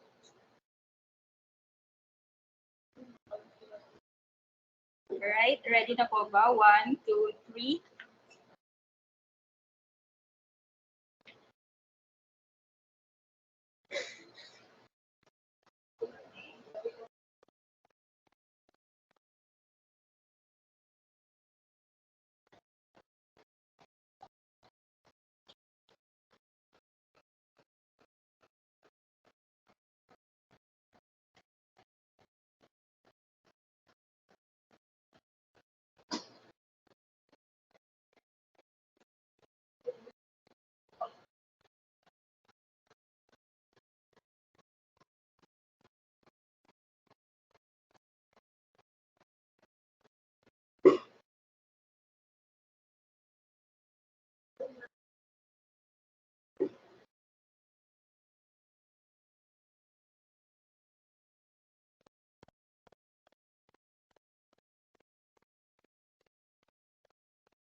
Ayan, okay na po.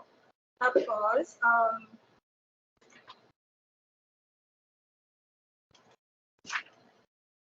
to formally close this webinar series, I would like to call on our Assistant Division Chief, Ma'am Proserpina Luzeran, for the closing remarks.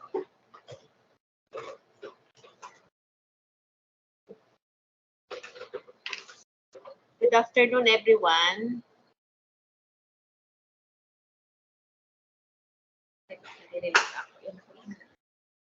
Okay, in behalf of the Crop Pest Management Division, I would like to thank all the resource person and the participants in this very important webinar. The knowledge you shared is of great help to our cassava farmers especially. I hope na magtuloy-tuloy ang ganitong activities, and then just follow our Facebook page for more webinar like this on other commodities naman. Again, maraming salamat sa inyong lahat. Mabuhay.